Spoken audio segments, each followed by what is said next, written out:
housekeeping matters. A couple of weeks ago, I had the first week of hearing sessions, and I asked for action council on their website, which they have done. I just want to clarify that in no way does it mean that that's necessarily the final position on matters that were discussed. And I may ask council to undertake further work, and if I ask them to recommend any name modifications, these of course will be subject to consultation. I'd also like people to turn their mobile phones off, and if possible try and sort out their Outlook, not to go ding. I find that quite difficult to do, but if people could try that, would be greatly appreciated. Toilets are just on this floor. They do seem to say temporarily out of order. However, I have been slightly bordering on being naughty, and I went, and I can assure you that they're absolutely fine, so I'm sure that's great. The other issue is to say that this is a very long agenda today. And earlier in the week, I thought that I might need to bump some things off to Wednesday's spare afternoon. However, as you're all aware, the council has provided us with a lot of figures this morning, and they directly pertain to what we're going to be discussing. So, whilst I could defer the whole session for another day, which I don't think would necessarily be that helpful for anyone, particularly on the basis that people have taken time out to attend. My intention is, if you look at the agenda, is to put the estate renewal and the other specialist housing questions onto Wednesday's session in the afternoon. So if anyone was only here because they made representations to that, now would be a good time to leave. Because obviously the reason that people are here is for the representations that they've made. Okay. I thought it'd be best just to let you know rather than having to sit through the whole of the day.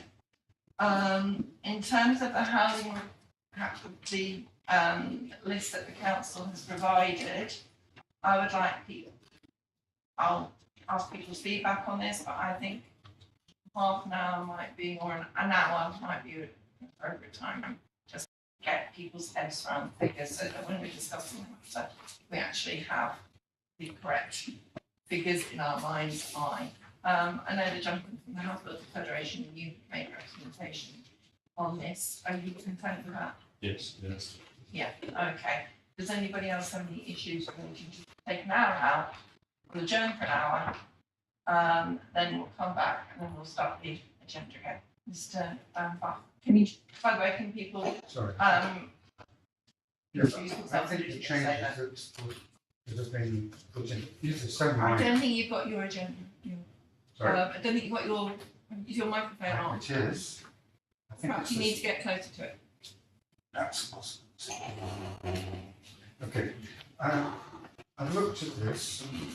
This is going to take 2 seconds because there are only 3 more sites. No, but there's a whole load of detailed information relating to housing figures and Yes, I've got that one as well. yes. I mean, I'd like an hour. I mean, if anyone wants less than I an think hour. half an hour is Well, I'm going for an hour because I think people need to have a correct amount. I was just wondering whether people wanted more. That's really my concern. Okay, right. So we'll adjourn and come back at 11 a.m. Thank you very much.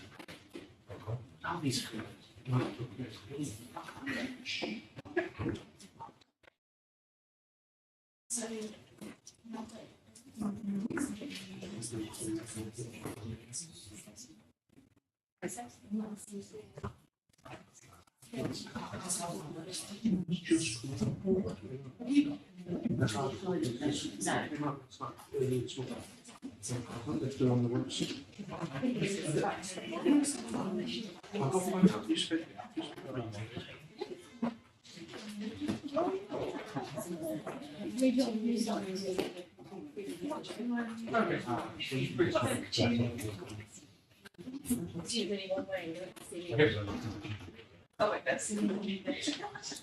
Well,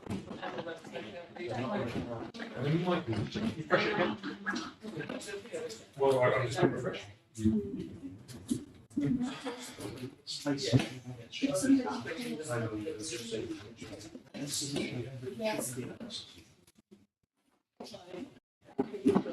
Are you sure? Oh, yeah.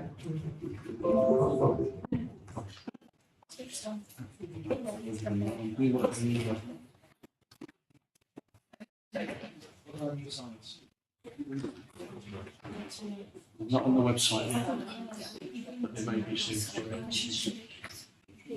I've just chased up about them being on the website because they should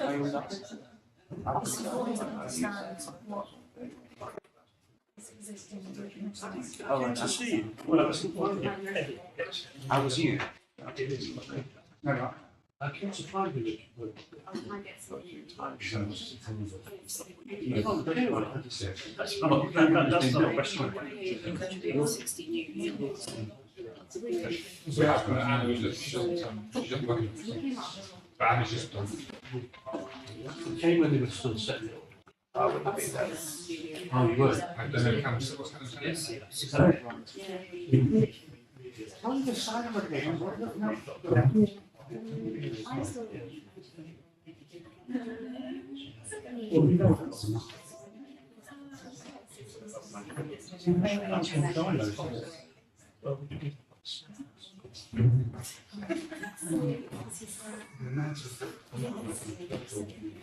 There's one over the page on bus spaces, isn't there?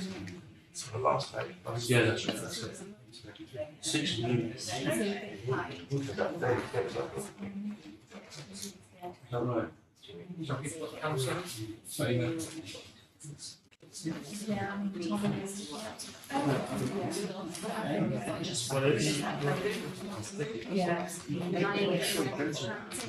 I'm just that's without. This is a thing. That's what I want to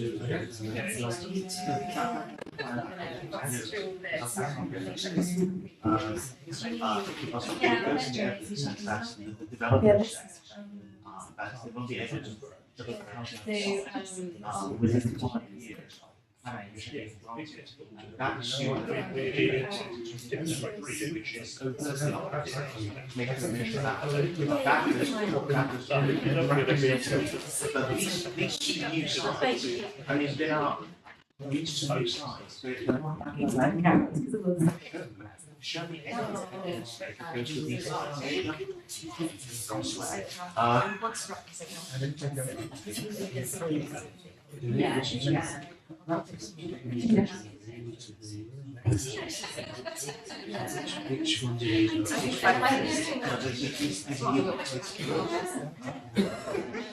I need to be honest. sorry.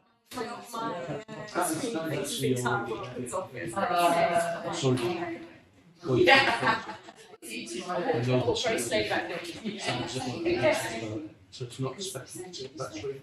Work starting. I don't know, scaffolding people aren't doing it. So, last night. What about this one? So, well, we so, maybe the guys will jump really, really quick. So it says on planning. Look, I'm refreshing it, it should be really quick, so any minute. No. That's great, thank you.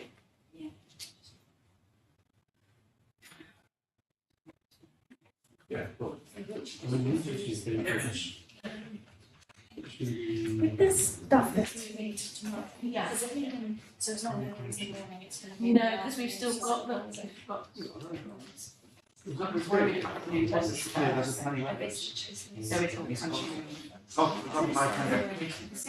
country. Does it say? And the others. No reach. And then you speak when.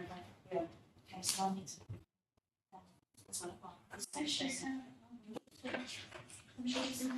What's the special sound in the? Well, I thought it was in all of it was today. who that is on tomorrow if it was like a night still. Yeah, I'm sure rain. I still carry that. They want people coming this afternoon, don't you? I just wanted to.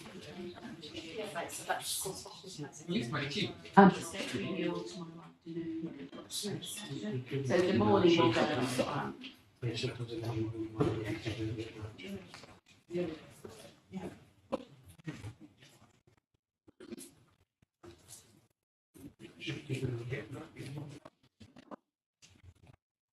Every day is.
it's now 11, so we'll now resume this morning's hearing into the examination of Chelsea's local plan examination.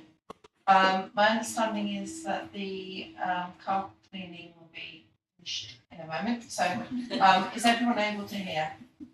Okay, thank you very much. I'm just going to now look at my questions 34 to 38 in relation to the housing requirement target. The council's provided some additional information which everyone has now had a copy and that you all have given you should look at it. I'd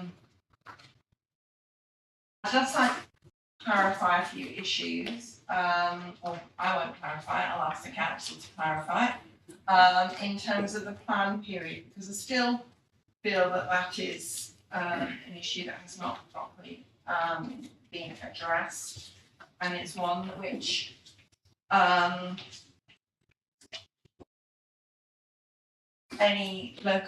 point of a local plan is to set out a clear exposition of how the council does planning applications and what its requirements are. So clearly, at a planning inquiry, if there's any sort of ambiguity about your housing figures, that will be something that will be debated. So we may as well have it absolutely clear now what you're actually setting out in your plan. Okay? So, we discussed the plan period before, and you said the plan period is 2023 to 2024. 2023 to 2043. But you've now accepted that the housing figures relate to the London plan, which runs from 2019 for 10 years in terms of housing figures. Is that right? So, yes. So what we are saying is that for monitoring purposes, which is what the GLA's response said, that for monitoring purposes and for the housing trajectory, we should show supply from 2019-20 to align with table 4.1 of the London plan. But in terms of our housing target and how we meet it, we are still demonstrating that in the trajectory supply. But I suppose we are showing both. We've shown a supply from 2019-20, which is in the cumulative chart that I submitted yesterday, but also within the policy, the step requirement is being set for the next 5 years, starting from 2023-24. We are looking ahead 10 years in our plan period, but also showing supply against the London plan target and how that's met. Okay, thank you. Before anyone comes in, I'd just like to ask a few more questions, and then perhaps we can generalise it, extend more questions. And just to clarify, if you do want to speak, can you put your phone on its end? Some of you hold hands, but others may be need to process. I just want to be absolutely clear that I want it absolutely right in my mind's eye. The London plan, which this plan has to be in general conformity with, has a 10-year period for housing, 2019 on for 10 years, correct? So you have to provide, the requirement is for those 4,480 or whatever it is, number of houses have to be supplied in that 10-year period. That's correct, isn't it? That's right, yes. Okay, thank you. Because I don't think in your, when you referred to the 10-year period, I think you referred from 2023 on for 10 years. That's right. So in our plan, we can set our housing targets. So clearly the London plan acknowledged that if you need the targets from beyond that period, because the London plan doesn't provide us with a housing target beyond 2028-29. So, but in local plans, London authorities can then look Yeah. ahead Okay, so from that point on. So that's why the 10-year, we're counting from 2023 and setting ourselves our housing requirement beyond the London plan period. okay. So I understand that, I'm sure other people may want to come in a minute, but my understanding is that you can set your targets up to 2043 if you so wish. Obviously, those targets, on the basis that local plans are meant to be reviewed every 5 years, those local plan targets would be reviewed, and also as you have to be in conformity with the London plan, the chances are that the London plan would obviously potentially change what your targets are. But if you have a plan which you're saying from adoption to 2043, it would be, seems to me sensible to have a target all the way through. We obviously don't, it's a different thing between the supply, that's a different matter. There's two separate issues. But the issue which I'm still wanting to be absolutely clear on, is that the figure that the London plan sets out, you are required to provide that within 10 years of the 2019 provision. Is that correct? That's right, but not necessarily in our local plans. That's for monitoring purposes. So we kind of supplied the figures for that. I think we would have exceeded that figure by 2029, 30, rather than 2028, 29. So if you look at the cumulative chart, it clearly shows at what point we would have met and exceeded that target. So it will be 1 year later than what the London plan has asked us to do. But that is for monitoring purposes. Otherwise, we'd just be setting targets to 2028, 29 in our own local plans. So you're saying that the London plan is purely for monitoring purposes, and what you're doing is different, but surely you have to be in conformity with the London plan, therefore you have to provide that 10-year supply of housing. I mean, I'm not saying clearly sometimes people fail to do this, but the supposition is that you will supply that 10 years from 2019 onwards within that time period, and it can't seep, you can't sort of move on further. So I'm just really talking about the wording of policy HO1. I see your chart that you sent, and it appears that magically at the correct time you meet your figure. I'm aware of that at the 10-year period magically, she says slightly cynically, that you cross over. So I understand that, but I'm just trying to get to grips with the wording of the policy, in terms of years 1 to 5, and some 1 to 5 from adoption, and 5 to 10, etc. That's from adoption, but in terms of the London plan, can you agree that it's not just a question of monitoring purposes, that you are meant to provide that amount of housing in that period? Yes, yeah, we do. Okay, thank you. Does anyone wish to come to this point? And if they can introduce themselves, please. John Platty from KCSC. Sorry, can you just let me ask you as well, but then, yeah, welcome, Mr. Badley. Just to ask a question. No, please don't ask questions. Okay. For clarity, are we to assume that 10 years doesn't start from 2019, and that in order to hit the target, we've shuffled up 4 years? That is what I'm trying to clarify. And I believe has said that she agrees that it's a 10-year period from 2019 onwards is the period that the council have to provide the housing for.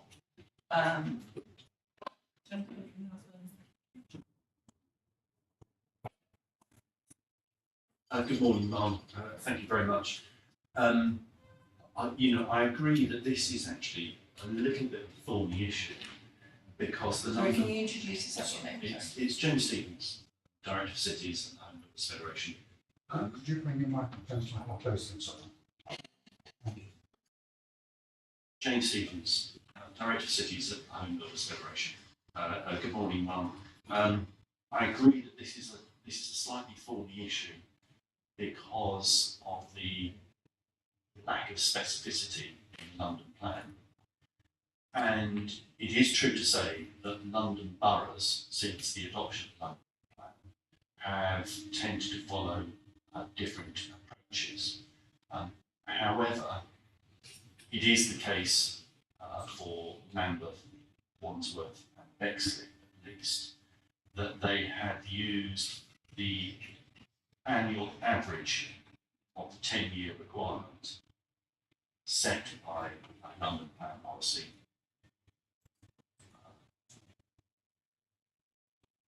I'm just checking the policy number, sorry, H1, supporting table 4.1, as the basis for planning beyond 2028, 2029 date. I think that the problem with RBKC's policy H01 at the moment is the lack of any dates there. And I think that needs to be rectified. In terms of your specific question, the HBF is content with the council's approach of meeting the London plan requirement in full by 2028. And as you referred to, Ma'am, the new evidence and the new trajectory provided in the table note would indicate the council could do that, is on course to do that to meet the 480 in full. The question remains, and I think I understand the council's approach now, about what is the requirement for the remaining plan period. I think the council's saying that they will roll forward the annual average of 448 for the rest of the plan period, and we would support that. Then there is the question about what the plan period is, which I'm still unclear about. So in the council's Matter 5 statement, they say the plan covers the period 2023 to 2043.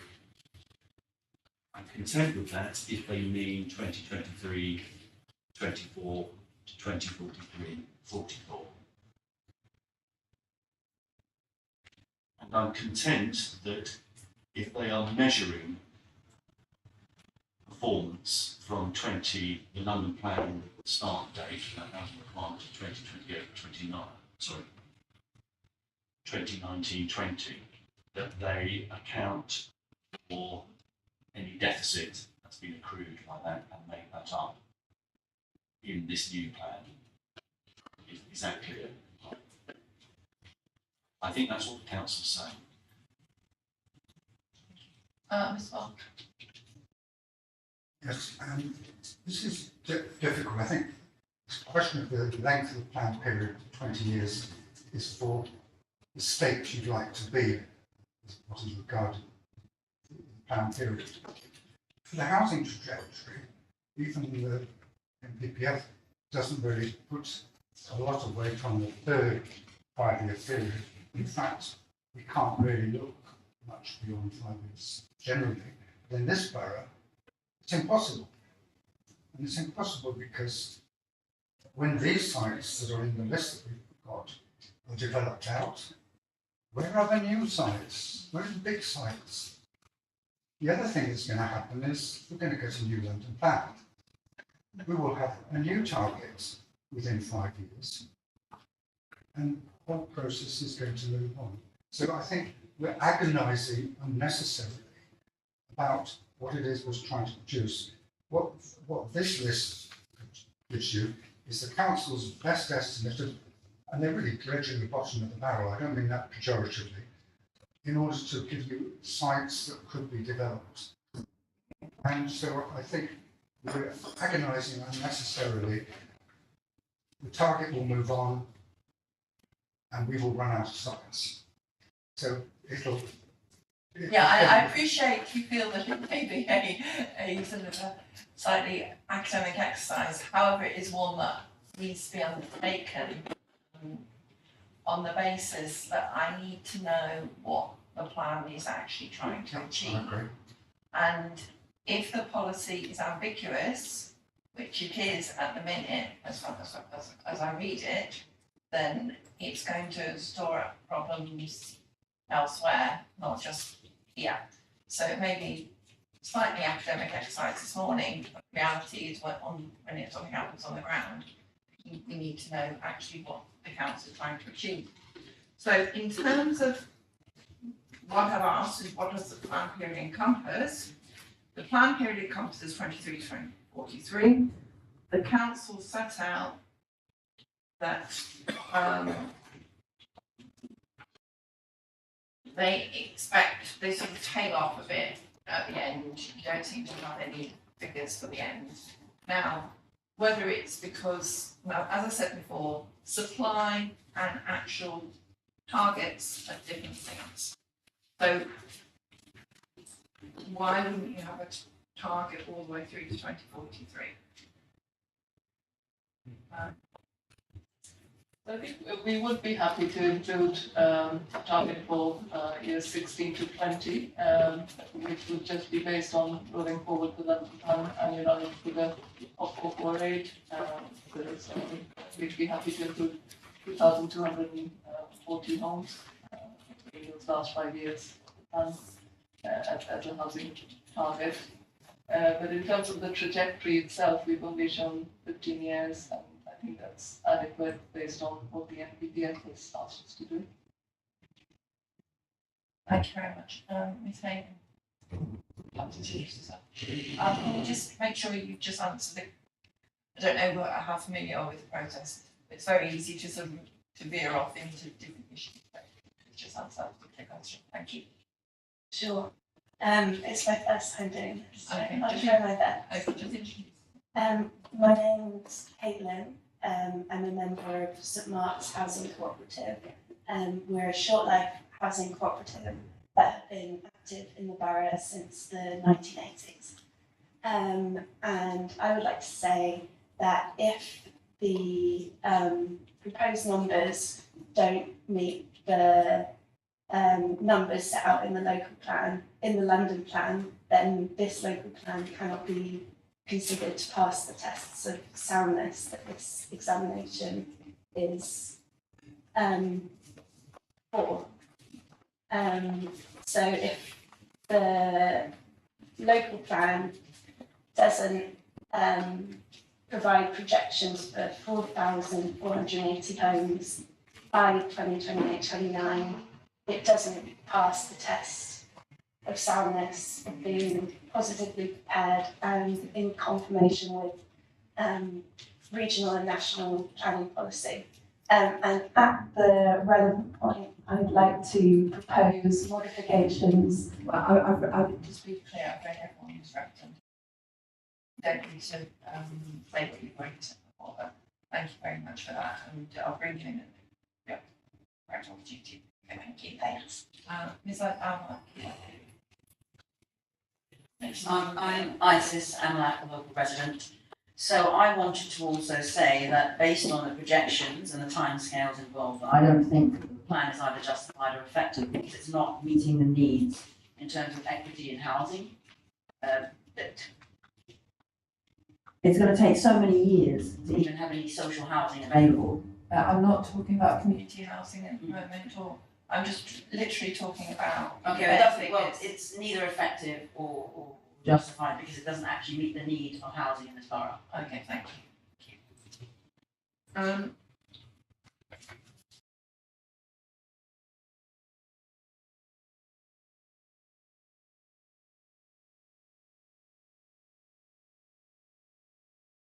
getting back to the actual policy, into the wording of policy H01. I'm only, at this particular point, I'm just interested in section A. Sorry,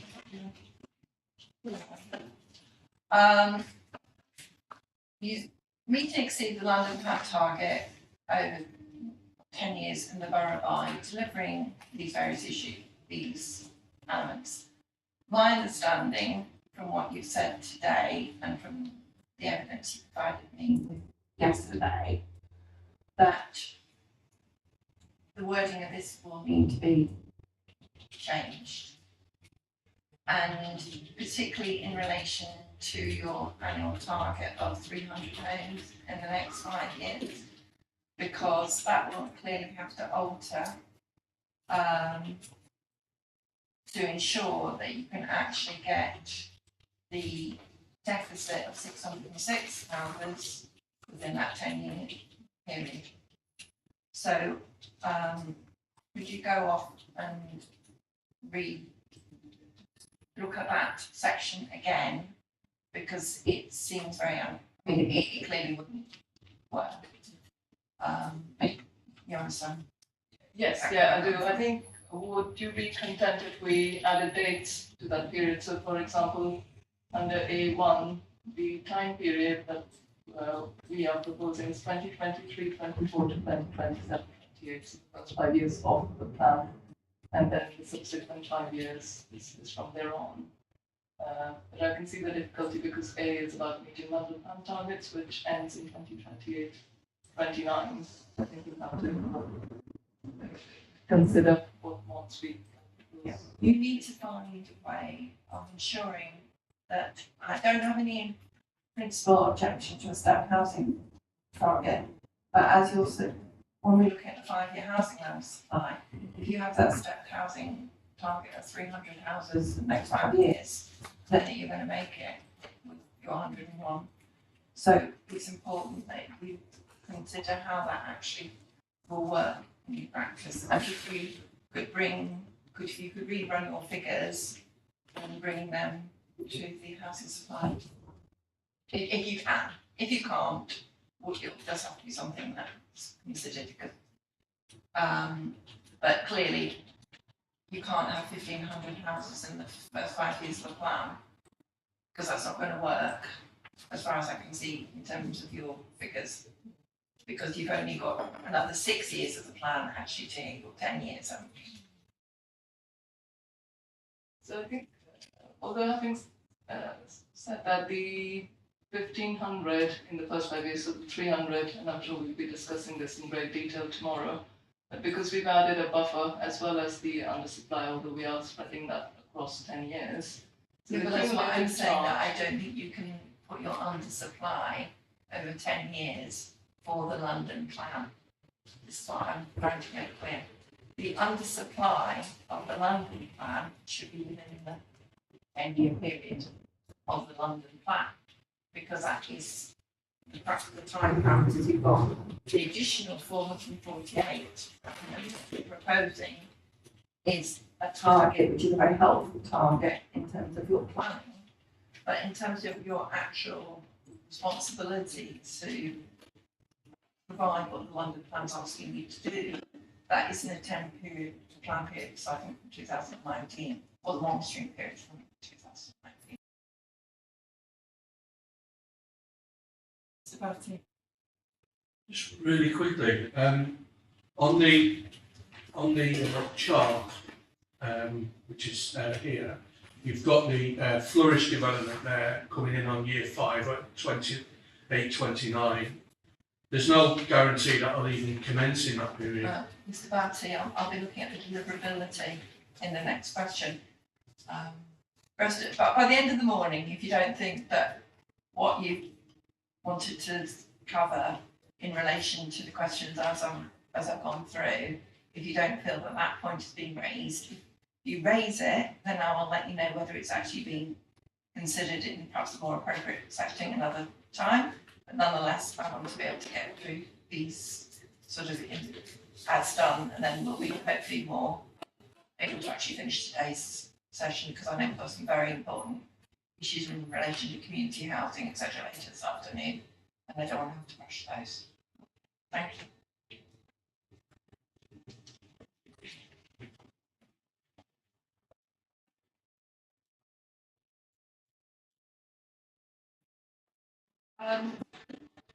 Now I'd like to look at question 38, which relates to a housing requirement for designated neighbourhood areas. I appreciate that the council's already identified the sites that have been allocated in neighbourhood plans as site allocation. But if I were to come forward as a neighbourhood planner, and I would come forward and I say, I want to allocate some sites in Kensington and in Chelsea, would the plan preclude me from doing that as written? No, the plan shouldn't preclude further sites. I think we are very supportive of sites in Borough.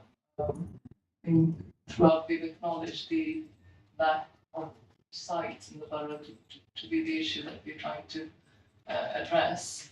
We would be very supportive, and I think through the exercise for the call for sites, we have exhausted where we could allocate those sites. So at this moment, I'm not aware of any other sites that possibly, or that we would be very supportive. So it might be sensible to make that explicit in perhaps some supporting text, so the council supports neighbourhood plans come forward sites.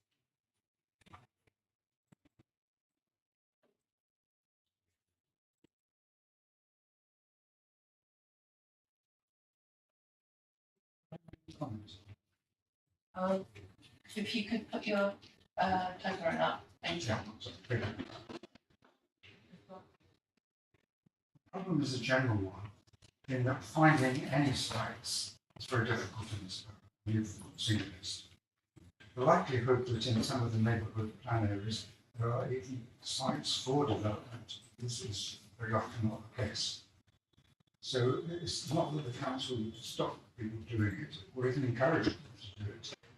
The likelihood is that that's not what you're likely to be finding in these neighbourhood areas. So I don't know what it's achieved other than saying you won't stand in your way. Well, to be fair, we're in a situation where Kensington Chelsea clearly has a very acute housing crisis, and I think it's important that you take every opportunity to signal council's receptive to housing coming forward. And that's why I suggesting that maybe want to get. I mean, it may well be that nothing comes forward, Yes. but if nothing comes forward, nothing ventured, nothing gained. You know, at least the council's showed a clear vision that it wishes housing to come forward. Thank you for that. I'm now going to go on to question 39, relating to supply and delivery, which is, it comes to what Mr. Batty was mentioned, what is the estimated total supply of new housing in the planned period? Now, clearly, that is different from the figure that has been given in the council's matters, issues and questions response to me. Would it be 8601 to 3748? I mean, but if you're going to be going up to 43 and you have your small site estimate, I'm assuming that you could also extend that up to 2043. So in other words, I believe that figure would be, should require a change. However, that obviously depends on my conclusions in terms of whether the sites will deliver as set out.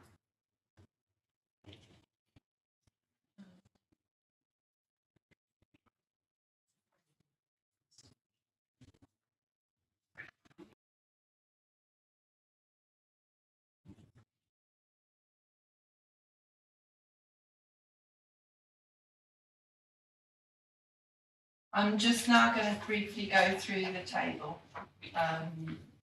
We've already gone through this at another section when we're looking at the site allocations specifically.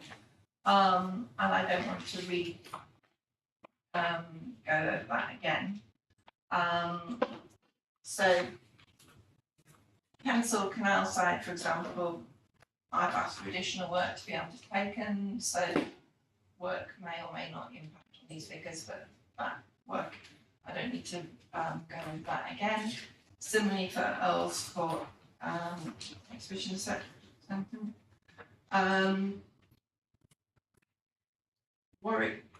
Warrington Green.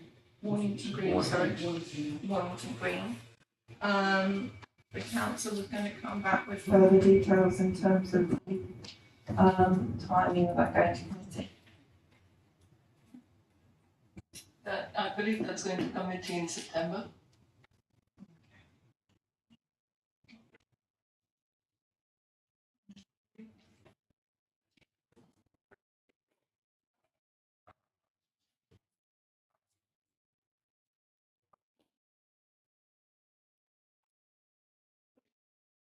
It would be helpful just to go through the actual sites that haven't been allocated, because we've already gone through the sites that have been allocated.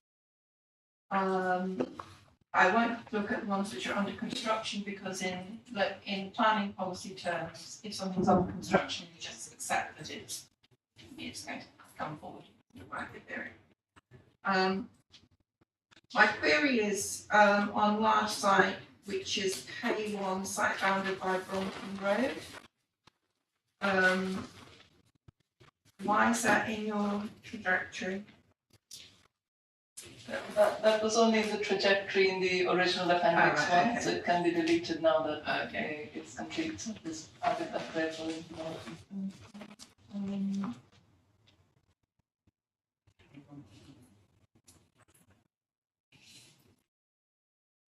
One on Road. Oh yeah, Haythorpe College in Kensington Square. Why is that? Why is that? It's expiring in June. What's happened to that? So I believe it is due to expire. It's not included in the first 5 years. It's a site that may deliver homes in the future. So it's later in the plan period it's included. So why wasn't it allocated? It's just, I think at the point we started the plan, we thought it might actually commence on site, but that hasn't come to fruition.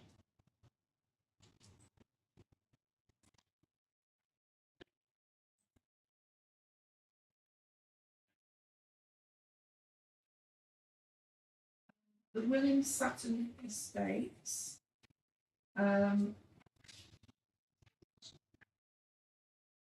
It says application granted subject to section 106 could make a start next year. Does that mean the section 106 agreement has been signed, or you're waiting on the 106 to be signed? No, it has been granted with the section 106 has been signed. Okay, thank you.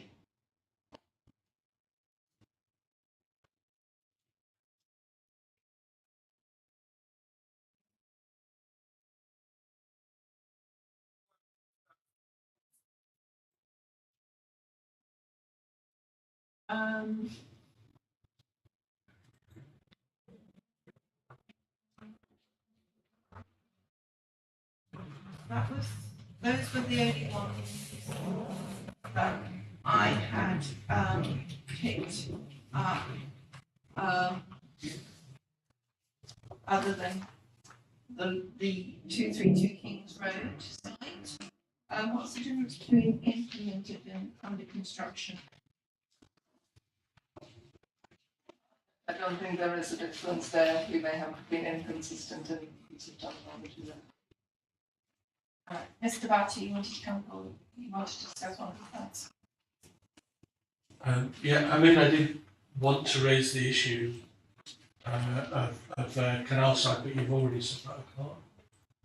Is that correct? Well, we discussed it at the site allocation. But there was a public meeting last night, and it was quite clear that there was an awful lot more information about that site that's not come out in this, including soil toxicity and residual pollution from past developments across the site, not just in the area of the gasometer.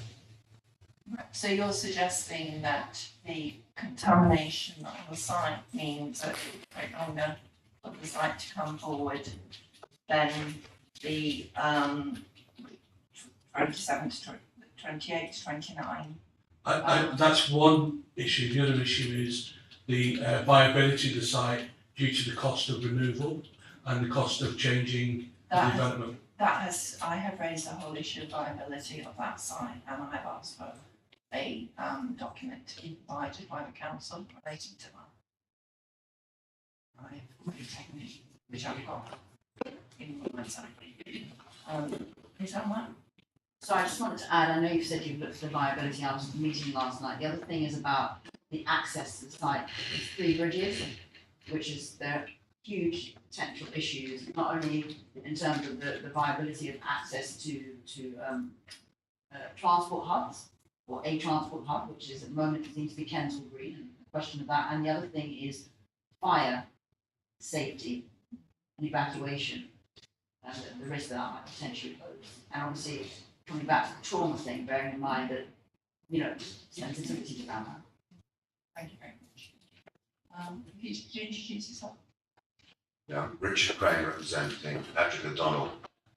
You said that the council have provided you with the contamination document?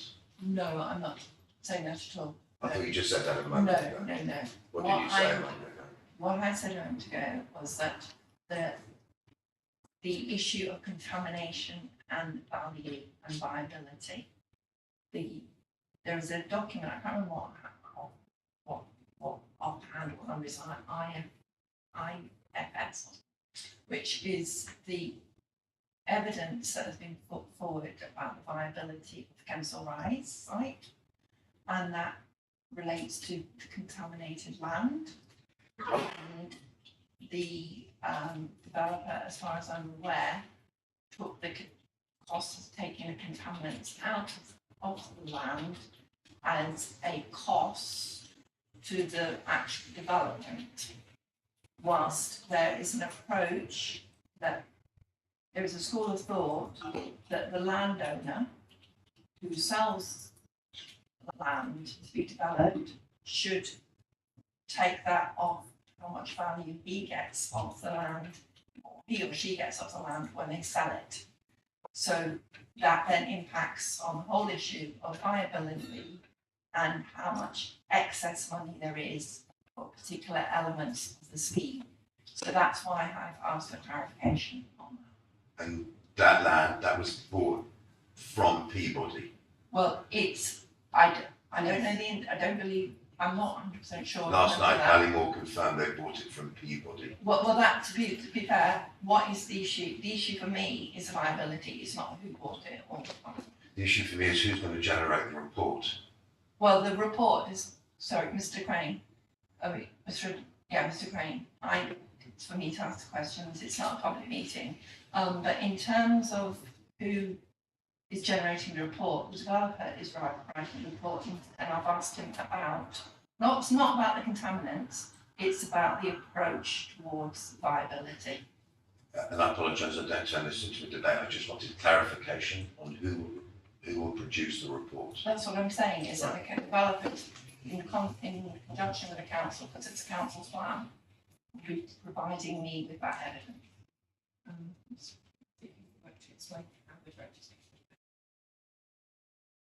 Yes, the developer has been asked to produce that report. There's text in the London Times which also acknowledges the approach other inspector is mentioned, and that report should be with us shortly, I believe, within the next week or so, and it will be passed on and published online as soon as we have it. Thank you very much. Thank you. So I've noted concerns about the Kensal Rise, whether it's too coming on too fast. Okay, thank you. And this is something, all these things I have to consider when I write my report. I'll set it out, and before that I'll do main modifications And again, there'll be an opportunity for people to be for their in consultation. But I would add that main modifications, you can't use the same representation that you used before. It has to be purely on any changes. Okay. Just want to make sure that's procedurally correct.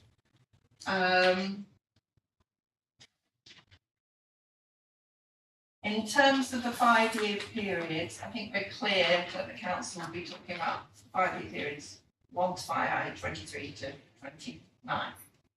Yeah, 28. So we'll make sure that when you do make any main modifications at my request, that you will ensure that you are absolutely crystal clear where all the figures relate. Because as I say, are still like the end of this, and we want to make it as simple as possible. In terms of the 10% of housing required to be met on site no larger than 1 hectare, I'm happy that you demonstrated that. In terms of the policies of plans supporting the government's objectives in the boosting the supply of homes, you've said meet or exceed, so that's fine. The issue about neighbourhood plans, again, I'm content with that. I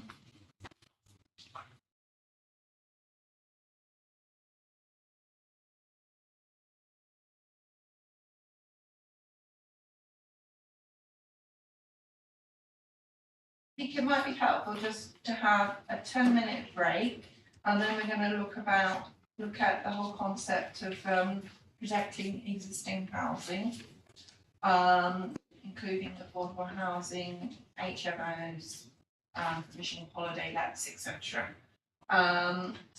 So I will adjourn for 10 minutes and we will return at 5 to 12. Thank you very much, everybody.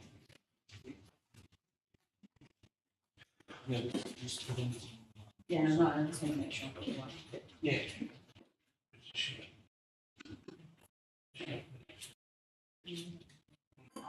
I'm gender I'm not. Okay.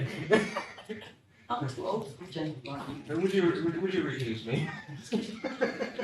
My daughter's like, there's that generation, but I'm doing the 60s. People like us want the 60s. No, this is more that I rather refer everyone as they, not age. Okay. It saves the difference. Yeah, not for me. I won't, Dave, you want to go with the day, fine, but not. I'm making a broad joke. I think so. Careful. Yeah. There's a lot of sensitivity around it.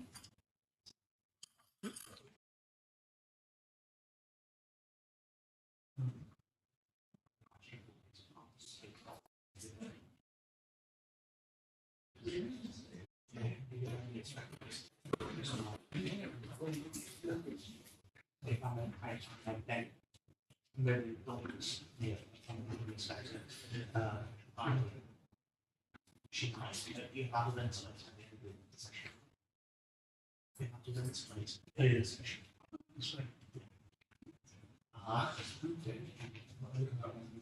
Ventilate, yeah. If I'm in the middle of doctors, listen, I try to find I believe that important to test to deliverability of the two opportunities side in which the housing position it's clear that deliverability and the flourish side Will affect. is a huge gap. That's not Yeah, that's going to have a massive impact in the whole thing. Yeah, you can't, if that doesn't, if like a jigsaw count, that doesn't have a massive impact. So, that you haven't I know, but she mentioned sign application, said having expensive actually the issue of deliverability is necessary and the timescale of that is not discussed during the sign application session.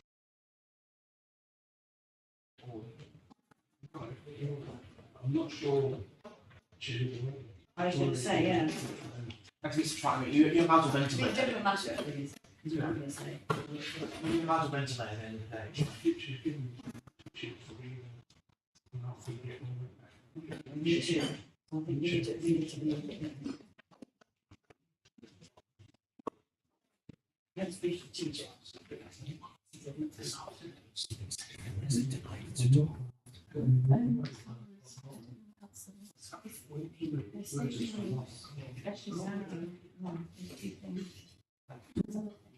Suit yourself because it is something funny. I don't know where it's from.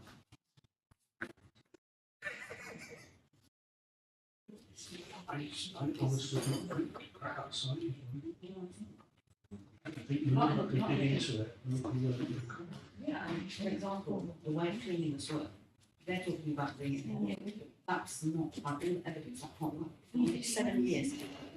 And that's where you use the most disinfectant, it's not to be sound. Where you get plants. What we do is we give that one. Or we just turn it up and let it go into the air. That's what the. That's not taking any evidence. From what happened to Southall people. There's a serious issue. I've been asked about it, so we can't. That site is not right. Okay, well, maybe there's something in the Sun of the Daily Mail then, I don't know. Maybe it was in the Telegraph. Well, I being talking about the Sun of the Daily Mail. I can't find it. What's the sheet? I think it's part of it. Oh yeah, it just fits into that. Stop me getting a minute. Yeah, this is for the New Kensal Downside Opportunity, yeah? We're going through the. We're going through it. Because I don't know, I'm asking you. It's there's a deaf in the seal, isn't there, which was I didn't want to. You know more than me. Michael, what's this next session? Because I literally couldn't hear what she was saying because I'm deaf. I was just going to deal with, The opportunity areas. no. Just Just deal moving with on to the question existing 46, housing which and is HMOs. collecting Yeah. different housing. Oh, okay. A bit confused when she Yeah. was saying. Dealing with Yes, question deconversions, 46. amalgamations. Oh, yeah, sorry. You did say that, sorry, I'm done. I forget everything. Question 46, yeah? Yeah. It's 46. It's the one about, they talk about protecting existing housing, including social housing. Using existing. This one. properties Yeah, rather okay. than- Yeah, because it's talking about them paying and delivery. So existing properties that are. Found that universe came And together. you want to. I don't think we're. And started well by asking a question. I think it should. That's a question. So then that's a bit helpful. That's a question. That's a good question. I know. If it was not housing, Yeah, well, no, you didn't. could continue to be housing. Doesn't involve Yeah, any it's always- planning. It's just technical. So in the national planning policy framework,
5, and I'm now going to resume the hearing session relating to housing. Welcome everyone, including those who are watching on the website. I'm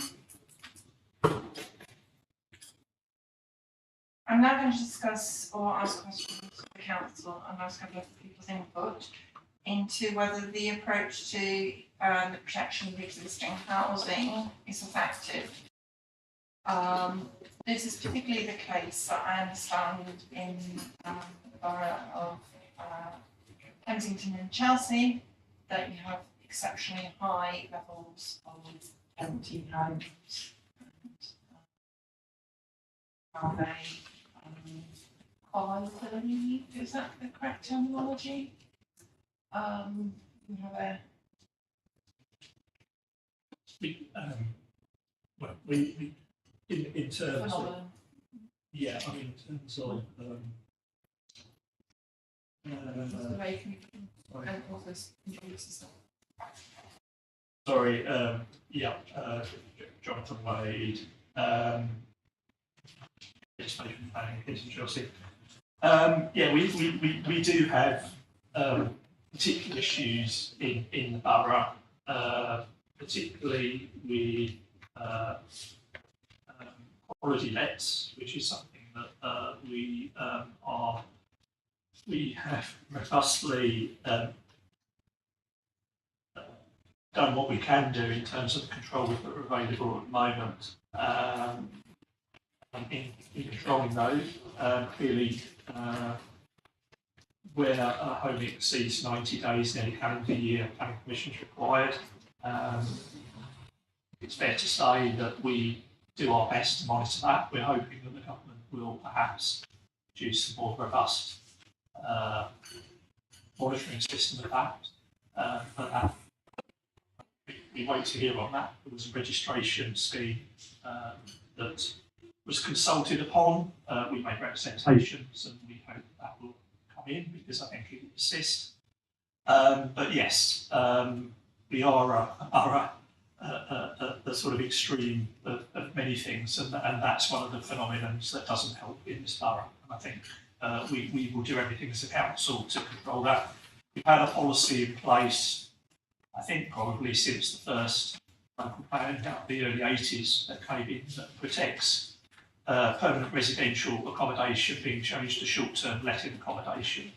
And actually we're instrumental in the 1973 Act, Greater London Powers Act, I think, for that to be brought in. So we do have control in London, which is different from elsewhere in the country. And we will continue that. We realise the balance has got to be struck. We're not trying to stop people from renting out their homes, but what we don't want to happen is for that home to change use. So I think that's for short-term lets. I don't know if you want to speak about each of those, but Yeah, I mean, I will be coming on those. But there was one representation mentioned the whole issue of bringing empty homes back into use, and how in the framework there is a actual reference to councils through plans and decisions encouraging empty homes to come forward. Now, I just wondered, that is actually, I did reference the London plan, and there is actual reference in the London plan to that. So my first question is, is there a policy within the plan to do that?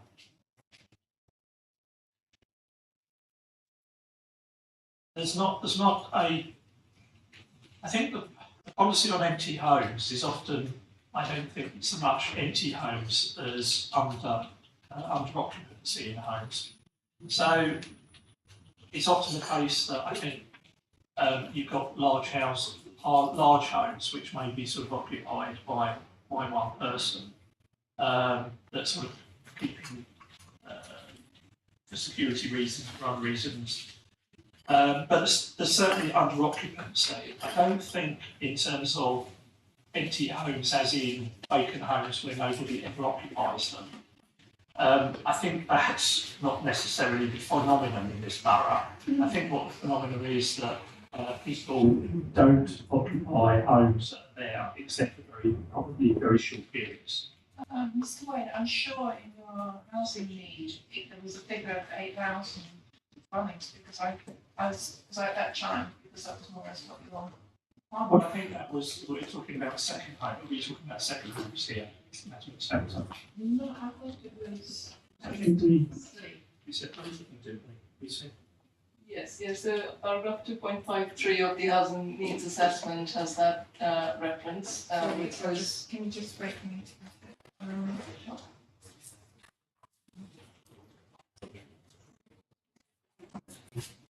It's on page 22.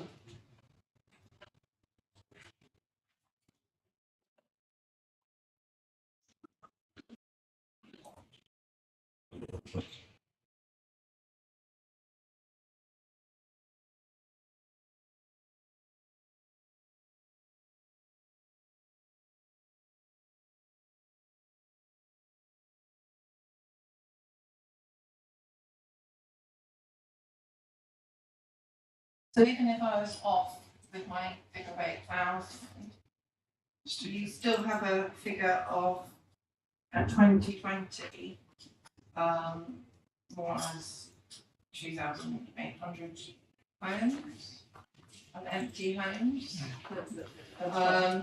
Your parity 2.53, currently RDKC has 2,757 empty homes. That's right, yes. Yeah, and you also do refer to buy to leave phenomenon that it is, I had read that in some of your evidence. Yes, that's right. So my question is, what is the council trying to do in terms of any policy mechanism to try and alleviate that on the basis that the framework makes clear that it's open to it to do that? So I think in the new build sector, what we found was that the phenomenon of buying the property, the buy to leave, as it was mentioned, was where the properties were extremely large in nature. So it was in the super prime, which is something which is mentioned in the housing needs assessment, where people tend to buy these extremely large properties, very high net worth individuals, and then leaving them empty after an investment. And I think that is what is being referred to in policy H9 of the London Plan as well, which specifically makes reference to H9B refers to buy to leave properties. So what the borough has done in terms of that is we are referencing benchmarking against the minimum housing standards. So we believe that if homes are built to a standard that's affordable to, well, relatively affordable, because all properties are very expensive at this borough, they're not in that super prime market, and there will be less of a tendency for buy to leave. So that was one of the mechanisms.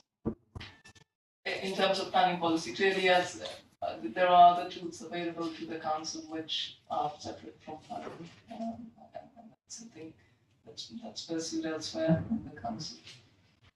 Okay, so in terms of what the framework, I'm sorry, I can't remember exactly what footnote it was, someone very kindly. There is actually a footnote that does talk about encouraging empty homes, and clearly in the London Plan, which of course you have to be you've been found to be in general conformity with the London Plan, but clearly you have to be consistent with the London Plan as well.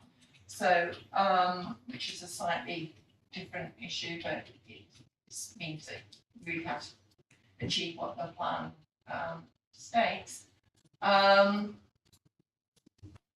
Would you agree that Kensington and Chelsea is a borough that's got an identified issue of new homes being bought for that particular purpose?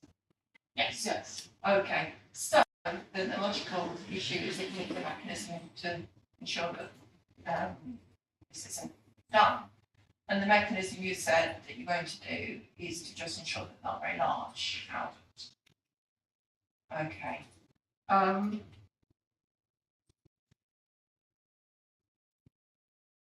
Did you think of any other, where's the evidence that you thought about how to overcome this issue? Do you have any options for overcoming this issue? Well, I mean, in the past, we've looked at whether we would have some control over second-hand occupancy. We have looked at this. I think this was a few years ago, we did look at this in more detail.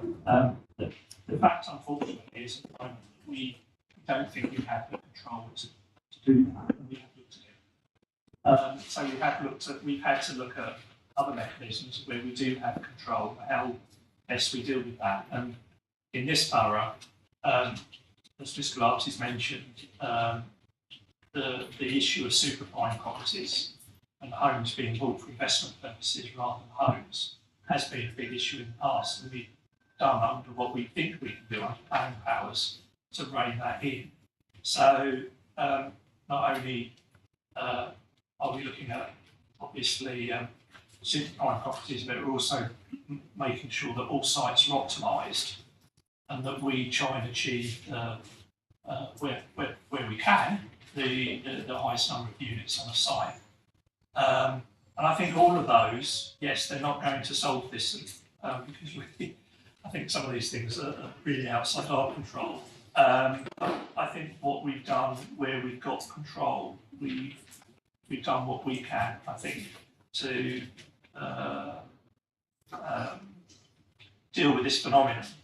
And I think, again, it's part of a cumulative impact. So, again, looking at making sure that in terms of affordable housing, that we get 35%, a third of new floor space coming forward, because affordable housing, definitely people hopefully will be living in affordable, guarantee that more than perhaps the market.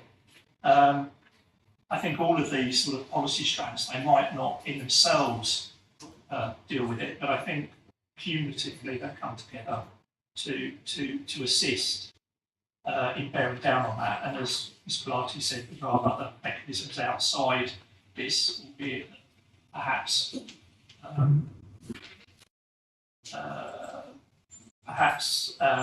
won't curtail it, but things like council tax, payment on empty homes, and other mechanisms. I wouldn't stand here and say that those would definitely change anything, but I think they do show a desire, and certainly the council has a desire to make sure that, that our communities, that we do have communities in this borough, and that all parts of the borough are occupied. Okay, thank you, Mr. Wade. Ms. Clark? Yes, I thought it'd be helpful in giving an example. In the period up to 2010, the council was encouraging 80% of market housing to be 3 or more bedrooms. And that fed straight into the international market. Now, some of the things then came on stream was as late as 2015. I've got one on my doorstep. It was a hotel, a very large one. It's only 97 flats. Today, it didn't start marketing until 2015. Only about 50 or 60% of them have been sold. And at any one time, they're never more than 10% occupied. Now, they're bought as investments. We're a money dump. People buy property as a safe investment, not necessarily to occupy. And there's nothing the planning system can do about that. The planning system has got to grips with it, as Mr. Wade was saying, by reflecting more clearly what the people who live and work in this area can afford and the size that they want. There's plenty of large units, but not enough small units. I know that's not talking about that. But these things sort of an overhang in the previous period are a problem. They're really a downer on our community because they're empty. But there's nothing the planning system can do about it. Thank you, Ms. Clark. Lady from Local Trust, you've had your camera up for a while, so if you introduce yourself, if you have anything to say related to this particular point. Zoe Smythe, I'm working deep down and representing on behalf of Welcome Trust. I'm here more to talk about the HMO points. I don't know if we've Okay, well, really you got could- to that yet. No, you can put your deadline down. Thank you. Mr. Batty? Just a quick point really. Back in 2021, the Housing Subcommittee discussed this and they noted that there was DLUC figures, as it's now called, MHCLG then, said there was 1,900 empty buildings. I know you dispute that figure, but back then you said there was 650 that you recognise as being empty for more than 2 years. And there was also over 50 that have been empty for 10 years. I don't see how this is changing that picture. Thank you. You've So- got both tokens. Yeah, up, so or you've kind of similar crossover, to- yeah.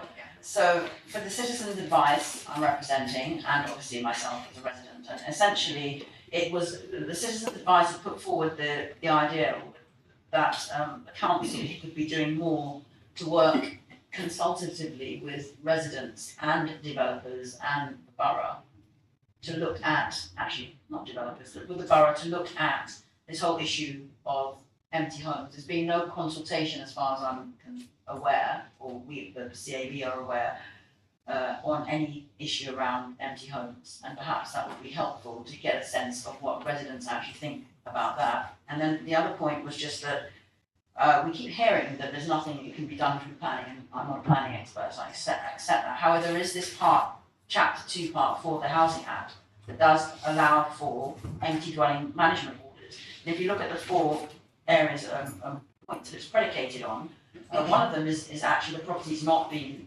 occupied for 6 months. There are others, obviously, to do with the, getting in contact with the owner, etc., but there's no evidence of a policy or anything in place that council are doing to proactively pursue this, to actually take these steps and follow through and see whether it is possible to bring in empty dwelling management orders. And even doing that in itself could have an impact on how this borough is seen. I mean, Mr. Butt just mentioned the whole issue around us being like a wealth dump. Or perhaps if we actually had a policy that was proactive and people were aware this is not the way we want to go as a borough, we would see less of that. So it could be preventative as well as actually, maybe actually bring some houses into the domain of people who can rent or, affordable rents or social housing. But the point is, the law is there and there is the opportunity to use it according to the Housing Act. My understanding is the council reference ability in the actual supporting text to the plan. I suppose the question is, do you have some points now, are they actually achieving anything? So I don't think we have got any orders, but what I can say is that outside of planning, the report that was mentioned by Mr. Batty, which went to the Housing Select Committee, so that committee did look at the tools which are available to the council to bring empty homes back to use, and it considered council tax premium, and enforced sale procedure, as well as the empty dwellings management orders. So that is something, as I mentioned, the council is looking at outside of the planning process, because I think within planning we are limited in terms of in the second-hand market bringing empty homes back to use. So what we can influence in planning are new build developments, and that's what we are aiming to do within the policy. So where a property is already in a residential use and it's vacant, it won't need planning permission to be used as a residential property in any case, because its use class is residential.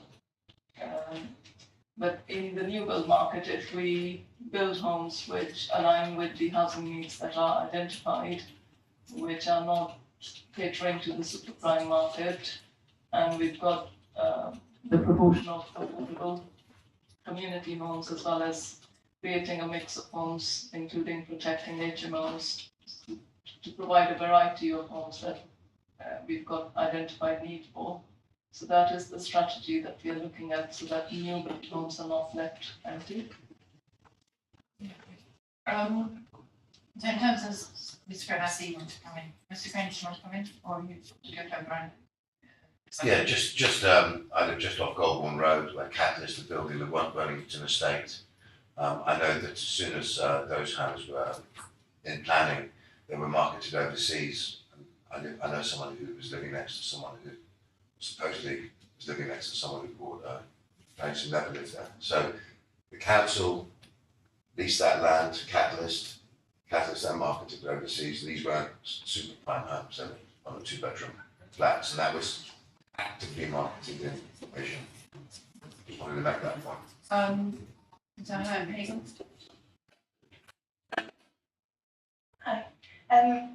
You say that the local plan mainly concerns new builds, but in reference to the National Planning Policy Framework, section 11, 120, planning policies and decisions should promote and support the development of underutilised land and buildings, especially if this would help to meet identified needs for housing where land supply is constrained and available sites could be used more effectively. Footnote 48. As part of this approach, plans and decisions should support efforts to identify and bring back into residential use empty homes and other buildings, supported by the use of compulsory purchase of powers where appropriate.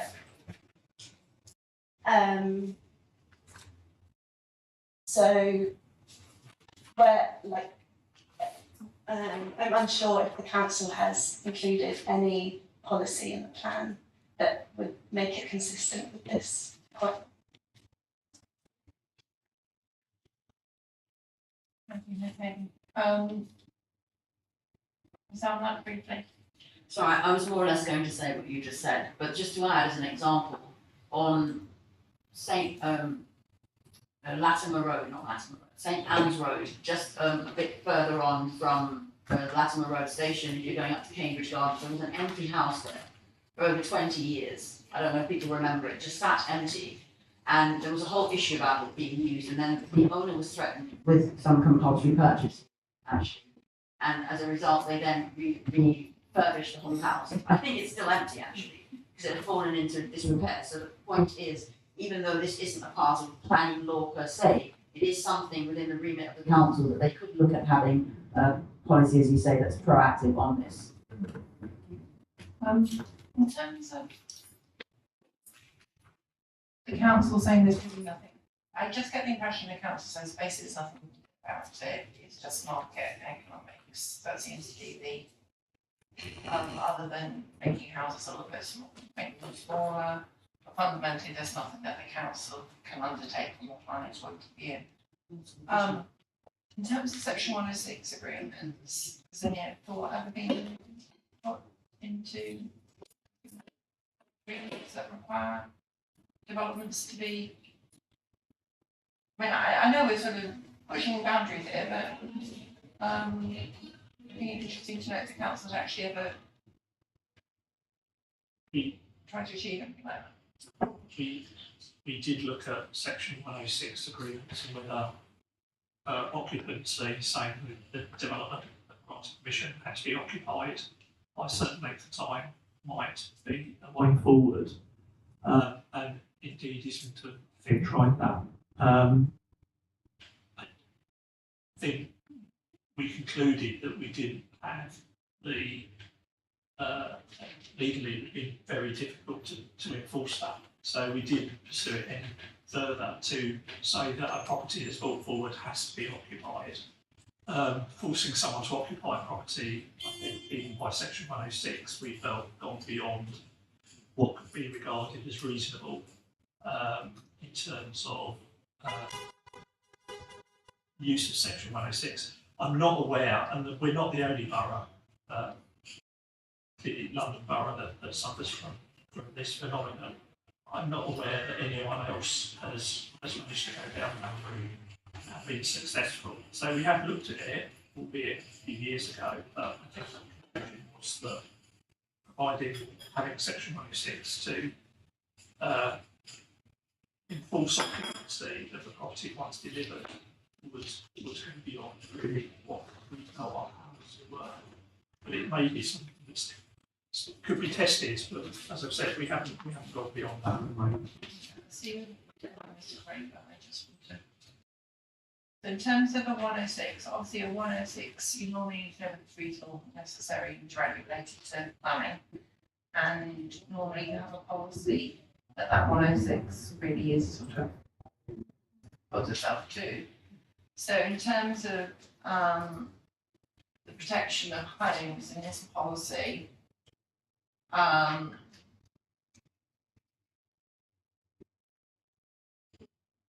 like you to go away and see if there's any wording that you might be able to come forward to, which could be a hook for any form of 106 agreement to ensure that at least you have it specifically in because as I said, the London plan said you can do it. And I'm sure if it wasn't found, the London plan wouldn't have been allowed to get through.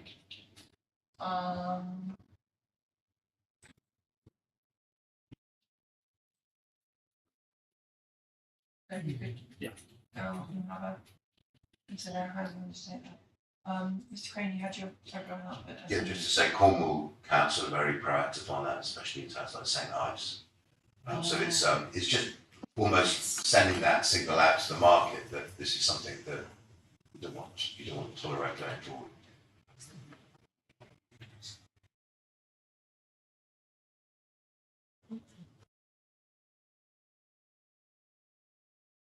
So if the council could go off and have a look at that. Criterion D of policy H01. I mean, obviously there may need to be consequential modifications to this but just to keep things moving, I'm not going through those. Okay, that's right. In terms of the HMOs, my understanding from the evidence that I've read that such references of good quality, safe and good quality HMOs, this may, I mean, clearly nobody wants HMOs which are very poor state of repair and giving substandard living conditions for people. But nonetheless, where an HMO provides a safe environment for people to live, it's important that those HMOs aren't sort of done up and then moved out of people's price bracket. So is this an actual policy, criterion D?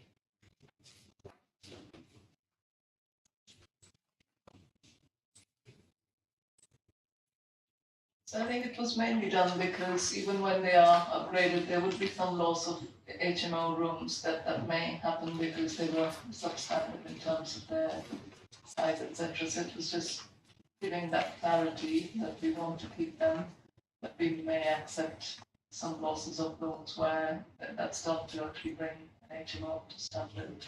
So really, it's a question of the loss of HMO rooms. Yeah. As a result, will be supported where, and then set out criterion where it will be supported rather than just if it's supported. It just makes it easier in terms of development. Mr. Batty, you want to come in?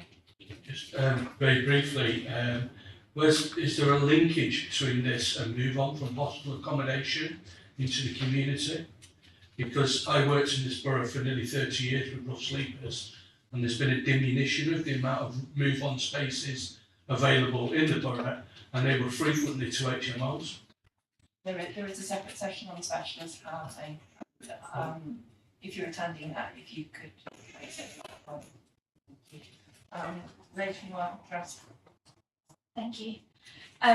Just to reiterate that Welcome Trust, they have a wide portfolio of properties and mainly historic buildings across the South Kensington area within the borough, and we support kind of what the policy or what the Criterion Party is trying to do in terms of recognising that with upgrades to meet modern day standards that there will be a loss of rooms.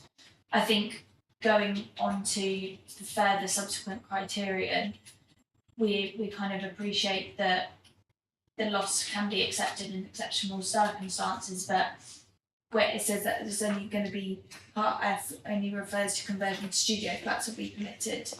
I think we would say that should be not so tight on just studio flats, but wider housing products, because even, for example, in Welcome's case, they have a lot of historic buildings, there's a lot of constraints, and they're driving an energy and sustainability agenda to improve net zero carbon, which results in kind of additional insulation and things where those works may not even produce quality standard studio flats, and it may be that another suitable housing product be more suitable, and that would also free up some of the existing housing stock that we've been discussing earlier on.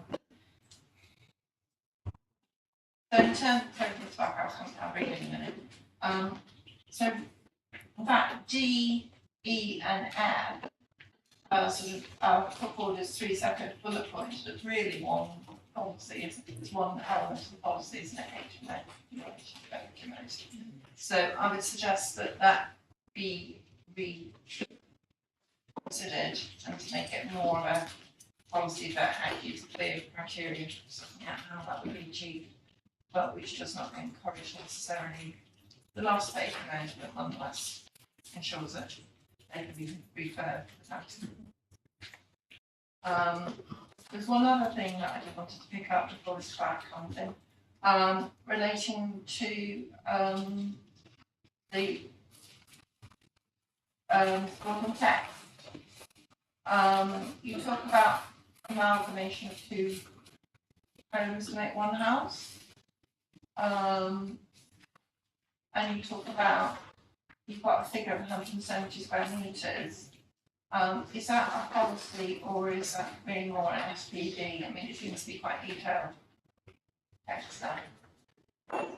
That's just reference to the existing policy, and it doesn't need. Well, we don't need it. I mean, you've got a new plan, so you don't need to know this policies. HMOs have traditionally provided. Sorry, can you speak? Yes. HMOs have traditionally provided affordable market housing, particularly for single people. What has happened is that some of the owners of this housing like to upgrade it, but in the process move out all their existing tenants. And they come back with studio flats, even one-bedroom flats, which are then comfortably put into short stay accommodation. But we're losing permanent housing for less well-off single people in favour of what's becoming a major drain on our housing supply, which is the loss of short-let housing.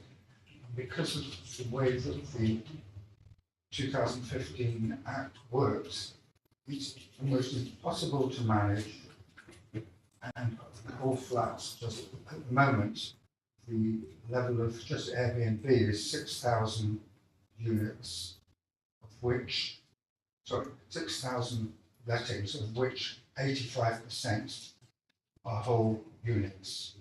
In other words, the whole place has been let.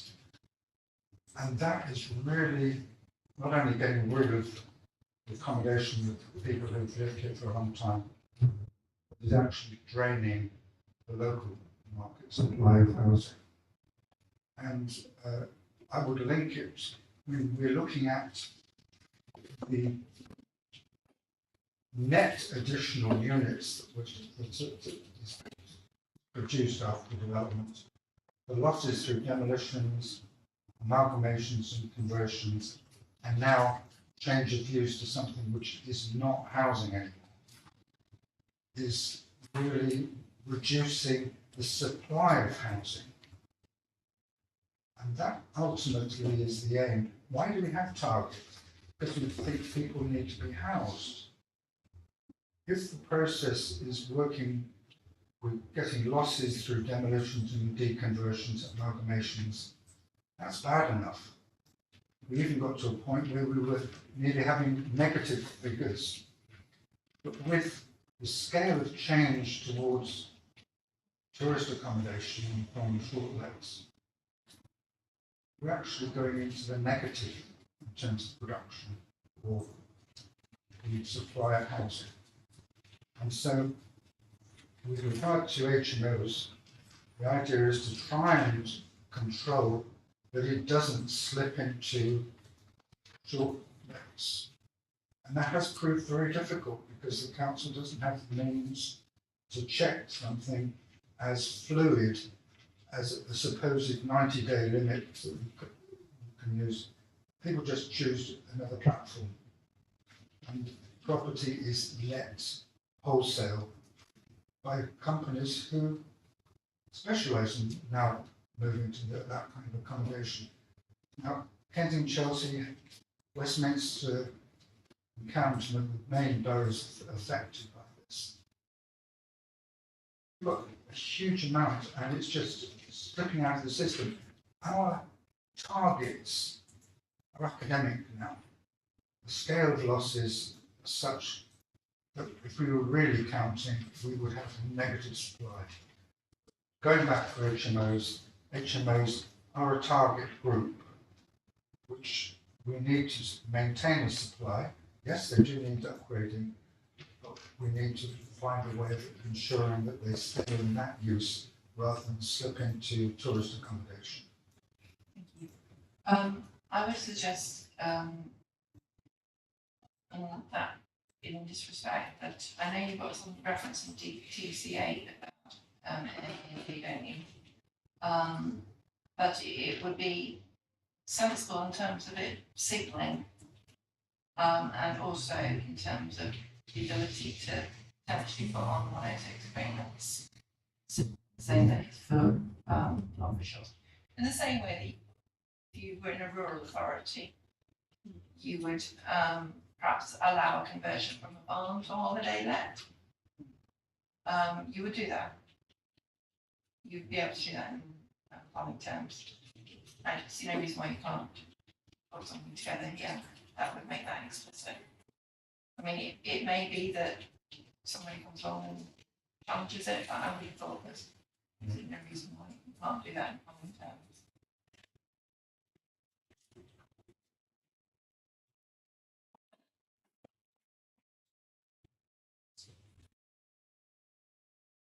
Be interested for input from HBF actually.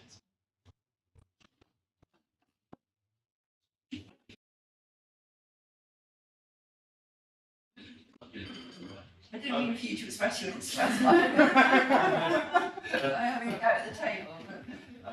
I have never discussed with the subject we discussed, and I can see that it is an acute issue for this council. My only difficulty though with any of the issues we can discuss, such as restrictions on overseas occupancy conditions, and I'll come to the subject of first dibs, which in there introduced, I worked alongside in there 4 years ago to introduce that. It's a feature of plans. But my issue with it is that any decision taken unilaterally by this council has knock-on consequences for other boroughs. It doesn't mean to say that I'm against that, but I think these issues have to be addressed nationally, or at least regionally, and that's because London is a single housing market area. So were you to introduce, if you could, and I think Michael Barth is right, you're very constrained by what you do in policy, were you to introduce any restrictions, then that would deflect pressures onto other London boroughs. RBKC is unfortunate because it's generally a place that's very, I know it has great range of contrasts. There are areas of acute deprivation, but it's a place that's internationally popular for investment. And there you do have that phenomenon of buy to leave. Frankly, I think it's only an issue that you can address by national policy, by stopping the sale of homes to overseas investors. I don't see what RBKC can do through national policy if that addresses your question. doesn't really, to be honest, because I'm not it's not the issue of who owns it, it's whether it's actually got someone in it. That's the important issue. I mean, if all the empty housing was owned by someone who lived in Australia, and if people were able to live in it, clearly that would be. Yeah, but I don't know what mechanisms you can use to enforce that. So New Zealand and Canada increasingly, New Zealand certainly a national restriction policy, which is a valid public policy discussion. Yeah. But I don't see how I don't see what planning mechanisms you can do to control that. It's a discussion that we should have with government. I absolutely agree. I don't want to express my personal views because it's interesting. Yeah, as I say, I'm not interested in who owns it, I'm interested in whether that can be actually occupied as well. I'll just say, it's not about the nationality of the owner, it's whether the property is still in use as housing. And the big problem is that when people come, and it could be any nationality, it could even be English. If they buy it as an investment but not to use, it's essentially taking away part of the housing supply. And the trouble is for us, is it's happening on such a large scale. Mr. Batty? Just following on from that, with the new development proposed for the Northern Borough Flourish, it has already been recognised that the units would be highly attractive to overseas students to spend 1 year contracts there.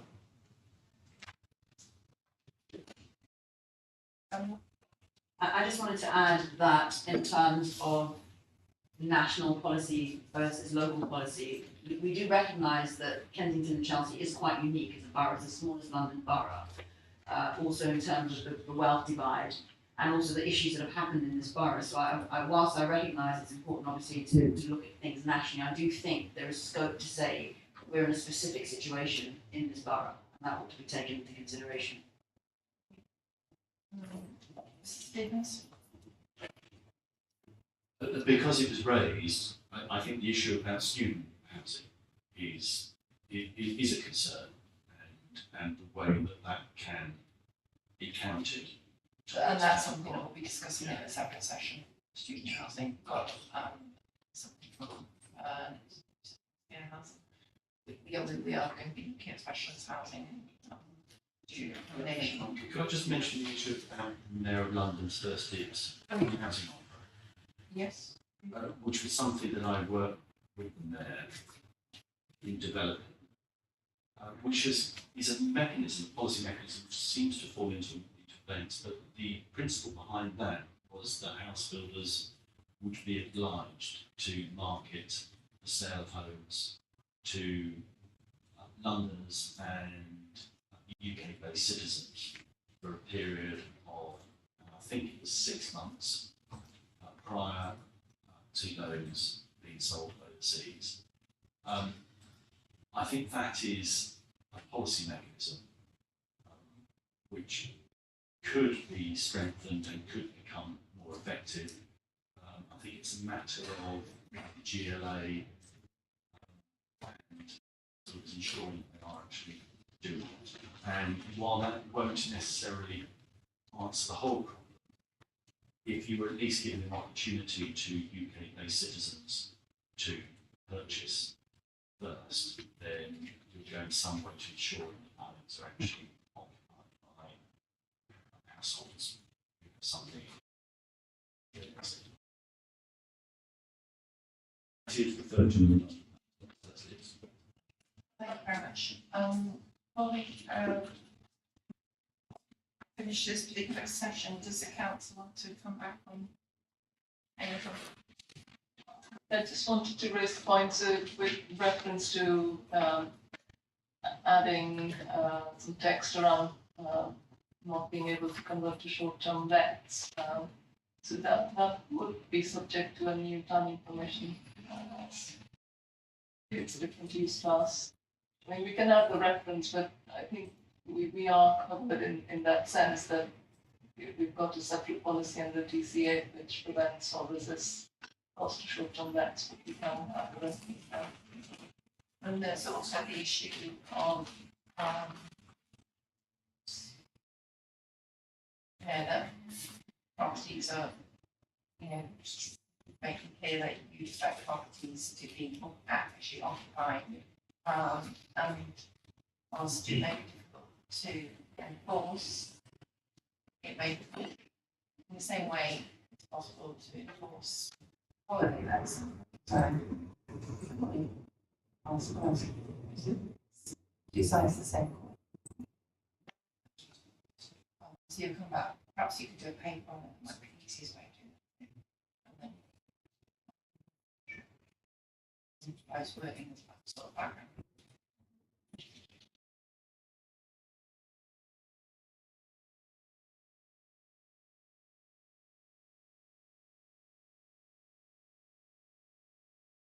Thank you very much, everybody. Before we finish this morning's session, I'd just like to ask the council,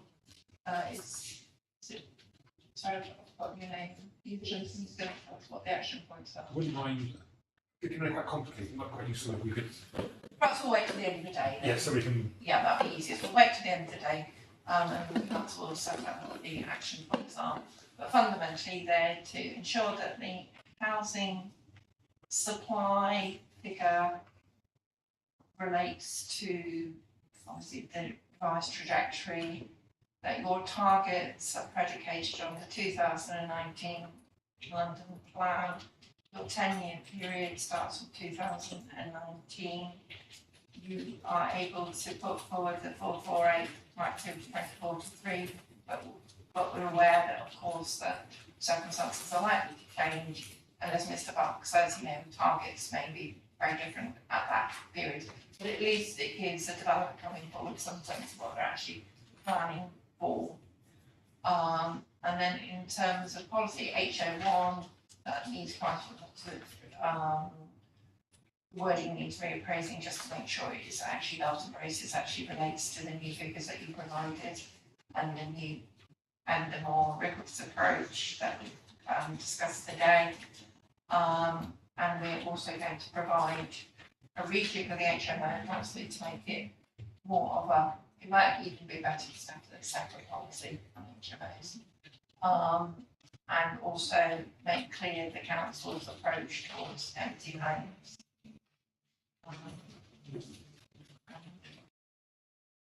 That's it, I believe. Okay, so Mr. Clark, you should say something. Looking at the future realistically, it's a zero-sum game. Got everything out on the table is possibly foresee any scale. The likelihood is future opportunities are going to be much less. I understand that, Mr. Buck. I understand that what we're providing in the plan will, but Kensington Chelsea's been here a very long time, and people have been building houses for a long time as well, and we can't just, we need to take a positive approach. But I agree that the plan will be, the legal obligation to be reviewed every 5 years, and we'll look at those. Yeah. Another colleague will be looking at those targets again. Look, since we know it's going to. Well, but we don't, I don't think we know, there may be other sites coming forward, you just don't know. And Ms. O'Harrigan? I'm just wondering, considering that the council failed to meet the target from the previous local plan, are there any differences in this local plan that will mean that the targets are actually met this time? Well, I'm going to talk about the 5-year supply a different day, but the council has demonstrated things that they've got but I don't think we can sort of discuss whether it's likely to or not. We've got what we've got in front of us. The council's put forward a trajectory. No one's objected to the trajectory other than the Ellsworth element and the Kensal Rise side. I have to go away and think about what is the way forward. But I think just saying that they didn't do it in the past, to be fair, they had a much larger target. But we-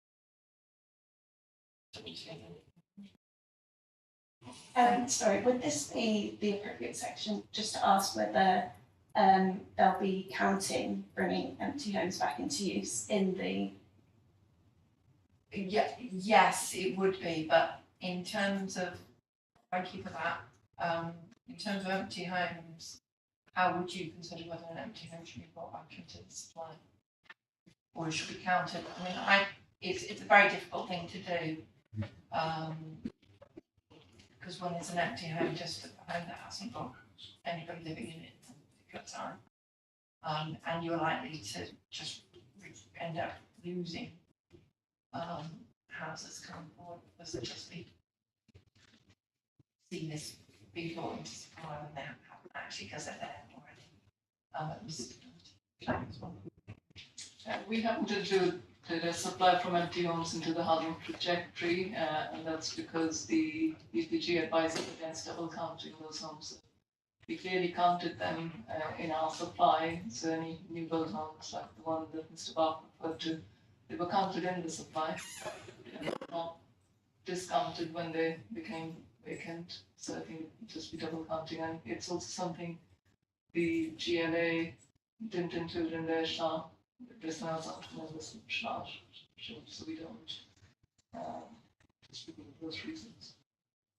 Before we close, Mr. Batty, you still got your I just wanted to know on actually sorry, what point did you want to raise? that particular last issue, if they're not counted for new houses, then is it not a negative and should they be taken off existing stock? Sorry, I don't understand what you're saying. If properties are empty and not in use, therefore they're not meeting their intended purpose, should they not be taken off the housing stock that's already in existence? Well, I think there's a whole issue about double counting. You're sort of asking the state to be very, the horizon is absolutely everywhere. But traditionally, you would only, the build of a house is when it becomes a contribution to the house. So when you get your building control sign off, that house has gone into the supply. That's the definition of But it's something. not a home, is it? No, but I'm talking, I know it's sort of slightly academic, but it is what the housing, in terms of what the council's figures, once something's got its building control sign off, it's now into the housing supply. And this may well be part of the levelling up and regeneration bill which is going through Parliament currently. Yeah, but obviously I can only deal with one. Thank you very much, everybody. Oh, Miss Hagan, nothing, you've got your toe very much. Yeah. Well, so what have you got everyone else, because I really don't want to carry on too much longer.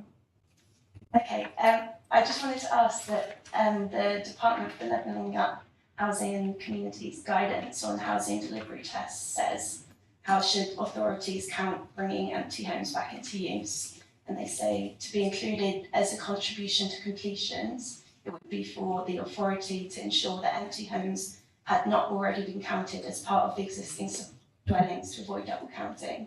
So why is that not an option? Because rarely unless you know when the empty homes have come back into use, you wouldn't be able to do that. And it's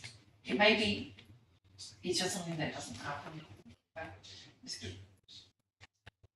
Yes, so to count them back, so firstly, we would have had to discount them from our housing land supply, and secondly, it is already in a residential use, so when anyone is free to occupy them, they don't notify us in planning. We've already counted them as part of our housing supply to begin with. They were never counted off.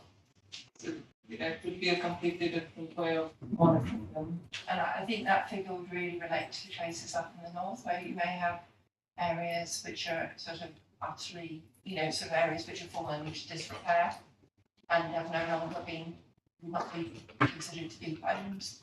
They're being, you'd have sort of a regeneration area, the whole area, and then brought those homes into use. That would be more that consideration.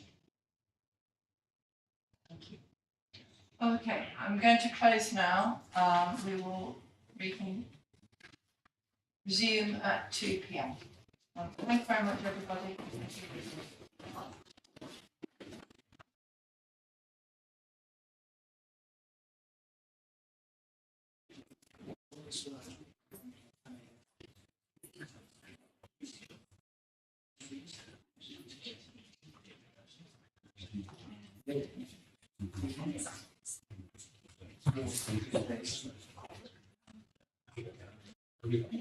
Central Delta Shore Road.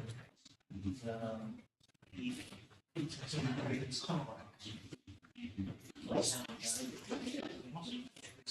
kind of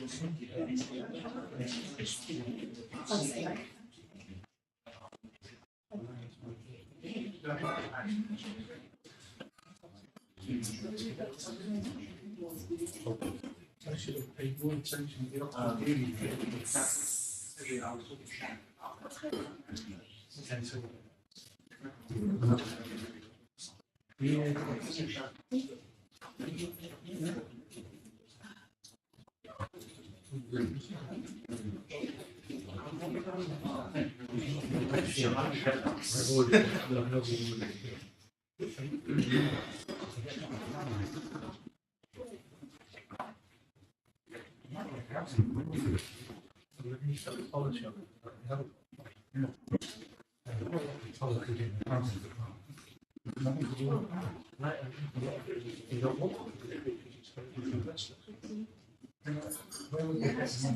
Yes, yes, with Chris and us. Oh, thank you. It would be great. These flats.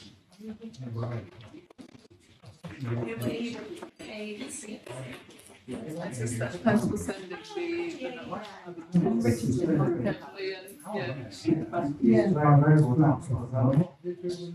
But surely it should be, it's more than I print your shoes. Yes. Yeah, I've got this for you. Right. Really? Oh, okay, then we'll, so I couldn't come to this session.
and I'd like to resume this afternoon's session relating to Kensington and Chelsea's local plan.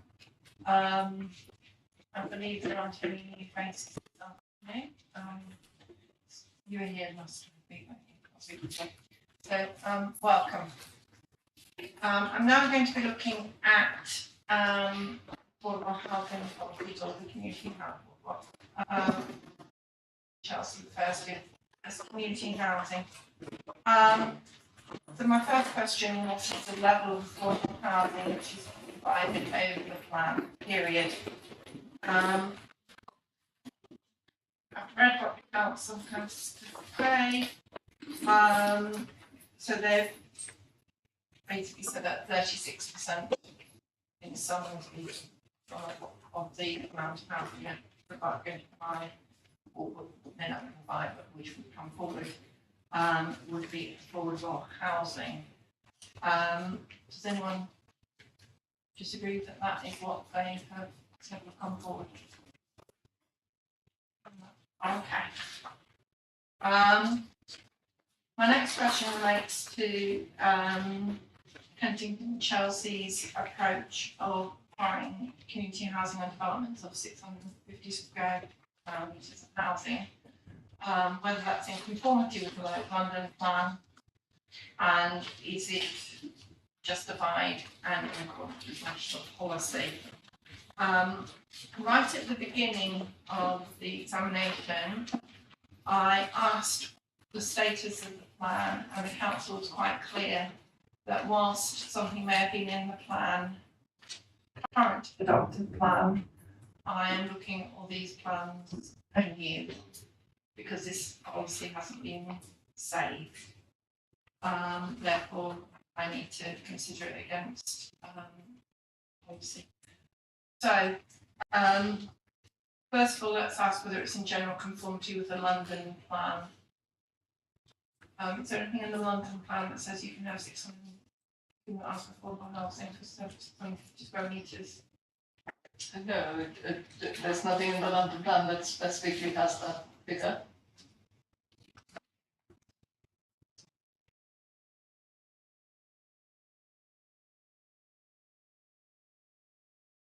Well, It could still be in general conformity.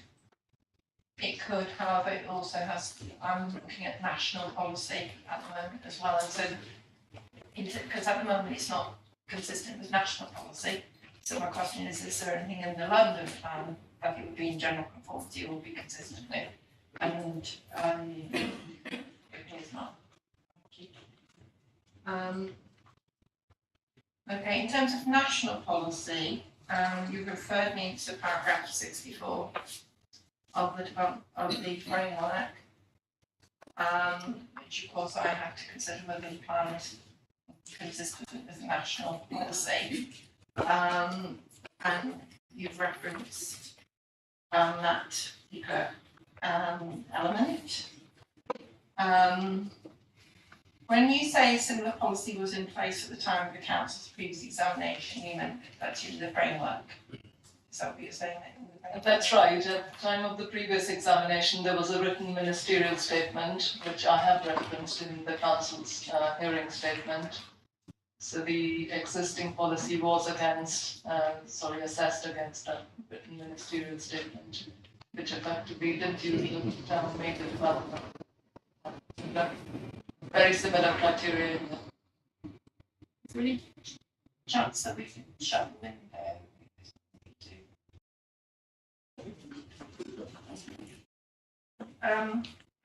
Thank you. You've referenced various elements of the judgment, and I'm not sure whether you've taken quotes from the Court of Appeal judgment or the earlier court judgments. The Court of Appeal judgment. So when you say paragraph 26.4 of the judgment, in your second paragraph on page 20, Is that the Court of Appeal judgment or the High Court judgment? The Court of Appeal judgment.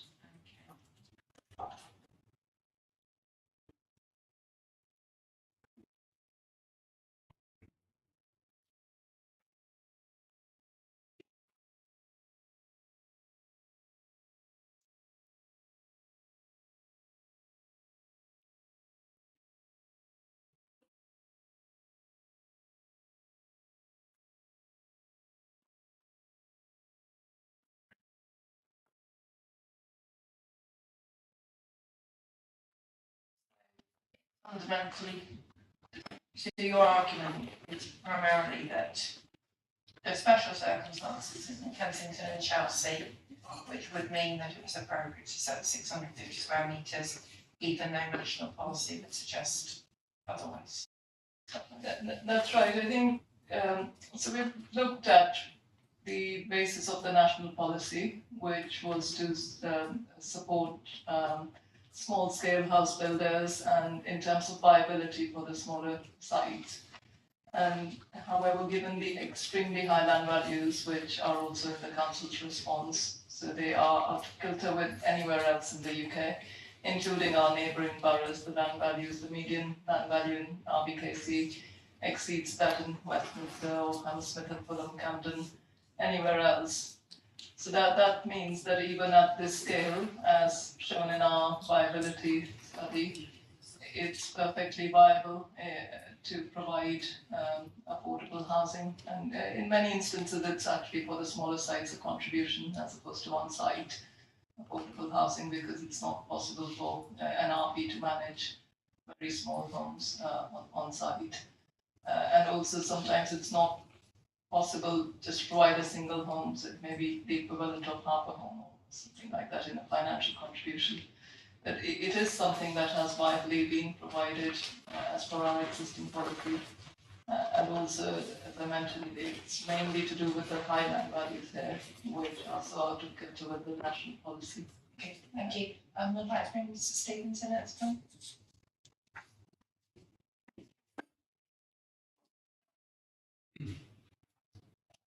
Thank you very much, Mark.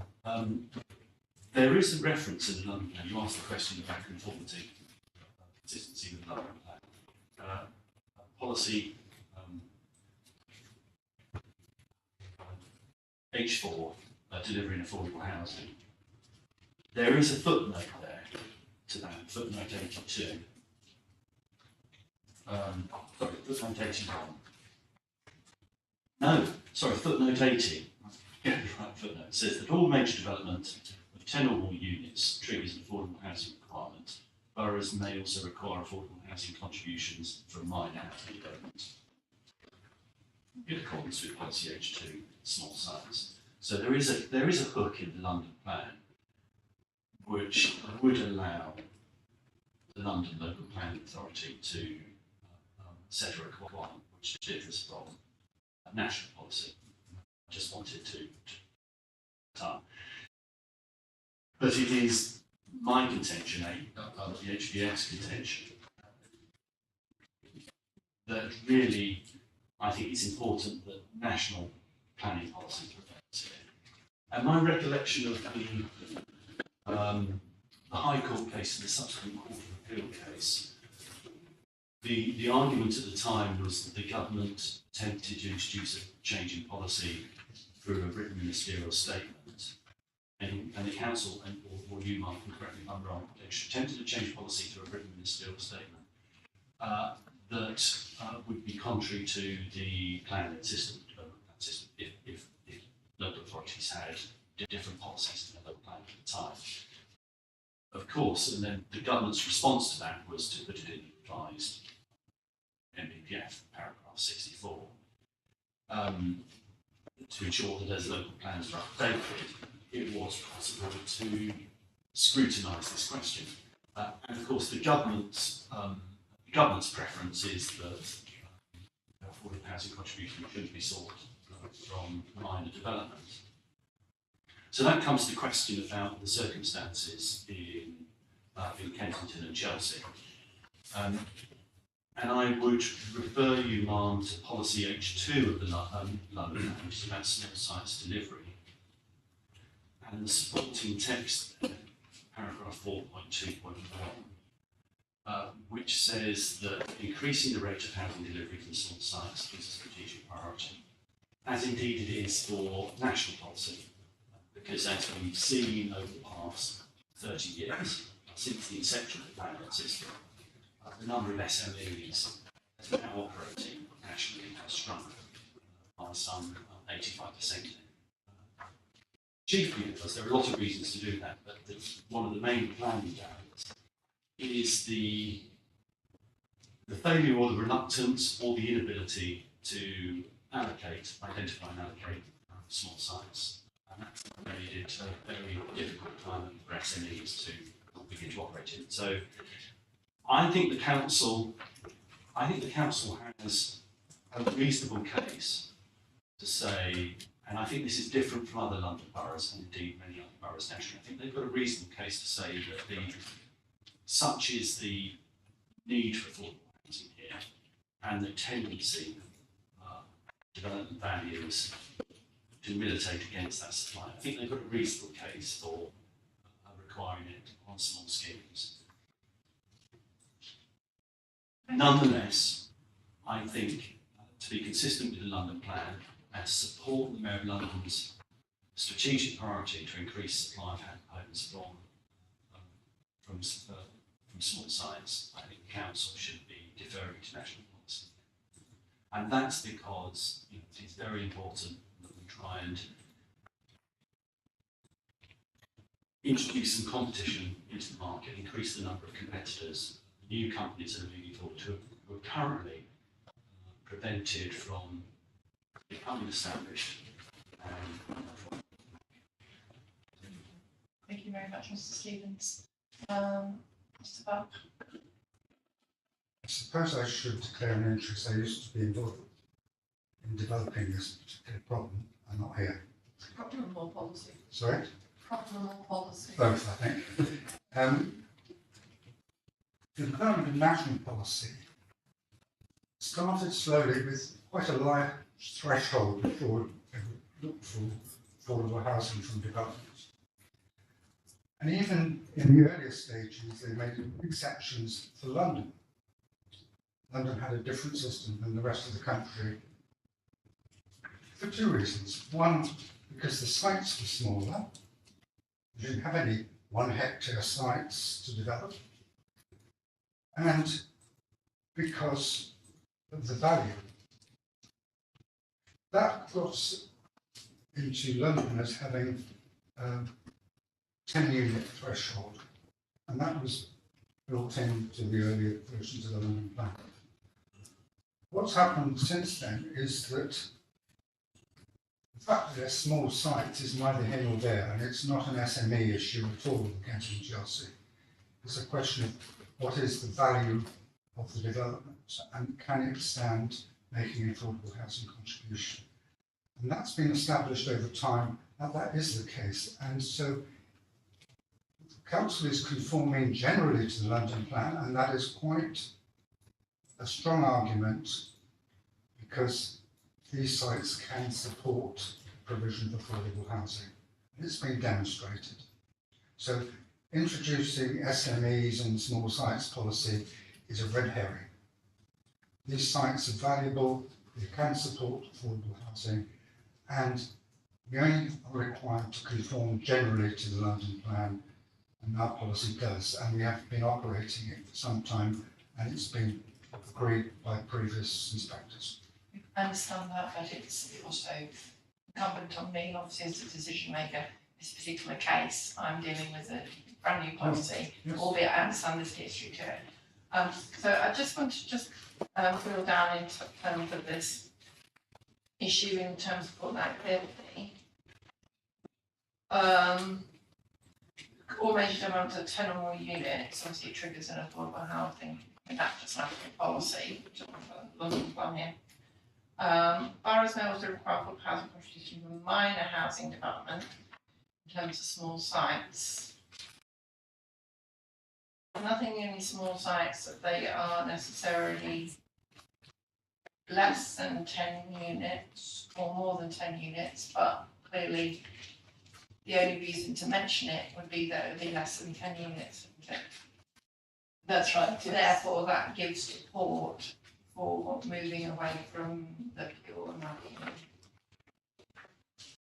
approach or set out in the framework. That's right, and I apologise, I think previously I just misunderstood that the question was, is there a specific 650 square metres figure in the London plan, which there isn't. But clearly there is that footnote which allows us to set affordable housing policy for minor developments. Yes, that would allow us to move away from the NPPA. Someone? On behalf of the citizens' advice, one of the things that came up was this whole thing about 650 metres and but asking that it be changed to 500 because that would then trigger the need to build more community housing from what we understand. So that's what we would be asking for modification because the priority is more affordable or community or social, whatever, it's confusing what terms you use, but more social housing, should we say. Thank you very much. Ms O'Hagan? Add to what's just been said, I understand the viability assessment commissioned by the council suggests that it is feasible for developments of less than 650 square feet to have the requirement. Okay, I understand that. I mean, it may be that they're incredibly valuable properties, but my question relates to the national framework because it has to be consistent with the framework. And so what I'm looking at is whether it is considered, is there any special circumstances? Okay, thank you. Gentleman, Mr. Stevens? Yeah, I didn't mention the viability issue because I don't think it's strictly relevant to the question. The reason why the government introduced the threshold was so that applicants for small housing developments wouldn't be embroiled in the negotiation over Section 106 for affordable housing, which is one of the major obstacles. Litchfield did a report back in 2020 looking at 60 housing delivery sites, small housing sites across London, and it found that the average determination period between validation and decision on Section 106 affordable housing requirements was 71 weeks compared to the average of 56 weeks for all sites. And that's partly why the government introduced this policy, was to stop small developments getting embroiled in protracted Section 6 discussions. So it isn't strictly an issue to do with viability. It's about easing the planning process, removing some of the barriers to enable sites to materialise. Thank you very much. I think I've heard where I need to on that particular element. I'm now going to look at criteria B of policy HO3. In terms of whether D, B and D, how they're going to be implemented.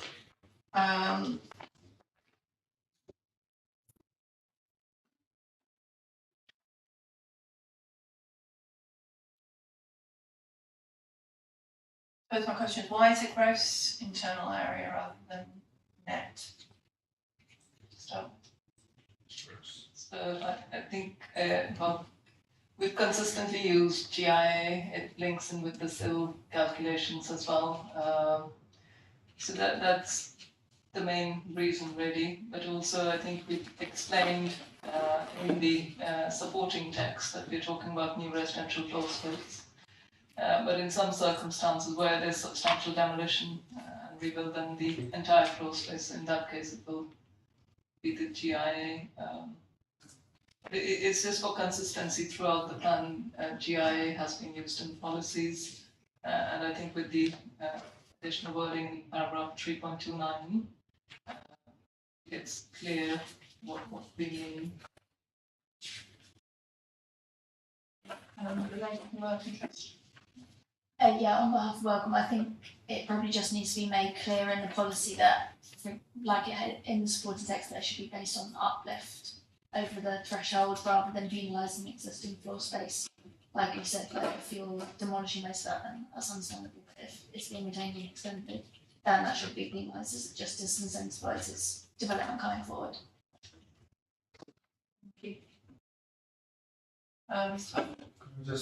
Could I just comment on your suggestion that it might be net? The only area in planning where you use net floor space is for things like retail sales area, which cuts out the back stuff, which is the thing that generates the revenue. In all the rest of the floor space issues, especially, well, even much retail, it is actually gross internal area, which is the critical figure. There isn't a net figure. Thank you for your helpful words. But in terms of, we're talking about new floor space, aren't we? So that's why I think the word GIA is, the gross internal area. I think it has to be clear that that's why I was concerned, because normally it's net, as a net increase in floor space. And I think that's the issue, isn't it? Is that if you knock down 4 houses and then you build 5, you don't really need to build affordable housing for the new house. I mean, 5 from 4, maybe 1. And also in terms of if you introduce the amount of new additional floor space, it's new. No. Thank you. So I think there would be another difficulty with using net because the calculation is based on the GIA 35% of the floor space, GIA floor space, which includes the external walls.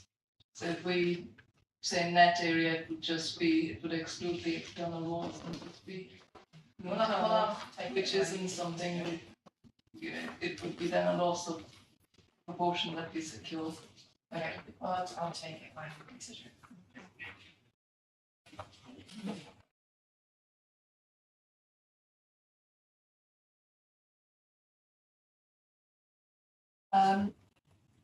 Policy HO5.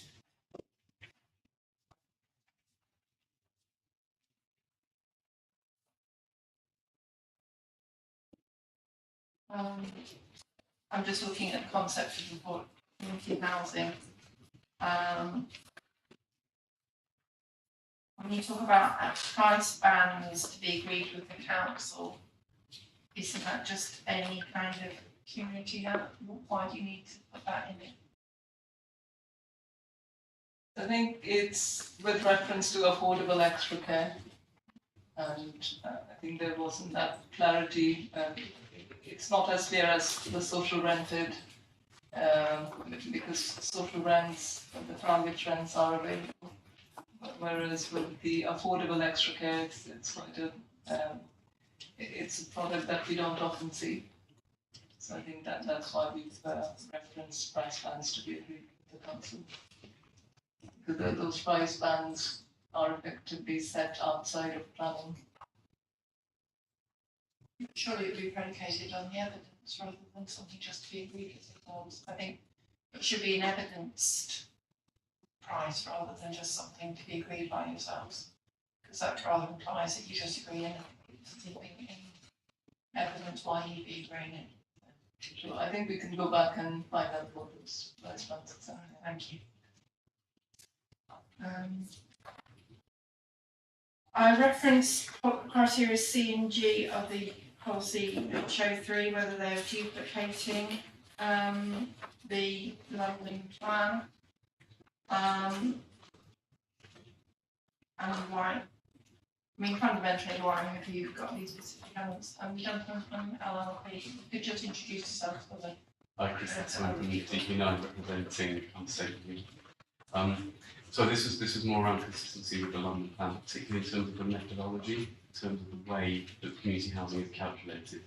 In that the London plan and the threshold approach therein calculates affordable housing in terms of habitable rooms, whereas the draft local plan policy HO3 it does seek to, refers to the London Plan threshold approach, but it then calculates community housing by floor space. And so I think we find that there is an issue that happens generally across London with the London Plan around inconsistency and incompatibility between the approach to calculating affordable housing and following the threshold approach under the London Plan by using habitable rooms versus the approach that is suggested in the draft local plan of calculating community housing, therefore affordable housing by floor space. And so my comments are less around, I suppose, the merits or otherwise of calculating it by floor space. I feel understand. Sorry, that's my next question. Yeah. So I understand that the council do have their reasons for that, but I think it's more that we find as developers. Yeah, sorry, that was another question. Oh, right, okay. Oh, you're jumping Am I down jumping the road. ahead on the question? So Yeah. it's around consistency. Anyway. Yeah, So we'll we can get come to back that to in that a when we minute, get to it. yeah. And apologies for jumping ahead. Don't worry. Okay, so the council, you responded to mine, just so just for clarity, you need to put all this in the plan. I just wondered what you added, which was different from the London plan. Yeah, that's right. So one is that it is, we do it by floor space rather than by habitable rooms, but also it was for completeness, because otherwise a reader would then be perhaps they'd be unsure what's our local policy, and then they'd be jumping between the two policies. So the policy covers all the criteria necessary within our local policy. But surely the London plan and your plan are the development plan. You're not trying to put every single policy in the London plan in your plan, are you? No, we're not, but I think in this instance, because we've got quite a number of criteria for the community housing, it would be odd just to not mention a couple of them and leave them a reader to think that we need to look at the London plan just for those specific ones. I think we could say the policy would be more effective if it was read holistically. So although we accept the plan, both of them, the development plan for the borough,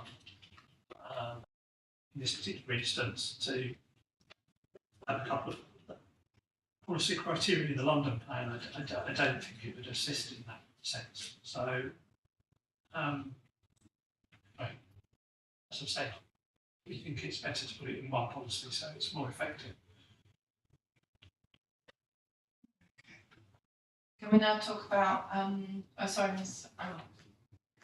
Yes, I'm just speaking for myself. I was just, the issue of calculating the floor space by, space as opposed to habitable. This is exactly the question I was going Yeah. to ask. So can just be clear that we're now on the question about floor space versus habitable rooms. Because I want to raise an equality issue. Okay. So, for me, the issue is that what we're looking for is rooms, and how does that work out? Because particularly in the north, where we have lots of people from minoritized and racialized communities, we know there is a need for larger, for more rooms. For example, if you take a Muslim family, where there's an issue around a boy and a girl sharing a room. So what we're looking for is more rooms in social housing.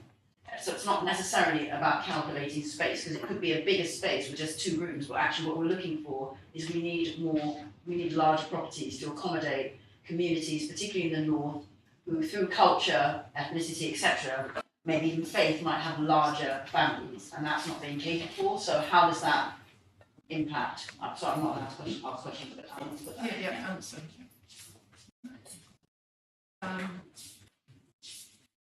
Thank you.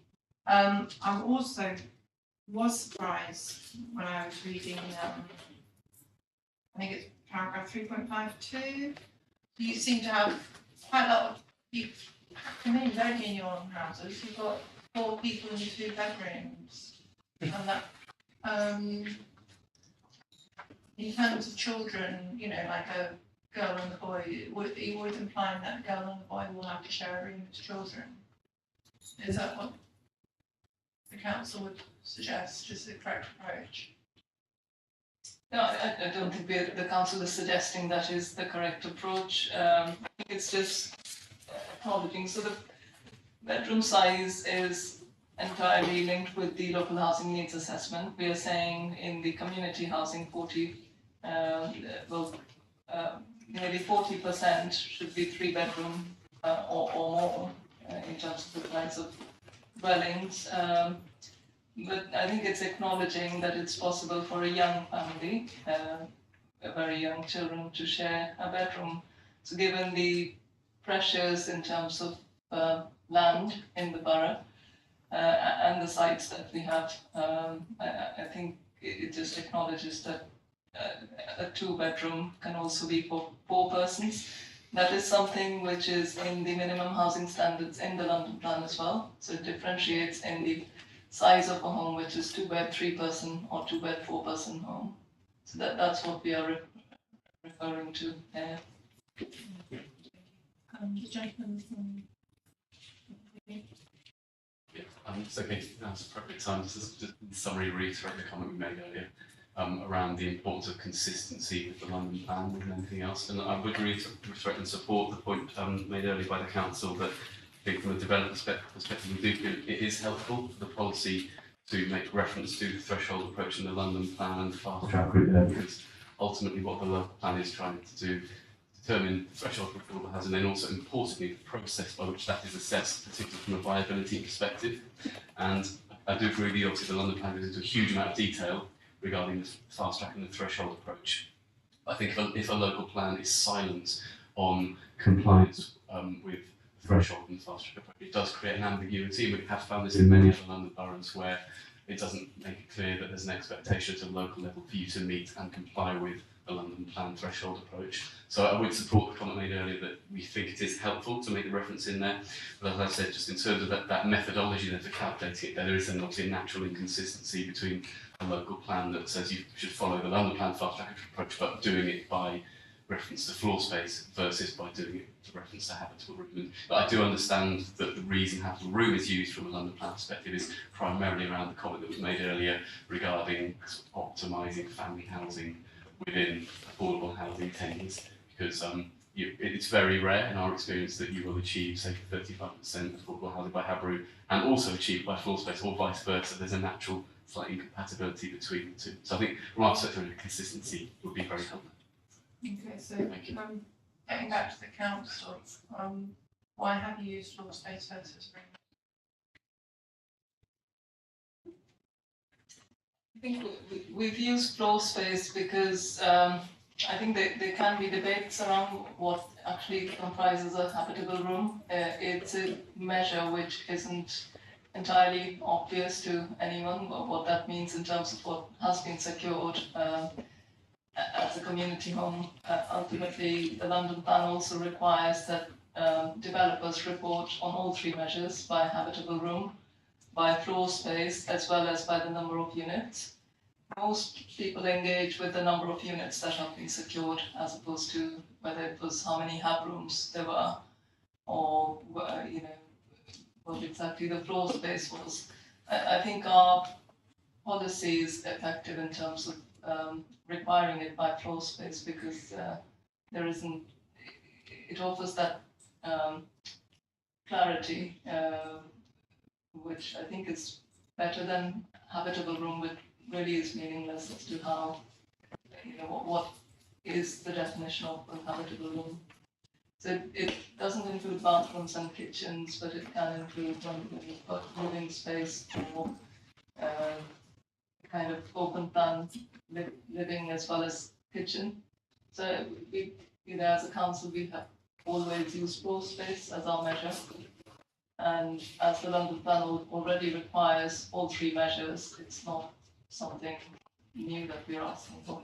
And in addition, I think in formulating the policy, although I'm not sure we've published that in our policy formulation report, if we required, the policy requirements are more easily met if the measure is habitable room.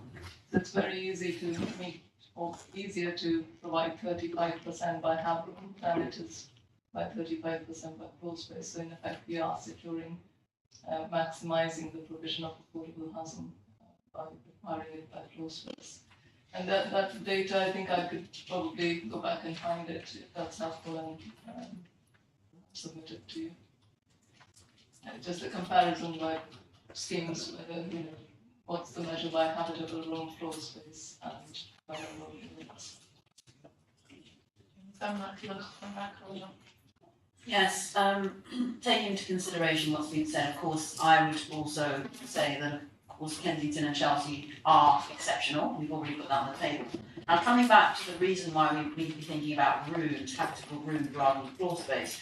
For example, the NSPCC recommends that children over the age of 10 should have their own bedrooms. They talk about the psychological, educational, and other beneficial social aspects of having your own room. There's also the fact that in terms of coming back to trauma-informed practice, we also know that we have an increased mental health issue amongst young people, a lot of it emanating from the Grenfell fire. And so there are higher needs for children, for example, with mental health issues, children with autism, and other people who are disabled, for example, having their own rooms. So rooms are essential, the number of rooms rather than floor space. People need demarcated rooms, particularly vulnerable people and people who have been affected by trauma. Before Mr. Bart comes in, I just want to, sorry, did I come from Swindon? Is your programme up or down? Still up. Oh, right, okay, I just want to ask the council a Yeah. question. Did you consider the impact of rooms versus floor space on different groups? So I think in terms of securing the number of bedrooms, that's the bedroom size policy. So we secure affordable housing by the floor space, but then we apply the bedroom size policy, which requires that 40% of the homes that are secured as community housing are 3 bedrooms or more, and that the 2-bedroom homes are also mostly secured as 2-bed, 4-person homes. So that policy would apply on top of securing it by floor space. What we have considered is the proportion of affordable homes that can be secured by floor space or by headroom. So that's something which we can go back and look at. As I said, that by securing homes by habitable rooms, it makes it easier to provide 35%. And in effect, we would be getting less, not more affordable housing if we did it by habitable room. So scheme by scheme, we've got a comparison. If you look at the proportion by headroom, it may be achieving 40% by habitable room, but 35% by floor space, the same scheme. I think we've all become very confused here. We're talking initially about affordable housing. Affordable housing is by measuring market housing by size. What we found in the past was that people tended to produce very large units with very large rooms, and if it's measured in terms of rooms, then it would not produce as much affordable housing as looking at it by floor space. So that's the purpose of generating affordable housing. The issue of rooms and bedrooms and things like that, which is about the use of space, slightly different. And I think ISIS is mainly talking about social housing and not market housing. The tendency in market housing has to less rooms and more space. And the only way you can have a common measure is to use floor space rather than habitable rooms. When it comes to what kind of housing should be produced in terms of sizes for different groups, yes, that's where you need bedrooms as the guide for the types of housing. And then you get, it addresses your question of what different sex children, whether they should be sharing a room. They shouldn't. But that is measured in terms of what type of housing is concerned. For affordable housing purposes, the common measure of floor space is by far the best. Otherwise, you get people producing affordable housing with very small rooms and saying, we've met the number of measures in terms of rooms rather than floor space. And so I think in terms of measuring whether we need affordable housing, we should treat the floor space measure as the main measure in this borough.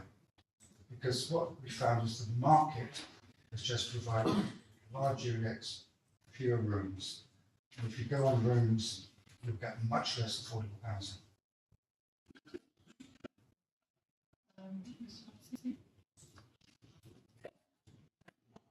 Really briefly, given what the council has said on the size, the 650 metres, wouldn't you get more affordable houses if you defaulted to 500?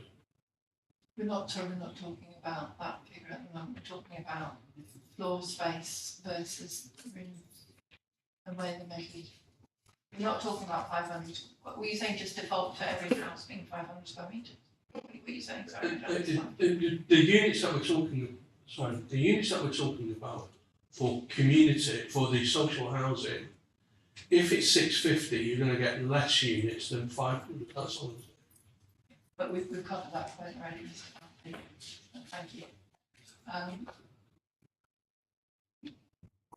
The final bit on this topic.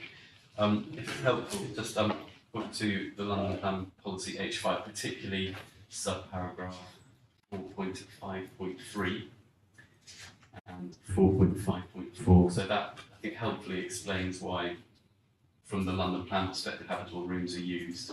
It explains that the percentage of affordable housing on the scheme should be measured by habitable rooms, and the glossary then does define what a habitable room is, to ensure that a range of sizes for affordable homes can be delivered, including family-size homes. And I think this is where we've been having a very valid and interesting discussion, because it does then go on to say that habitable rooms in affordable and market elements should be a comparable size but average across the whole development. And if this is not the case, i.e. you have market homes which are much bigger than affordable homes, then it may be appropriate to use floor space. And I think that's perhaps where the council is coming from.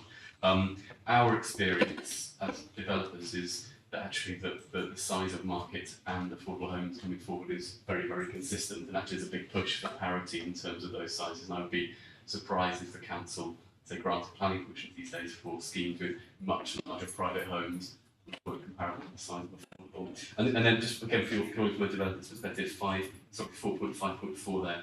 It explains and really underpins what the threshold approach is all about, which is that the purpose of it is to embed affordable housing requirements into land values, so that when developers are purchasing land and purchasing sites, there's a clear understanding and expectation regarding the delivery of 35% or 50% if that's the relevant threshold of affordable housing. And the measure of habitable rooms is seen as an appropriate London-wide way of calculating viability from an affordable housing perspective to determine land value. So, if anything, the point about consistency means that we think boroughs are more likely to get the threshold levels of affordable housing if there's a consistent approach. So just to clarify, you're arguing that because there shouldn't be no obvious difference between affordable housing and market housing on the site. Well known. It's why habitable rooms tend to be used. That habitable room, you have a 3-bed house, affordable housing, and a community housing, a 3-bed house, or market housing, they should be parity. Yeah, that's the argument, isn't it? Yeah. And what, in fact, the London Plan says, habitable rooms should be at a comparable size when averaged across the development. So I suppose it then comes down to why in Kensington and Chelsea is it any different? Before you come in with background, I just like to know.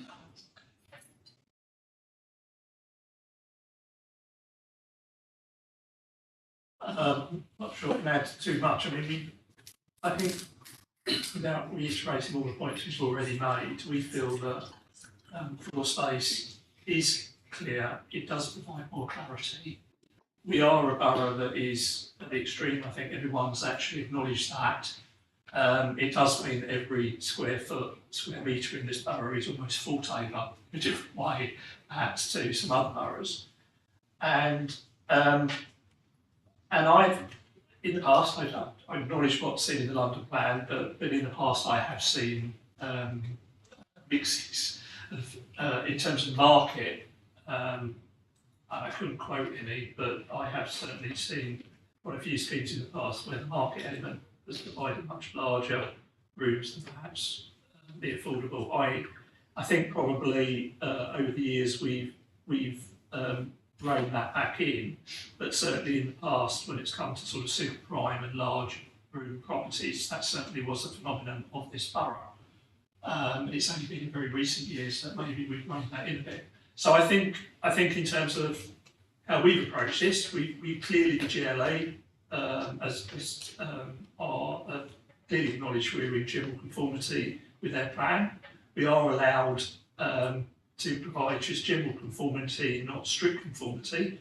And I think the approach in this borough, we feel that floor space is a better indicator than habitable rooms. And we've had that debate, but for all the reasons that I think, without reiterating them all again, I still would strongly recommend that we would wish to see floor space rather than habitable rooms. And as I've said, in terms of the indicator, the developer has to provide that anyway.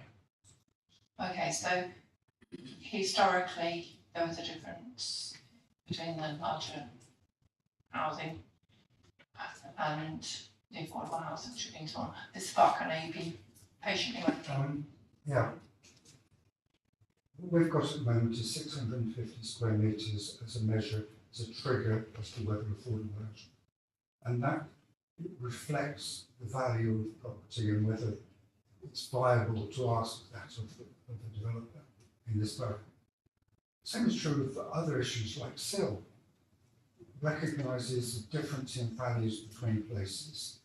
And I think our policy can be justified on the basis of that reflects the circumstances of the place, and strict conformity, which is not a term that is used anywhere, is not general conformity is all that's required. Yeah, I understand that, but clearly it's important that it also be consistent where necessary. And this is, the plan is in general, if it was just general conformity, then I wouldn't have to bother with any of GLA's responses. All I say is they've got the little tick, it's in general conformity, I can move on, but I'm not in that position. I have to be clear whether it's consistent with the plan and also consistent with national policy. And if you have a development plan which is inconsistent, as in like the London plan and your plan, and the Chelsea and Kensington plan, therein lies the road to petition, because you then have lots of confusion and ambiguity. So that's why I'm just trying to clarify where we're at. I would suggest, And it may be that I come and agree that the council's approach is the correct approach, but I need to understand why and completely consider why that is the case. I'm saying the choice that the council has made is effective and it's not that difficult to understand. Okay. Ms. Alma?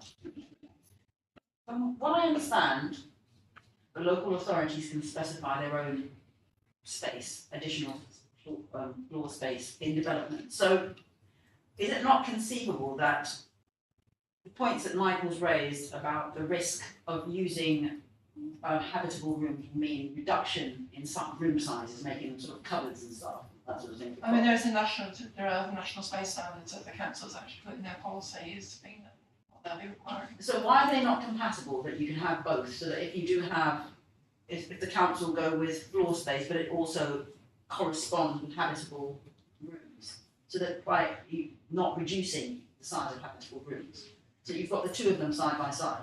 I mean, there is the issue of, I mean, the council has got a policy which does talk about national space standards, so each house has got to be committed to that, so that, I mean, it'd be interesting to hear the council's. Yes, so there are minimum space standards, and this morning we discussed the issue of very large homes in the borough. So there is demand for super prime homes in the borough.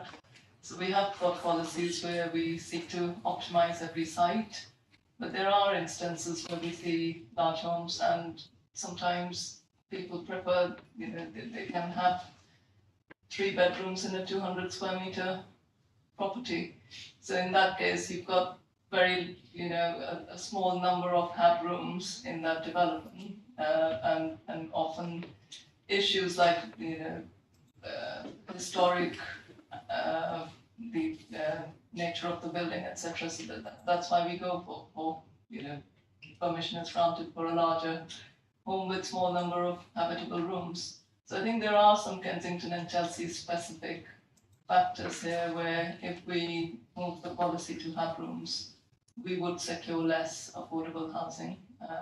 And I think using floor space makes it completely clear as to what the requirement is, and we are not arguing around what consists of a hub room or not. Because if you look at the London Plan definition, it actually includes kitchen as a hub room as well, an area of cooking. So I don't think we want to go into those arguments, and I just feel that using floor space provides that clarity and avoids the issue of very large homes not providing enough affordable housing. Thank you. It's my last point I'm going to take on this. Just to follow up on that, I think that we understand and have a lot of sympathy with that position, that it's very unique to the borough.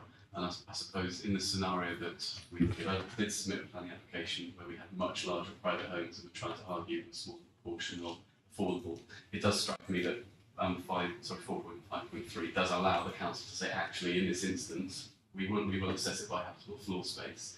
I think our point is just that the starting point should be a habitable room-based assessment, and then because that's then consistent with the London Plan. And then in the event that there was an application of the sort that the council is understandably concerned about, I think the London Plan does kind of tee it up and allow you to say, actually, in this instance, for this particular application, habitable rooms isn't appropriate, and we could assess by floor space. I'll leave it there. Sorry.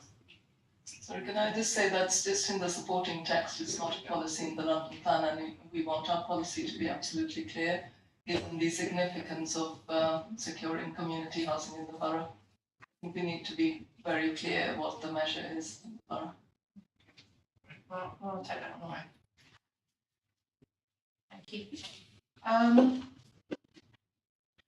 Vacant building credit, it's very similar. We seem to be having a borough which is always Kensington special, and Kensington is special in terms of vacant building credit. I'm correct with it? Well, that is the council's view, that we don't apply vacant building credit, we never have, since it came into being. I think we would be very happy to put that into our policy, because at the moment it's only in the supporting text. I think where vacant building credit is claimed, then developers can't claim the SIL exemption for an in-use building. So I think in effect, we haven't seen that in the borough. We have never used it in the borough, and again, it's because of the high land values in the borough. We don't need that additional incentive to bring vacant buildings back into use. Mr. Stevens, you've got one? Well, only to remark, that again, like the small sites exemption from affordable housing, this is a national policy, and the Mayor of London attempted to disapply the vacant building credit through the latest London Plan, but the panel rejected that. The Mayor's argument was that the supply of land and the competition for that land was very acute in London. And the contention, for myself included, in that examination, is that isn't necessarily true. There are many other local authorities in this country face similar restrictions, competition for land. Leicester, Brighton, Birmingham, some of the most acute examples, Bristol. And the panel said, agreeing with the educated line of argument, that if you were to make a special case for London, you'd have to make a special case for many other local authorities in London. And the purpose of the vacant building credit, like the small site exemption, is to try and incentivise the supply of brownfield land. It's there to enable more brownfield land to come forward more readily to reduce the pressure on the release of greenfields.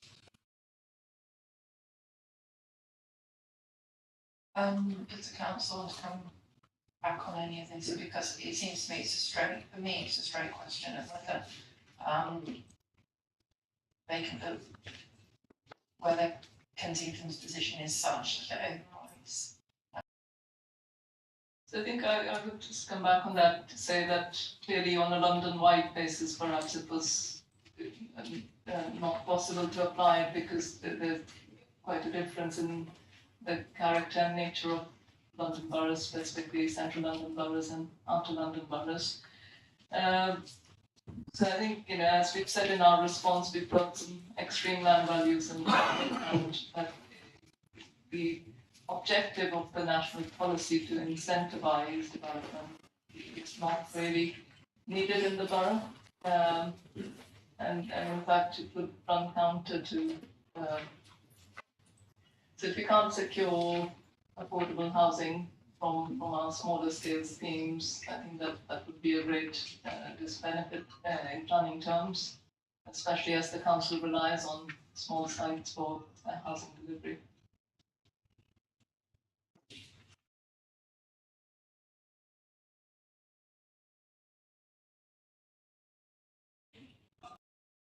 Thank you.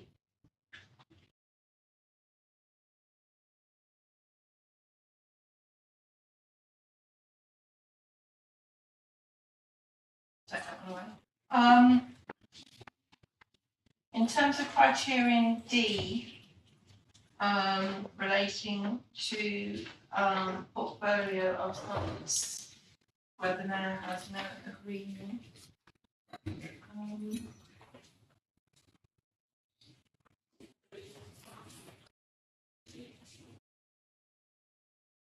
General conformity of the plan, but then later on, you say that, and as well, kind of London, I believe, made a representation.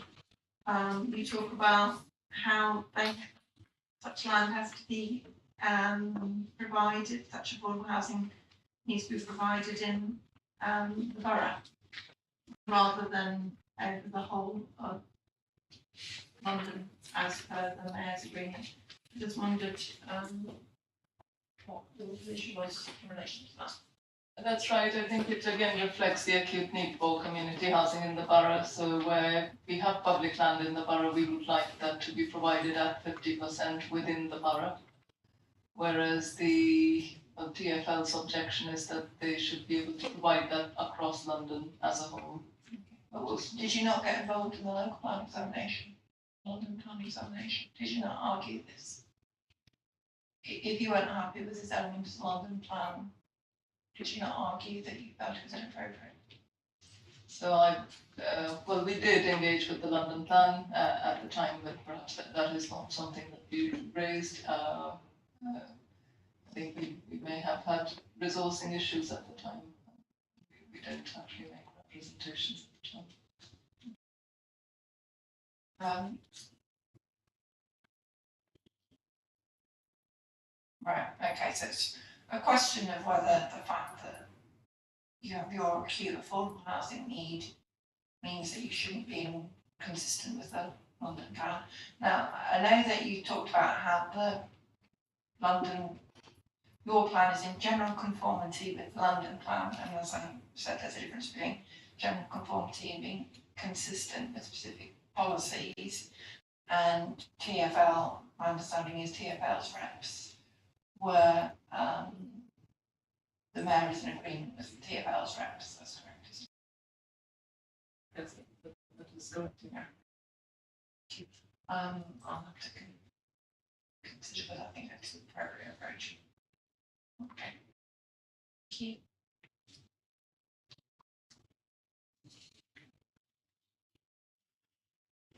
Similarly, we talk about maximum reasonable amount of community homes in terms of para 3.26.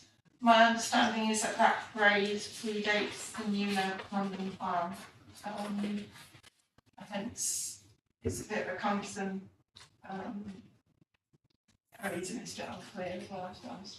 So I think we'd be happy to change it to maximum viable level, which is the terminology used in the mayor's London plan guidance, which has just been published for consultation in May.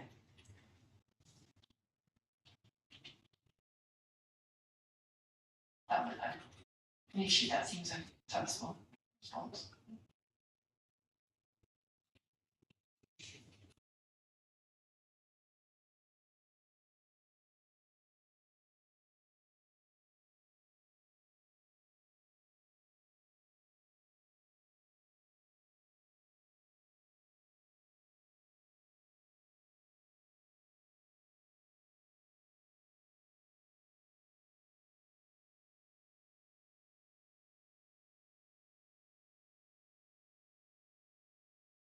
I just, in terms of H to J, in terms of financial contribution, I just wanted to, we talk about exceptional circumstances, saying that you can't to build.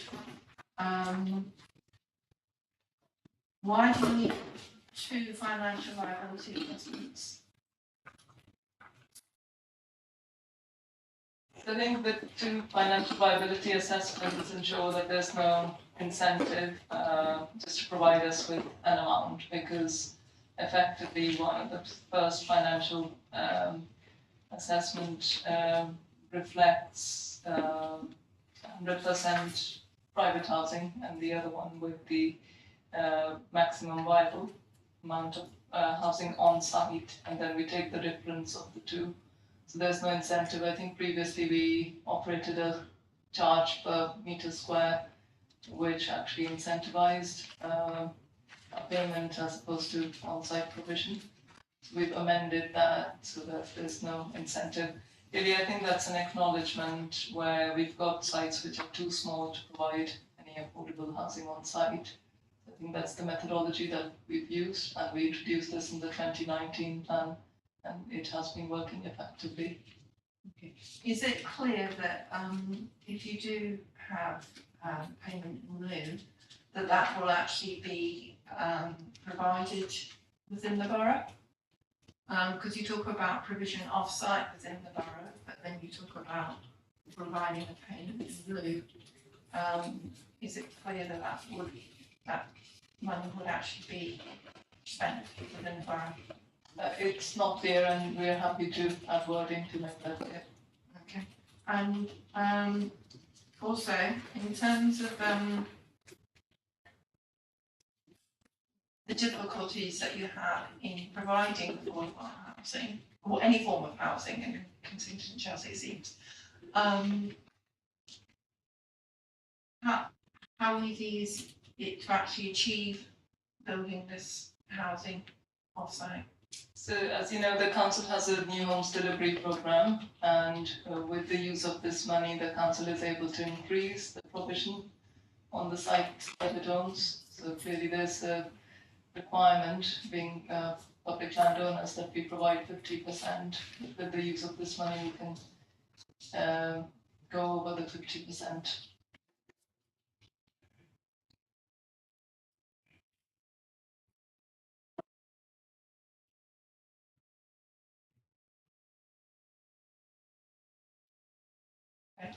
Ms. Anwar? On behalf of Citizens Advice, with regards to the payment in lieu to developers, we're proposing, or the modification should be included around, more clarity. I think we're going to give more clarity on these stringent exceptional circumstances and allow for this. And also, there's nothing about consultation built into this with the community. Sorry, what, in terms of where this? Well, if you're basically giving developers a get-out clause, in a sense, and so surely one of the issues that we have with developers is often the first interest is not actually, the people. It's a profit margin. That's reality. And so for something like that, they should. And when we talk about them being allowed to sort of have a get-out clause, surely there should be some way for the people to feed into this. People to be consulted on should they be allowed to go ahead or something. I mean, this is Sorry, I'm trying to understand where you're coming from. In terms of if there's a planning application coming forward, clearly that would be subject to public consultation. But the issue is that often people we're not made aware of the public consultation, or it's not very well advertised, and people aren't aware of the implications. But for example, last night, many people weren't even aware that this meeting was happening with the developers on the Ballinor site up at Kensal Gasworks.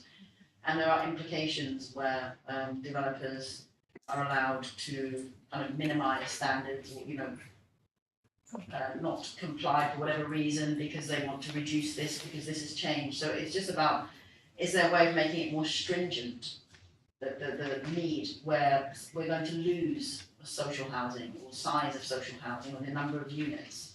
Because that has a massive implication for the community, and I'm not sure that people are well aware of what that will be. I don't think this was There's no scope for my that. reading of this, no. I think my reading, I'm not suggesting, what I'm suggesting is that this policy doesn't talk about losing affordable housing, it's just saying that that affordable housing may not necessarily be built on a specific site being developed. Isn't And it has to be some exceptional circumstance. Isn't that a loss for us then? And what are the exceptions? Can't we make? I mean, the exceptional circumstances. How has that worked out, and how does how do we feed into that? Because that's a loss. If you don't build it, in effect, we've lost it, even though we haven't had it. Do you see what I'm saying? Yeah, but the theory is that it's not going to be lost. It's just not going to be built on that particular site. Perhaps. Yes, I think it really is only meant for the very small sites where a registered provider simply won't take the management of the unit that's provided on site. So therefore it's not built on site, and it's linked to the fact that we are setting a threshold of 650 square meters in the borough. It's not possible to then build on site, and it's in those cases. So for the larger sites, of course, it has to be on-site delivery. So we've got Odeon Cinema, for example, just on the high street, that is providing on-site affordable housing, but for the smaller schemes where it's not possible, a payment is then taken. But we don't say that exception in the policy because we don't want to incentivize without having that discussion or that consideration whether something is possible on-site first. So we don't want to write a policy where we've already said, well, in these cases you can just make a payment. So I think we've tried to make the policy as strong as we could. I think we've also defined quite clearly where the exceptions would be made. If you read paragraphs 3.36, 37, they really do clarify, I think, that really accepting payments is the exception, and we clarified where those scenarios might exist. I think writing more on the subject would actually not assist. So we feel we've clarified.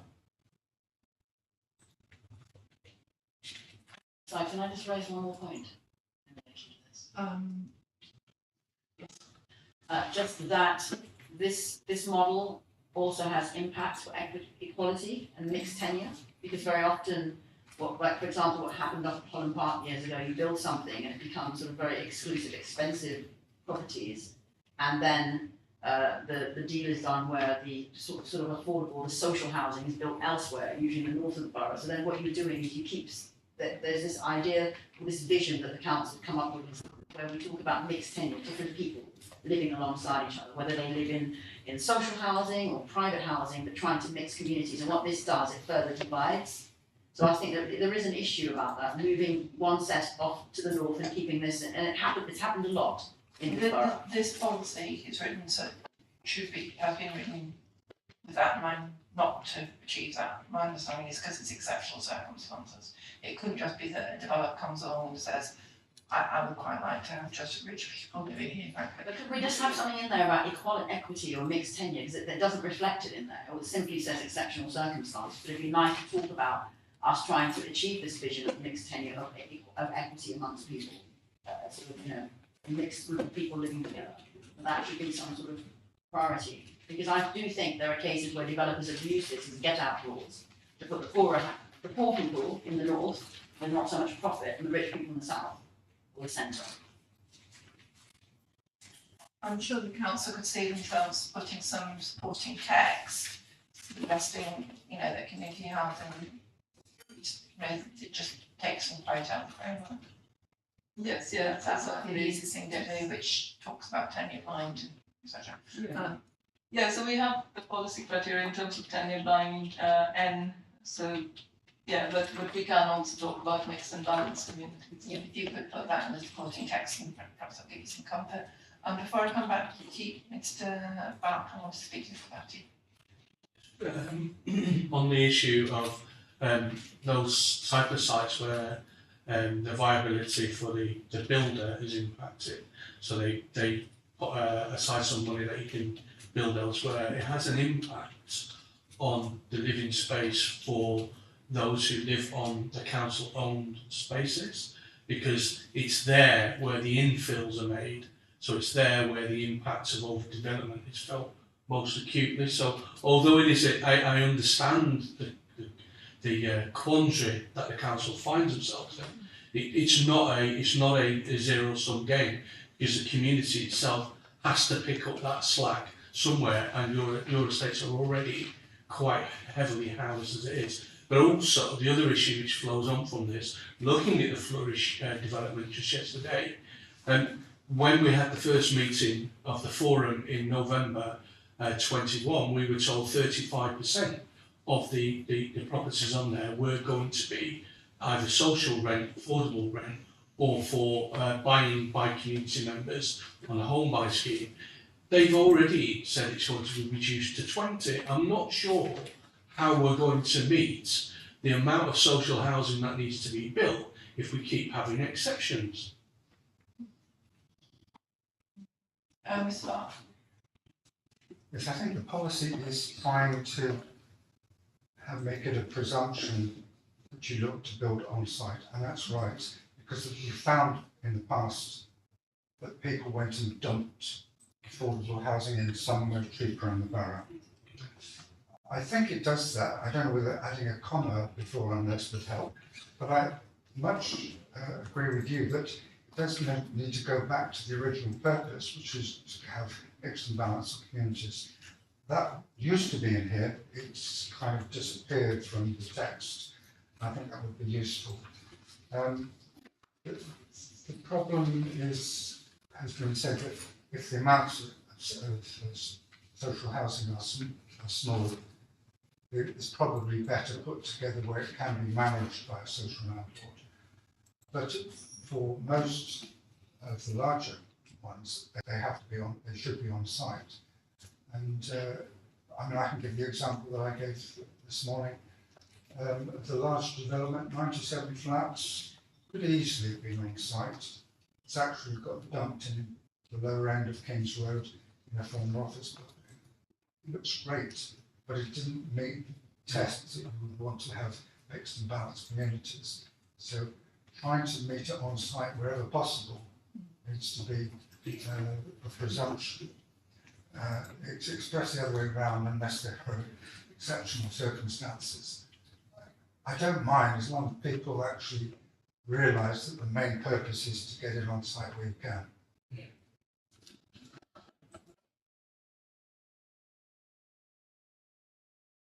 I mean, you could go one step further and just say developments be provided on site unless it relates to your 650 square metre property, which clearly you're not going to be able to put an affordable housing on, and then it's up to the developer to work it across. I don't know. You could. I think it's fair to say we have tightened this. We all agree that it should be delivered on site, particularly in this borough. So I think we've come up with a policy which is clear. And my slight concern, if we took out those criteria and not mention exceptional and define what we mean by exceptional, is that actually we would end up with more inconsistency and more challenges than if we don't define it, and believe you me, we would have a lot of those. So I think it's better that we've defined it and said what it is. And we do robustly, I think, apply this. And we've got plenty of audience and the rest of the residents out there. We're making sure that we do comply with that. So, you know, this is transparent. So, you know, where affordable is, we do take payment for affordable. I think they are rigorously looked at, and we would have to provide the justification along the lines that we've said. And I would be a bit concerned if we remove that, because, as I've said, I think it would create less consistency and plan would be less effective.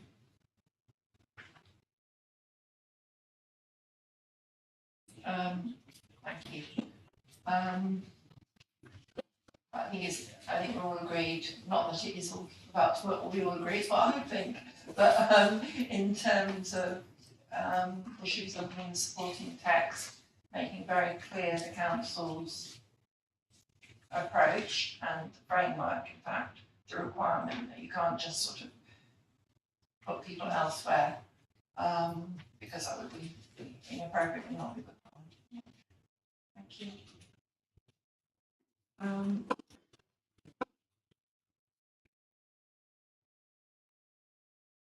I'm going to look at the tenure of housing. Is it the right type and right tenure? And would it create mix and balance neighbourhoods?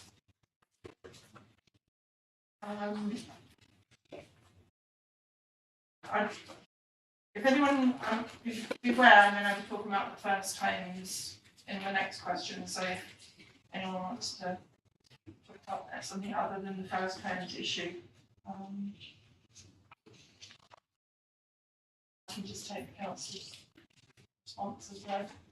So, sorry, could I, actually, I had a point to make here. Yeah. So with the publication of the land guidance, which I just mentioned, there's some new clarity that the London affordable rent is no longer eligible for grant funding from the mayor.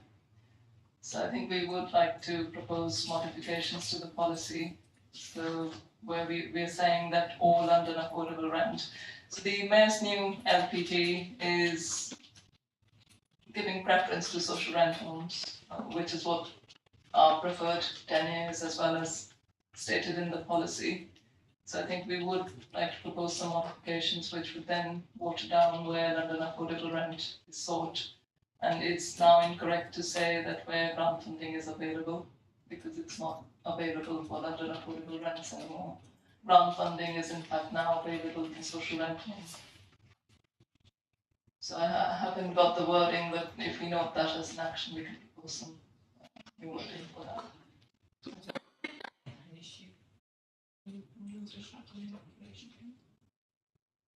Okay. First homes, North Kensington. It seems from reading the evidence to me that it seems highly unlikely that first homes would ever actually come forward. And I'm not sure whether you actually answered my question.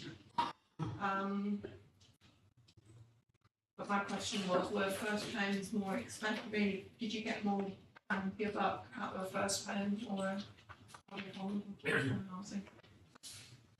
So I think it's in the viability study. So yes, yeah, I think for first homes it may be possible. But I think the real issue in the borough, as you know, is the land values and whether something could meet the definition of first homes at all in the borough.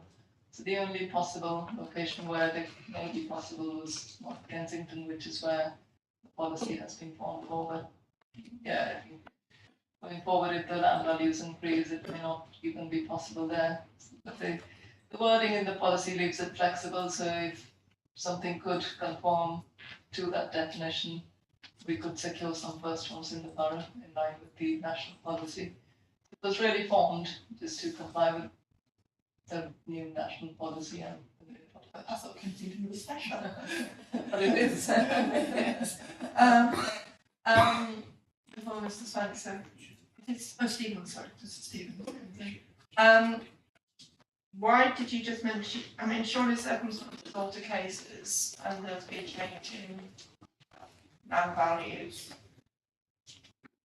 Why have you specifically mentioned North Kensington rather than just first homes in the borough?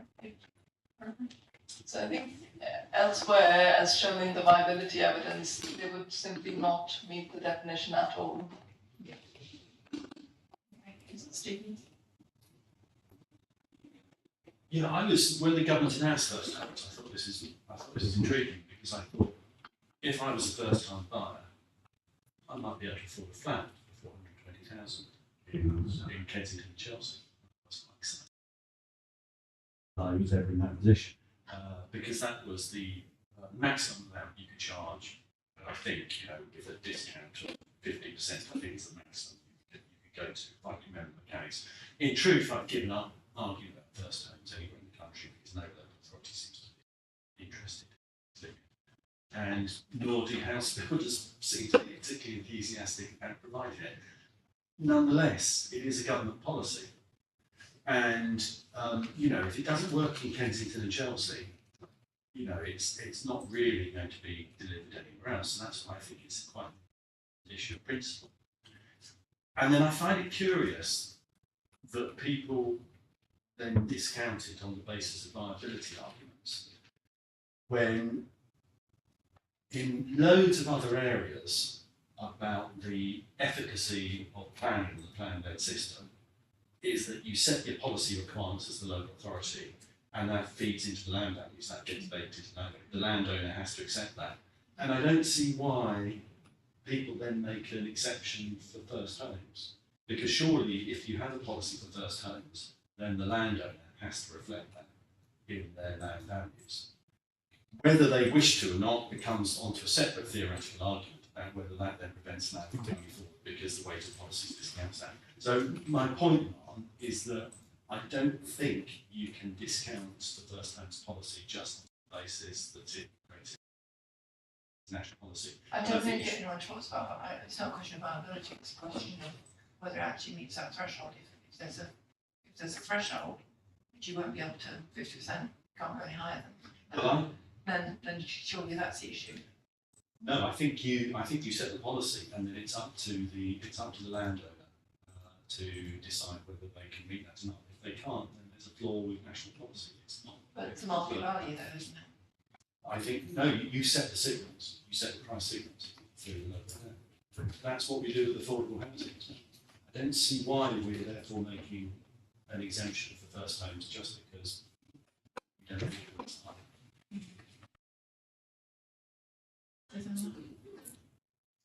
Just representing citizens' advice, just to say they felt, or their submission was clear that they thought, again, given the high land values in the borough, that first home was not an initiative that really should be supported because it just wouldn't happen, basically. I'll come to you later. Again, really quickly, where's the evidence from the borough that people could even purchase them? It's a bit like legislation. You can legislate, but nobody comes. It's just redundant, nothing. And as far as this borough is concerned, it's a waste of space in this plan. It's not going to happen.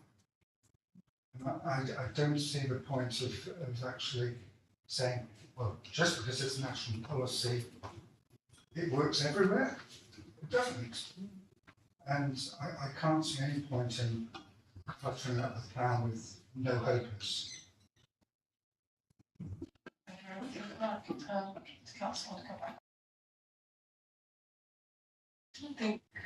think we've looked at the evidence, and the policy that we formed reflected where first homes may be possible. So as I said, that we put in the policy criteria to reflect the national policy and also to enable a product where people can buy homes in the borough.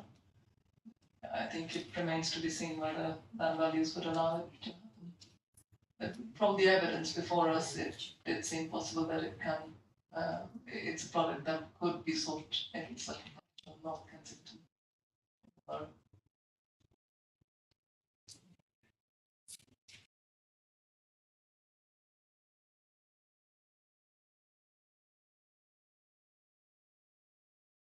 Thank you. Mark, can I just address that question about whether it would be affordable as a product to residents? Microphone on. Briefly, and can you put your microphone?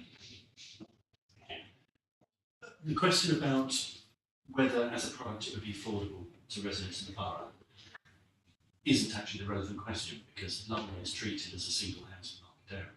That means the supply of homes in RBKC could meet the requirements of people currently in Bexley or Harrow, in the same way that homes provided in Harrow and Bexley could meet the needs of current residents in RBKC. That's the mayor's definition of London. London is a city.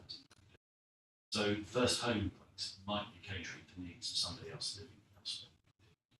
It doesn't have to be about whether residents in RBKC. Thank you, Mr. Fairty, I don't want to go.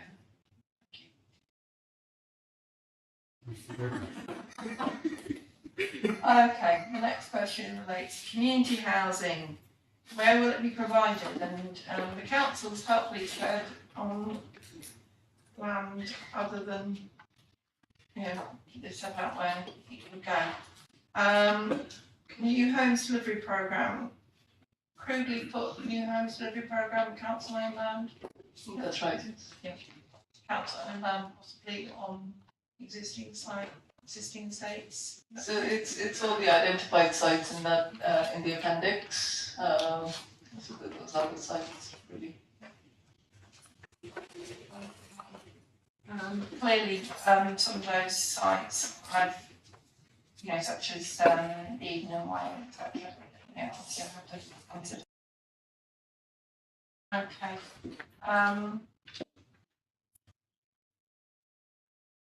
No, Zama. Is this an appropriate point to raise the potential of cooperatives? There doesn't seem to be a policy specifically or much around, it was mentioned briefly, but certainly myself and Citizens Alliance, I should have both up, felt that there should be a lot more looking into people, enabling people to set up housing cooperatives. And that is also an alternative or way of increasing the supply of social housing. It's not much about it in the Question 75, which is going to take place on tomorrow, specialist housing, and it talks about households with specific needs, self-build and custom housing.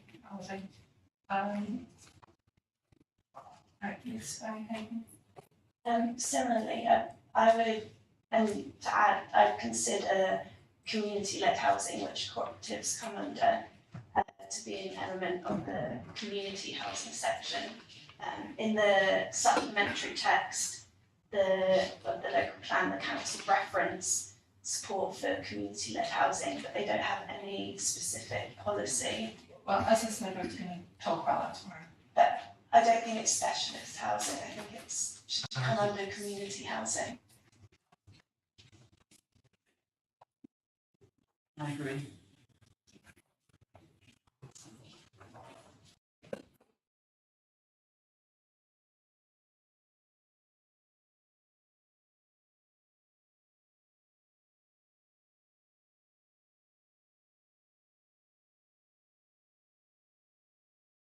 Maybe we need more clarification on what community housing is referring to, because I understand community-led housing is one of the things it's referring to. Can I just quickly add as well that I think it comes within the context of social housing, or whether terminology used, whether it's social, community, cooperatives are forms the way of providing that.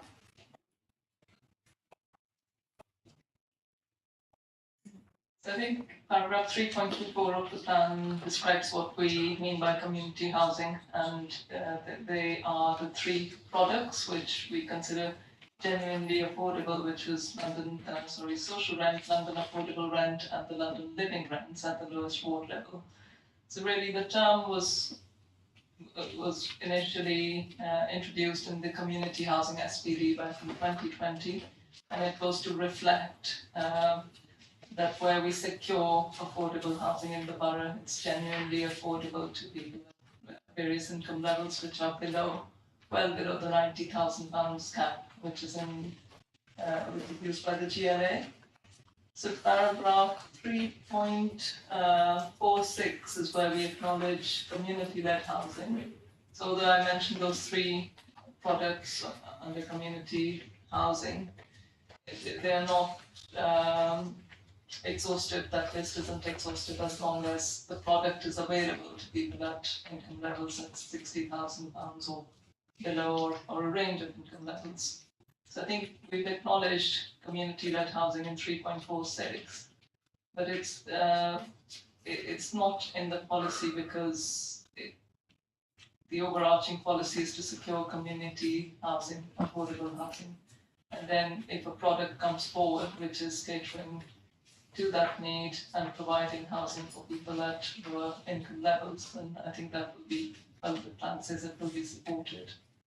So I think we made our position quite clear in terms of support for community-led housing in that paragraph. But I think if it's considered appropriate to acknowledge that in the policy, I think we'd be happy to find some wording to do that as well. Yes, that would be helpful.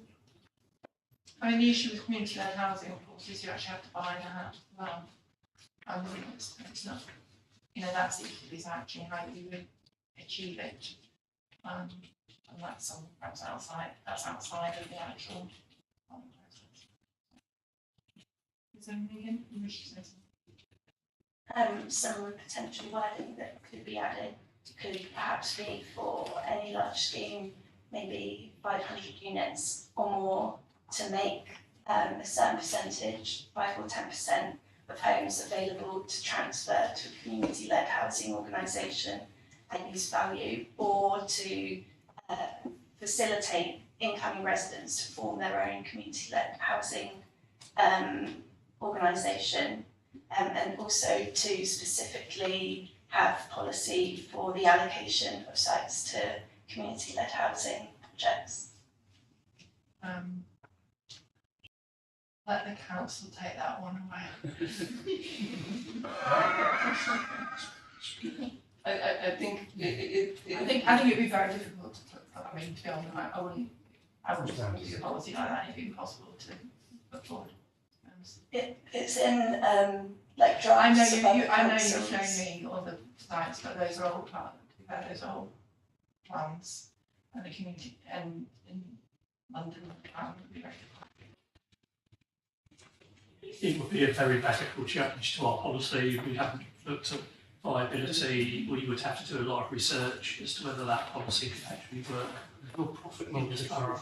So, you know, it would be a radical change. It's not something we can just do as a minor modification here. I'm just saying It'd have to be a main modification. It'd be one that I'd have to recommend. I find it difficult to recommend it. Ms. Anna? I was just going to say, well, you just said it'd be difficult to recommend, but surely that it's possible to do the research and see if even not the percentage that Ms. O'Hagan's mentioned, there must be a possibility of implementing something that's stronger and supports community-led housing or cooperatives, however you want to put it. It works in other places, in other parts of the world. You know, parts of the cities all over Europe who actually specifically focus on building this kind of housing and recognise the value of it, to finding housing solutions. And this is the issue, housing solutions in a borough where the land is so expensive. And if communities can come together and do this, or there is something on a developer whereby they have to give something over for the benefit of the community, then surely it's worth exploring and researching. But it could come within the whole remit of community housing, the community-led housing, because community-led housing has to be led housing in perpetuity. It could be something that's part and parcel of the community housing umbrella. But I think to put such a specific issue in a policy would be very difficult to justify. Yes, yeah, I definitely agree with that. I think, you know, the impact on site allocations, and that's something we haven't really, it would seriously impact on the viability of the schemes.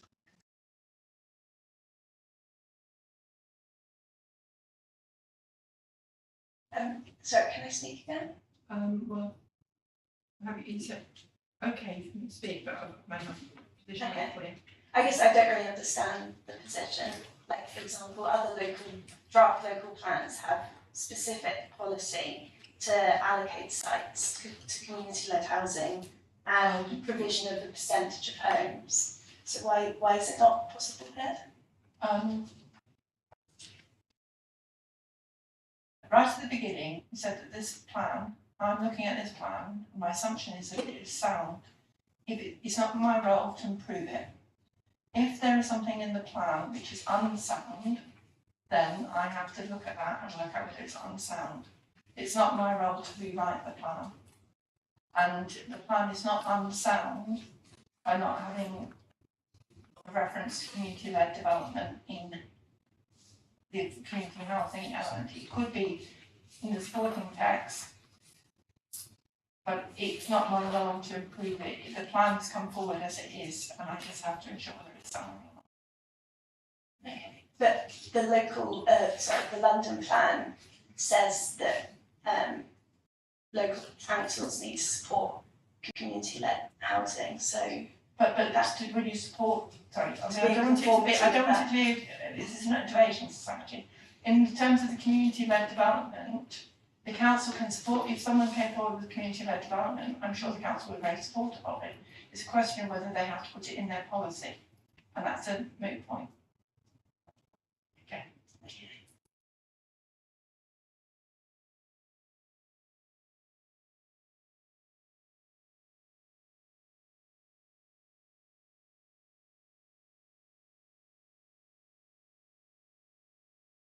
Are any modifications required in response to the above? If so, what are they and why?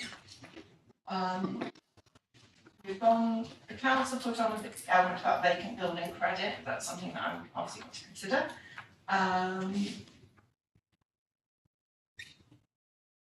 Put forward another main modification, which again I'm going to consider. And we've gone through and made the council's put forward a number of other main modifications that they're going to suggest. I'll go away and I will consider the other issues raised. Ms. O'Hagan, you still have your. Thank you. Right. Now might be a good time for a break. We'll come back at 4 o'clock. Thank you. Yeah.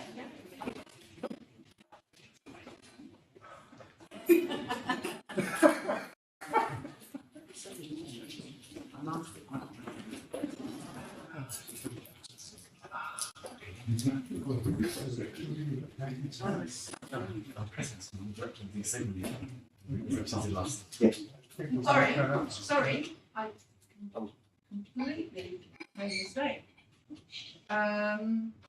Yes, we'll come back at 4. Yeah.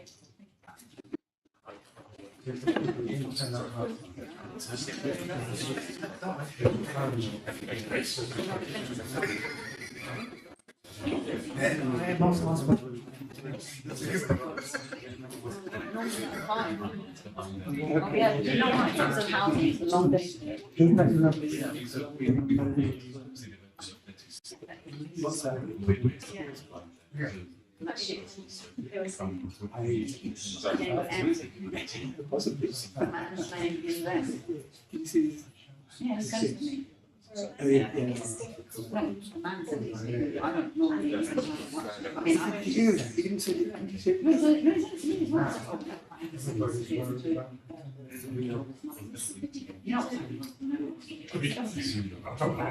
I don't truthfully.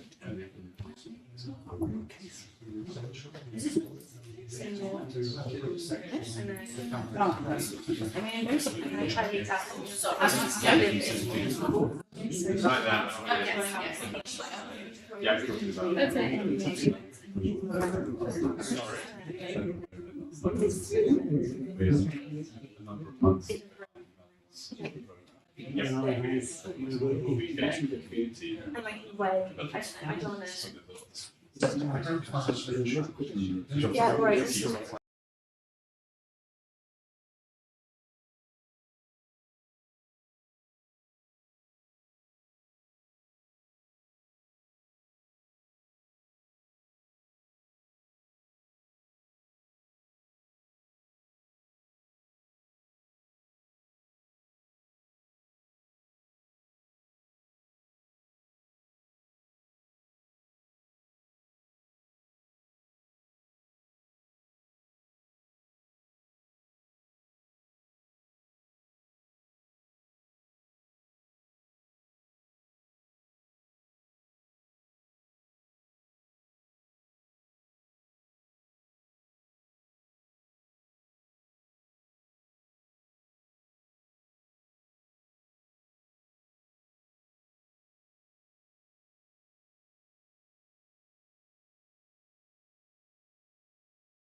or written.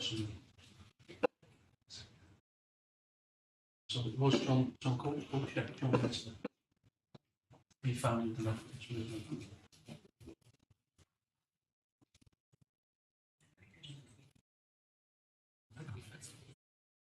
And go and check out the ranters. Shakers. Yeah, the Shakers and ranters. Yeah.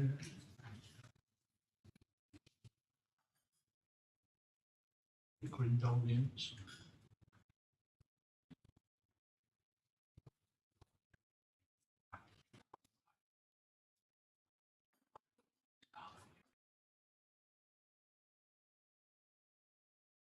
Too long.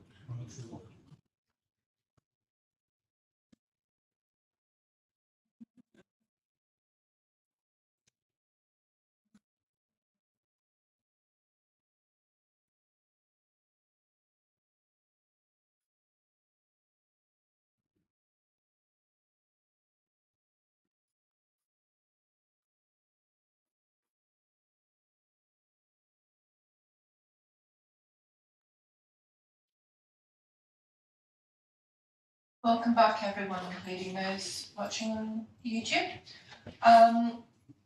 We're coming now to the last session of today's examination. We're going to look at house design, standards and tenure. So my first question really related to where the policies H1, H4 and H06 as drafted were justified in relation to an up-to-date evidence base. The council has set out its approach. I don't really need to talk about Part M of the building regulations. I'm happy to provide a response relating to accessibility. Just wanted to clarify the issue relating to local housing needs assessment and family homes, and then the council's approach to encouraging smaller properties. But my understanding is larger homes, affordable housing, smaller homes, private market. Is that correct?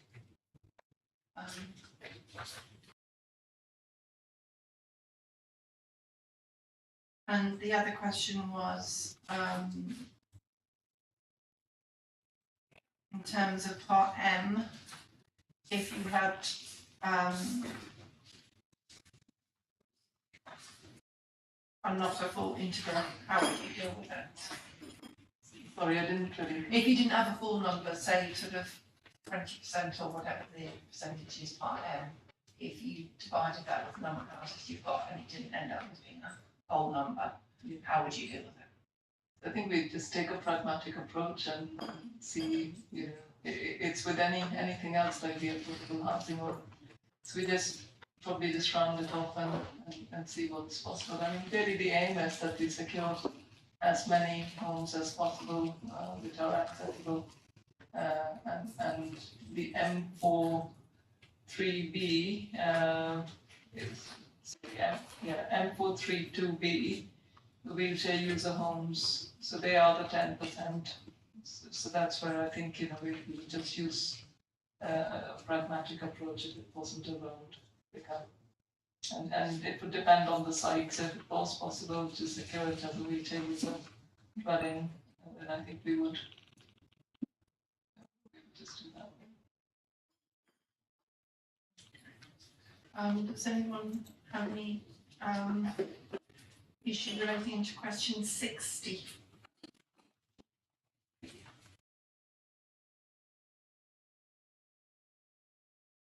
So for myself and also for citizens' advice, the breakdown that the council have provided on the number of homes, we feel that it hasn't taken into, there was a need assessment done, which identified a different breakdown, which said that really the number of one bedroom dwellings would be the smallest percentage, then 2 bedrooms larger, and the 3 bedroom house, they needed 28% to be 3 bedrooms and 12% should be 4 bedroom plus. So the council's breakdown is not positively prepared because it's not going to actually meet the needs. Not, I mean, there's difficulty in meeting the needs anyway, but it's less likely to meet the housing needs, social housing for larger dwellings for families.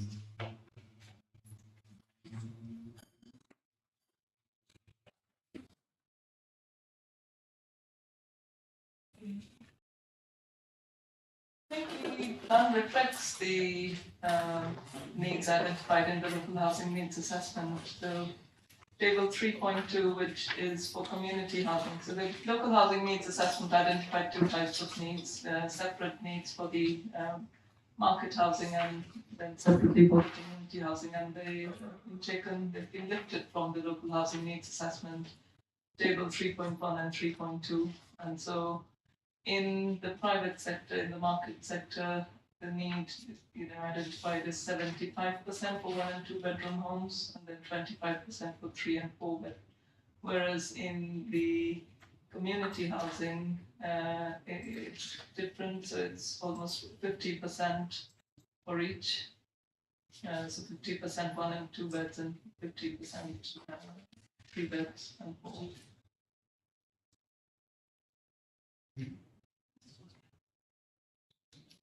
Sorry, it's 60-40. Apologies.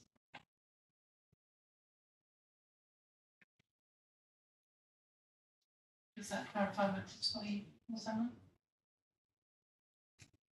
Unfortunately, I don't have the table in front of me, and I'm looking at. I must be looking at the old numbers from when I did the submission, because based on there seems to be a difference in what was identified as being required for 3 and 4 bedroom properties in particular, as opposed to 1 and 2 bedrooms.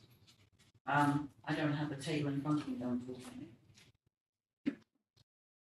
I mean, there is, and it's been identified, there is a greater need for 3 and 4 bedroom properties for families, particularly in North Kensington, who are overcrowded. And it was mentioned earlier when we spoke about, for example, children in their own bedrooms, etc. So I'm not sure that this actually does it.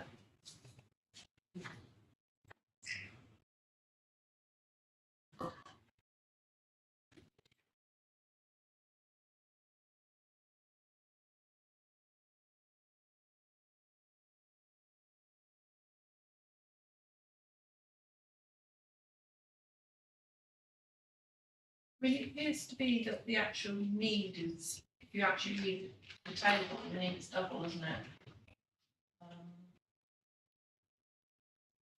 4 plus the community housing versus market.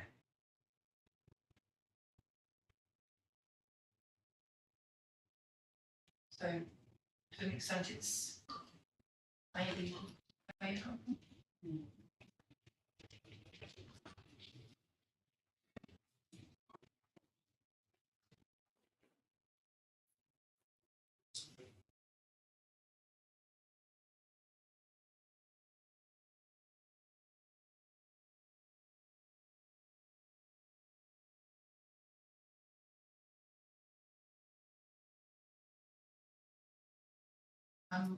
I'm going to just double check on my electronic copy as well, because I had it in my head as well that there was a significant need for larger homes, for sort of families.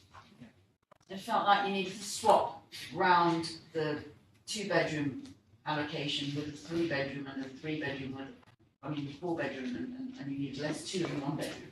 Or maybe the 1 bedroom should have been the 12%. It just seems the table doesn't seem to reflect the need. We know there's a real serious problem with overcrowding. We need bigger 3 and 4 bedroom properties, whereas 1 and 2 bedrooms, there's more than abundance of them, should we say. I think, to be honest, the easiest way is just to look on get the housing needs assessment up on the laptop. Shall we?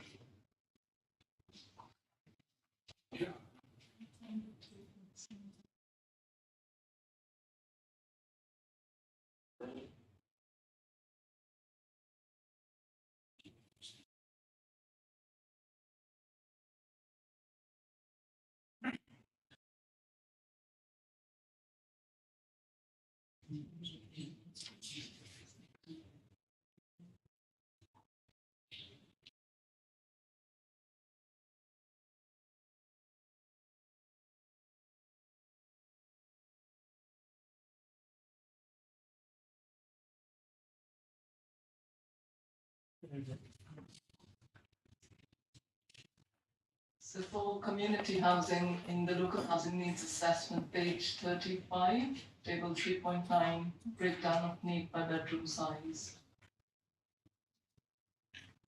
So that's 16% one bed, stroke studios, 44% two beds, 28% three beds, 12% four. That's table 3.9 of the local housing needs assessment.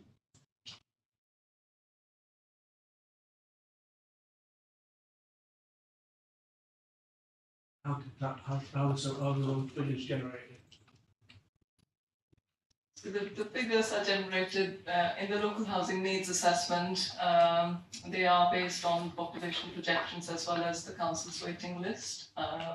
So we have also spoken to colleagues in the housing department to identify the needs of people on the housing register.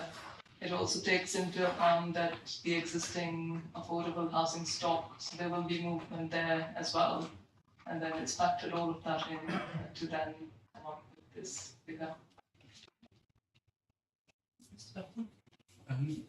The reason why I ask is, if we cast our minds back to the first time we were here, I asked a question about how you reached ethnic communities to ask what they wanted when we were talking about access to this process in general, and it was clear that there was no demographic information available to see who was asked. So that's why I asked that question first. And you say it's the housing register. That's what you're saying. And yet the housing register, as I remember, was modified and a lot of people were taken off it. So how do we know that that's a fair indication of the need for single bedrooms as well?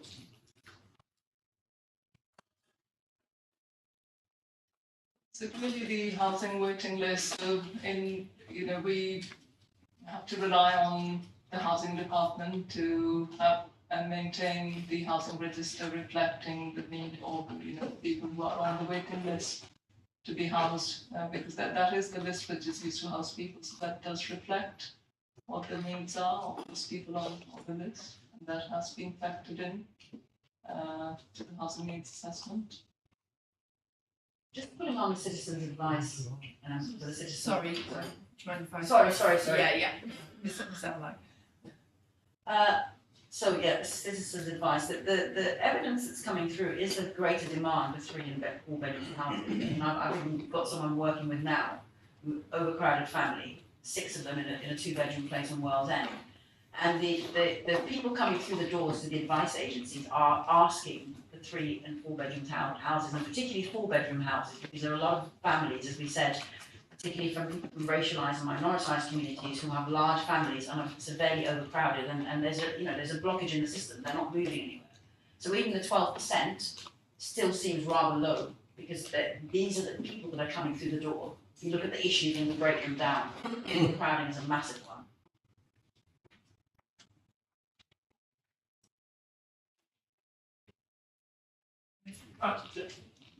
It is, I think we've reflected that in terms of bedroom size, some interpretation of policy, we will to a degree rely on the latest evidence, which should really be through a local housing needs assessment. But the point I'm really making is that this is not entirely set in stone. It's the one area that could be reviewed and should be monitored on a regular basis. So if it came to our attention that there was a radical shift from this, and this is a pretty up-to-date study, then I think there is the opportunity there to reflect the latest evidence.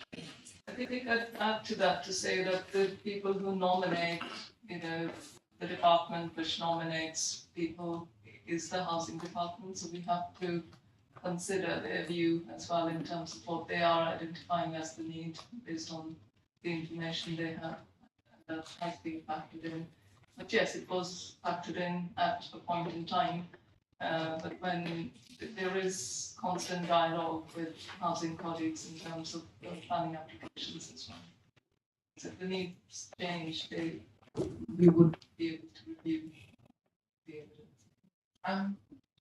Normally, and obviously I've looked at quite a lot of local plans in my time, There's quite often a little bit about most up-to-date housing needs assessment, which is put in the actual policy text, which actually might give comfort. Now, obviously, whether the housing needs assessment actually reflects the needs of the community, that may be a different moot point, but that's something that really, for me, so to speak, it's the work, but normally they do it in a specific methodology.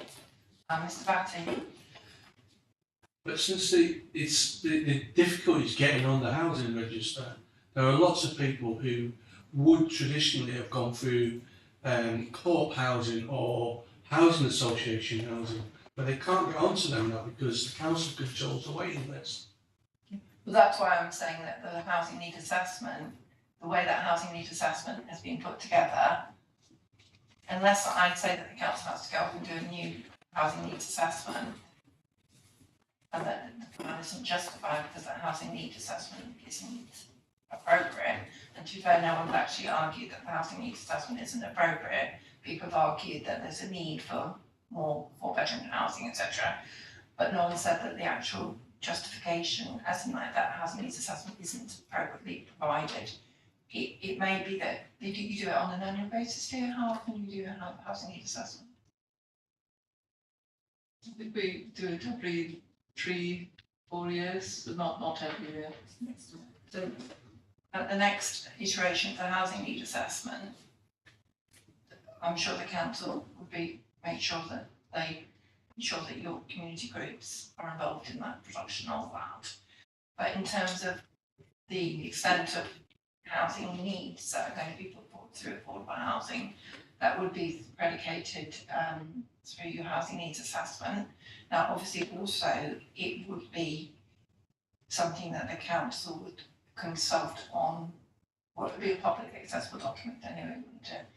How that would be undertaken, so that it is something that wouldn't be sort of a closed book, so to speak.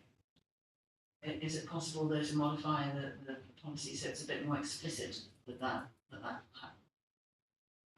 I would be happy to recommend a main modification relating to most up-to-date housing need assessment. We do say, we do say in the reason justification that if you feel that we should put it into the policy, I don't think we'd object. Yes, yeah. So criteria A of the policy actually refers to current evidence in relation to housing need. So we didn't specify local housing needs assessment because previously they used to be known as a SMART. Yeah. So, but you know, if you want to, I think you needed to. Yeah, I can't see. I think that might be a positive. Mr. Batty?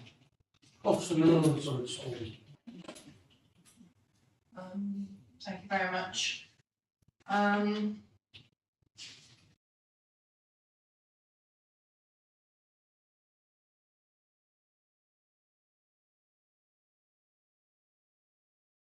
No one's arguing that homes aren't, there's no viability issue with building them to nationally designed standards. There was reference to Parker Morris, somebody referenced Parker Morris standard. There's a thing we must say, just to clarify that those are being superseded by the NDSS. Okay, let's now move on to the issue of build to rent.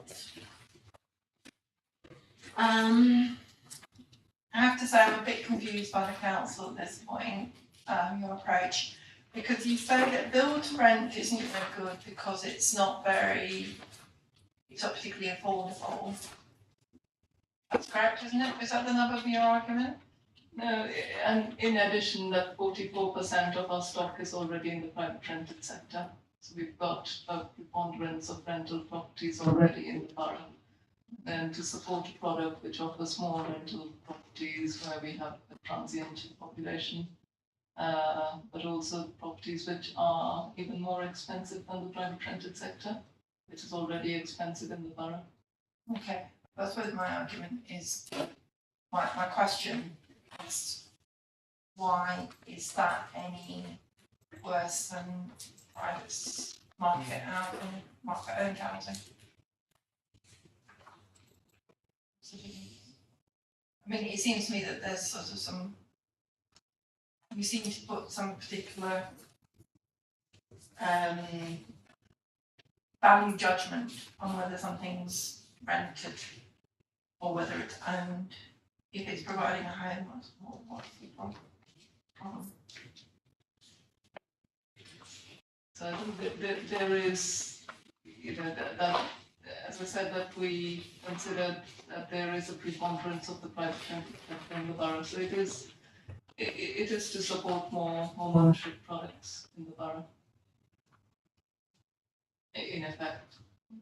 Yeah, I think, I'm not saying that everyone that lives in rented accommodation is transient, because that wouldn't be true, but there's certainly a desire for the council to have more, I'm not necessarily saying that people live in rented accommodation I think in the private sector, I think there's a desire that we should have a more stable population, and I think having a very high rental population in the private sector may mean that it feels a bit more transient, and I think there's a desire for more,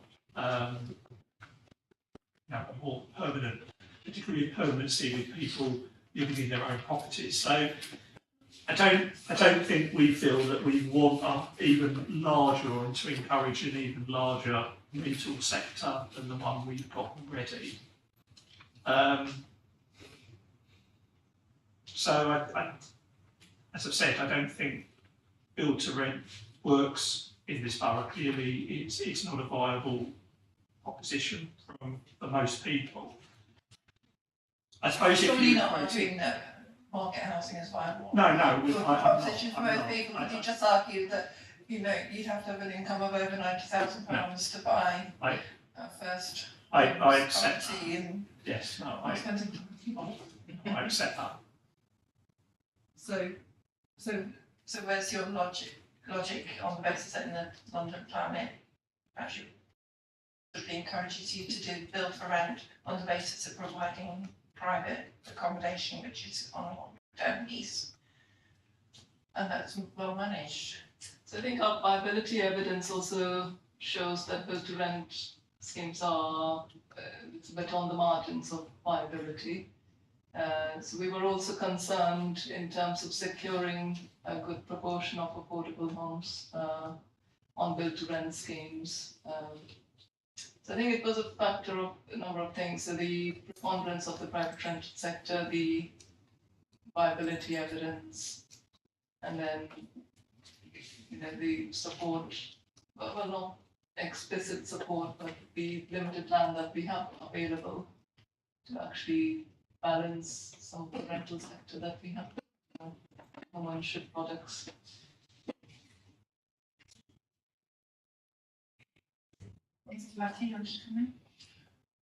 Yeah, it was my understanding that is pretty much what's going to happen in the north of the borough, and that one of the main concerns for people in the area is that a lot of the properties that are being built on the Flourish development will end up being buy to rent in order to service the needs of Imperial.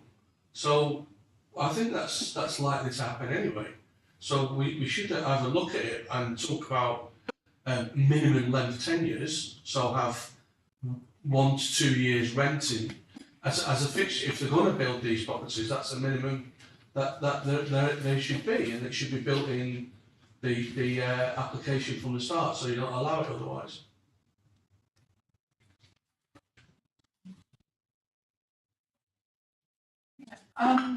As I say, I'm just really struggling with why build to rent isn't supported, because it implies that there's something slightly distasteful about it. Is there anything particularly distasteful about build to rent, Alvin?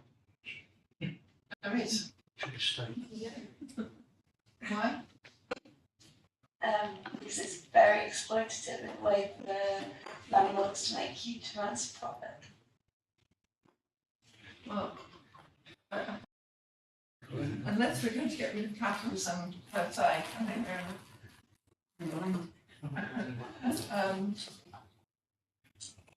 I just don't think that it's I agree with you. I'll see what else is being.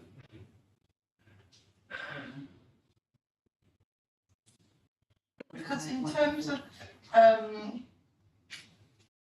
the London, because the mayor's actually objected in relation to build around, has he not? Yes, yeah, he has. As not being consistent.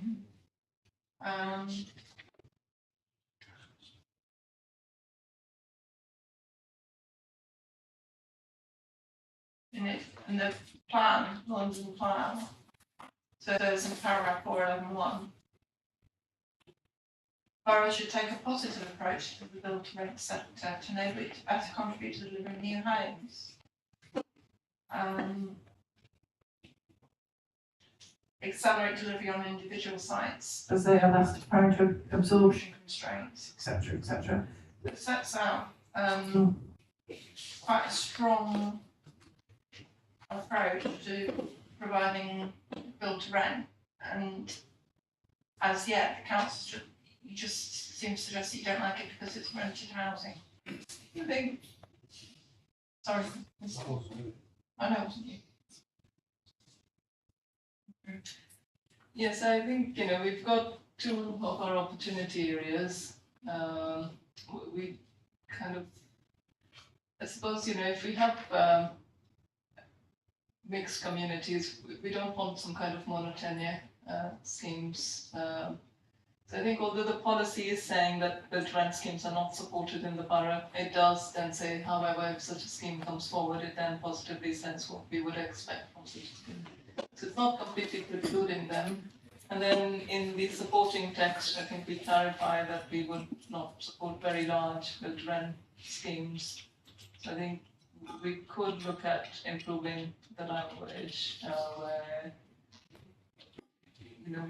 we could explicitly then say that on the larger sites we would expect some kind of a more balanced community. I think that is the main. Paragraph 3.69 explains the evidence in the local housing needs assessment, talks about 44% in the private rented sector already. It's the largest sector in the borough. And then that build rent is unlikely to contribute to meeting the housing needs of key workers and others requiring affordable housing.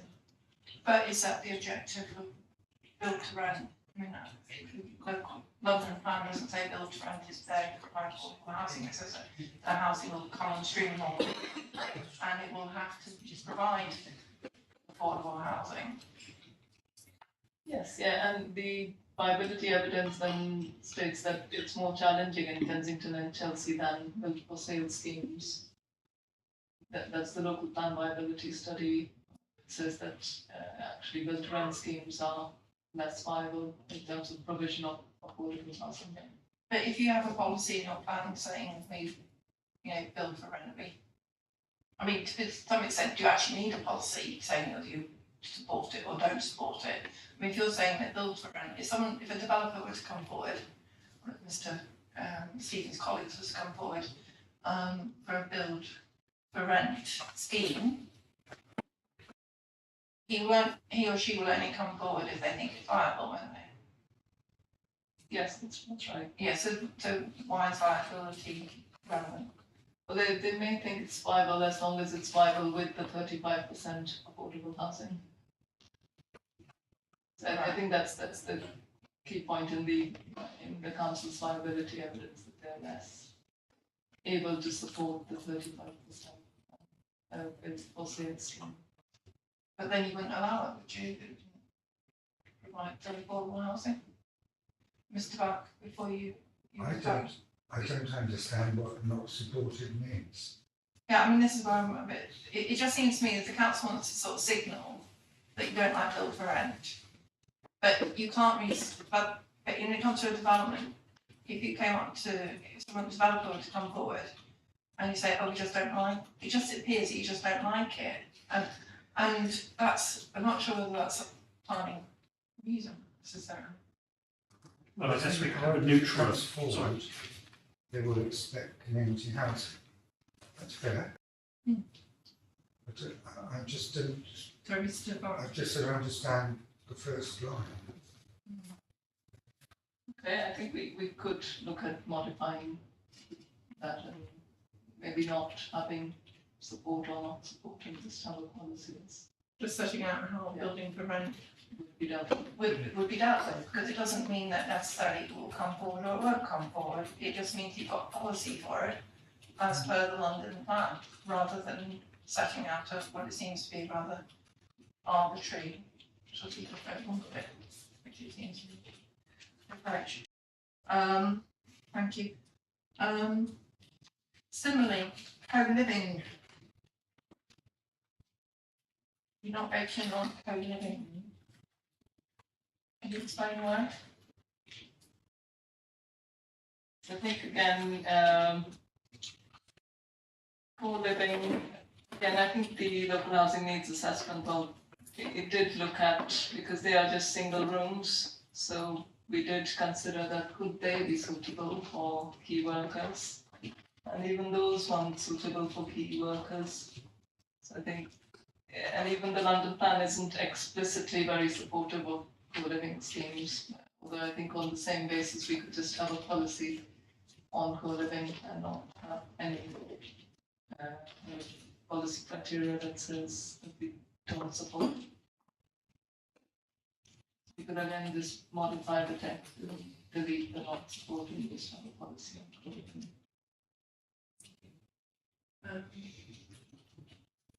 Okay, student housing.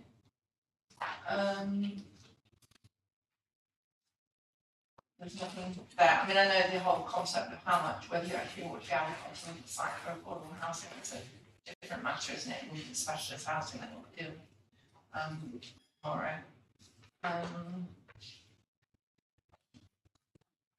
So, thank you.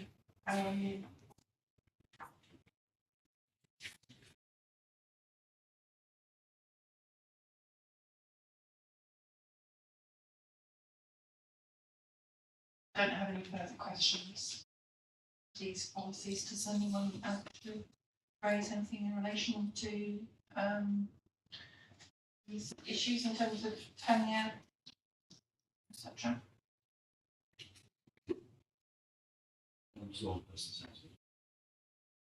No, but that's cause, that's other specialist housing, that's tomorrow.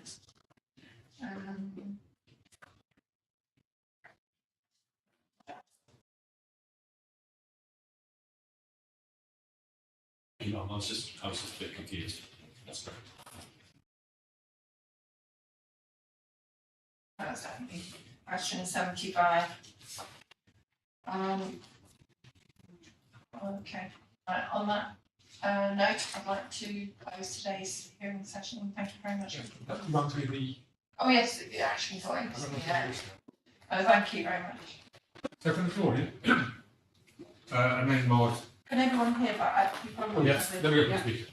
Sorry, Mr. Mark. Let me go to that. Is it possible that those at risk could be circulated? Well, they get put up at the end of the week. They get put up on the website. Okay. Or when I've had time to look at them. So these are the action points. So one of them is the first one being explicit that the plan period runs from 2023 to 43, and the council include a housing target for years 60 to 20, taking forward the annualised 448 target from the London plan. Make the stepped housing trajectory period clear by reference to financial years. Housing trajectory to reflect the undersupply to match London Plan Table 4.1 to be met by 2028-29. By tomorrow, I think you said, to rerun the housing trajectory figures in terms of the earlier action point. And HO2. You were going to make amendments to HO1. Right, to see. Oh yeah, I'm thinking where they came up with. Oh right. HO2 was talking about the council statement support of new housing sites being brought forward by neighbourhood plans. To look here on HO1, the E and F, reword to make a single criteria-based policy for HMOs, or maybe have a separate policy on HMOs if appropriate. Paragraph 3.13, which will remove reference to the September 2019 approach to amalgamation. An action point, do a paper, a note on the policy hook for future Section 106 agreements to discourage empty homes and short-term lets. Similarly, taking down that route as a main mod, draft and redraft HO1 to include necessary hook for Section 106. Same issue. HO5D, set out price bands for community sheltered housing and consider how to reflect this in HO5 and all supporting text. No, I think that was who did it, to be honest. Well, I may not section, I may not know on community sheltered housing. Community led housing, apologies.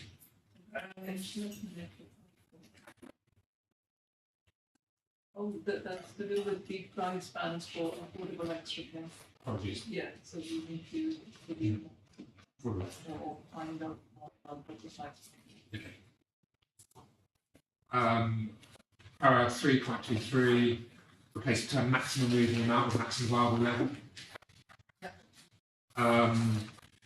HO3H, paying for lieu, make it explicit with consent within the borough. Supporting text, make it clear that we're talking about creating and supporting mixed and balanced communities. I think it might be important also to say mixed and balanced communities on site rather than just as a generality, because it's very easy to say that you have this great.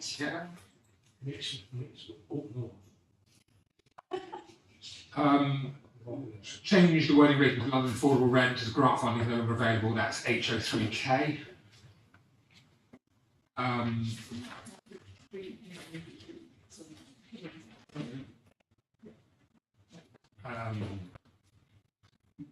HO3, so para 3.43, make reference to support community-led housing.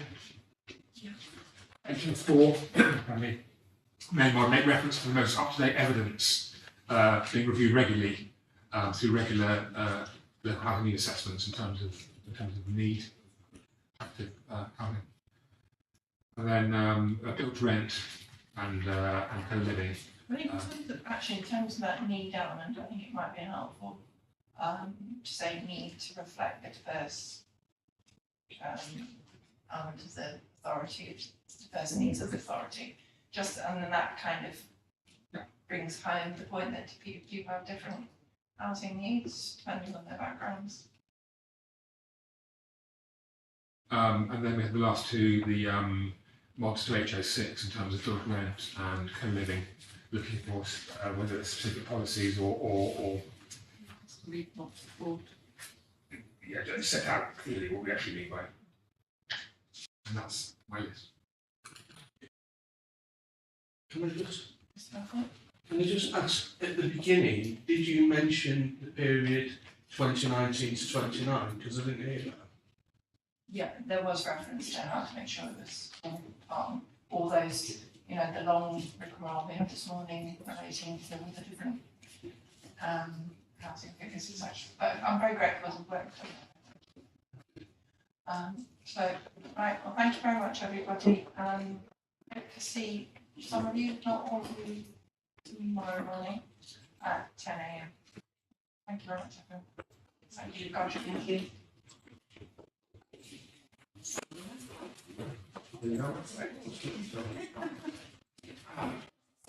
it possible to leave? Yeah, the room's not being used this evening, so if you want to leave anything.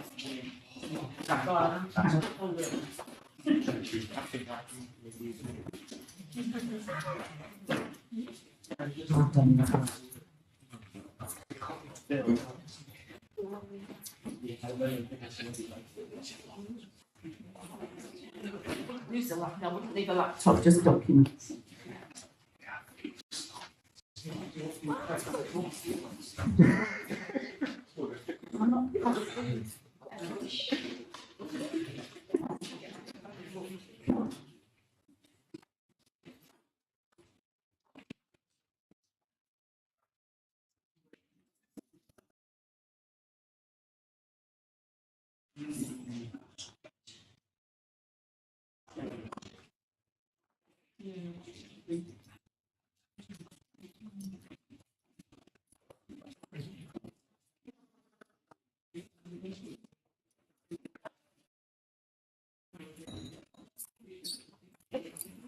Be back tomorrow.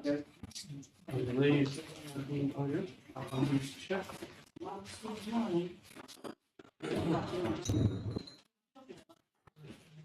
No, right, so am I here tomorrow? I am. But you're on the list. I'm saying, you've got this thing. Very good. I didn't run you in my life all the time. Where am I tomorrow? I think I might ask my own. See you tomorrow. See you. See you tomorrow. See you tomorrow. See you tomorrow. Bye. I'm the second best for Richard. Well done. Thank you for your notes, which in turn inspired me and completely confused me in even pleasure. I think we want to go out through something, that's what I believe. But that doesn't make It might be easier if Richard's come over here tomorrow than me because Yeah. then there's not really helping. No, that's fine. But yeah, right. Yeah. I'll let you know tomorrow. That's fine. Yeah. There are certain ways that have to communicate with you. As I said, me being here is not entirely helpful. Are you here back tomorrow, aren't you? You speak to Richard. Oh, if that's all right. Leave it like that. That's fine. Nice to meet you. Hello. Yes. Popped in Popped in unannounced. We'll see you tomorrow. You will. I'm not sure whether my client actually needs me or not. So, We'll see you tomorrow.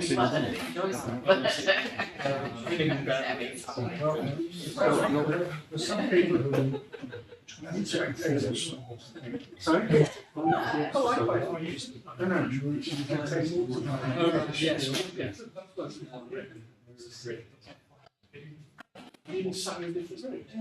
yeah, I was waiting for the meeting to start. Oh no! No, I'm kidding. I was popping by. I was actually. Alright. See you tomorrow. Thank you. Yeah. At least you can do all the jobs while you're here. I don't think we have a conversation.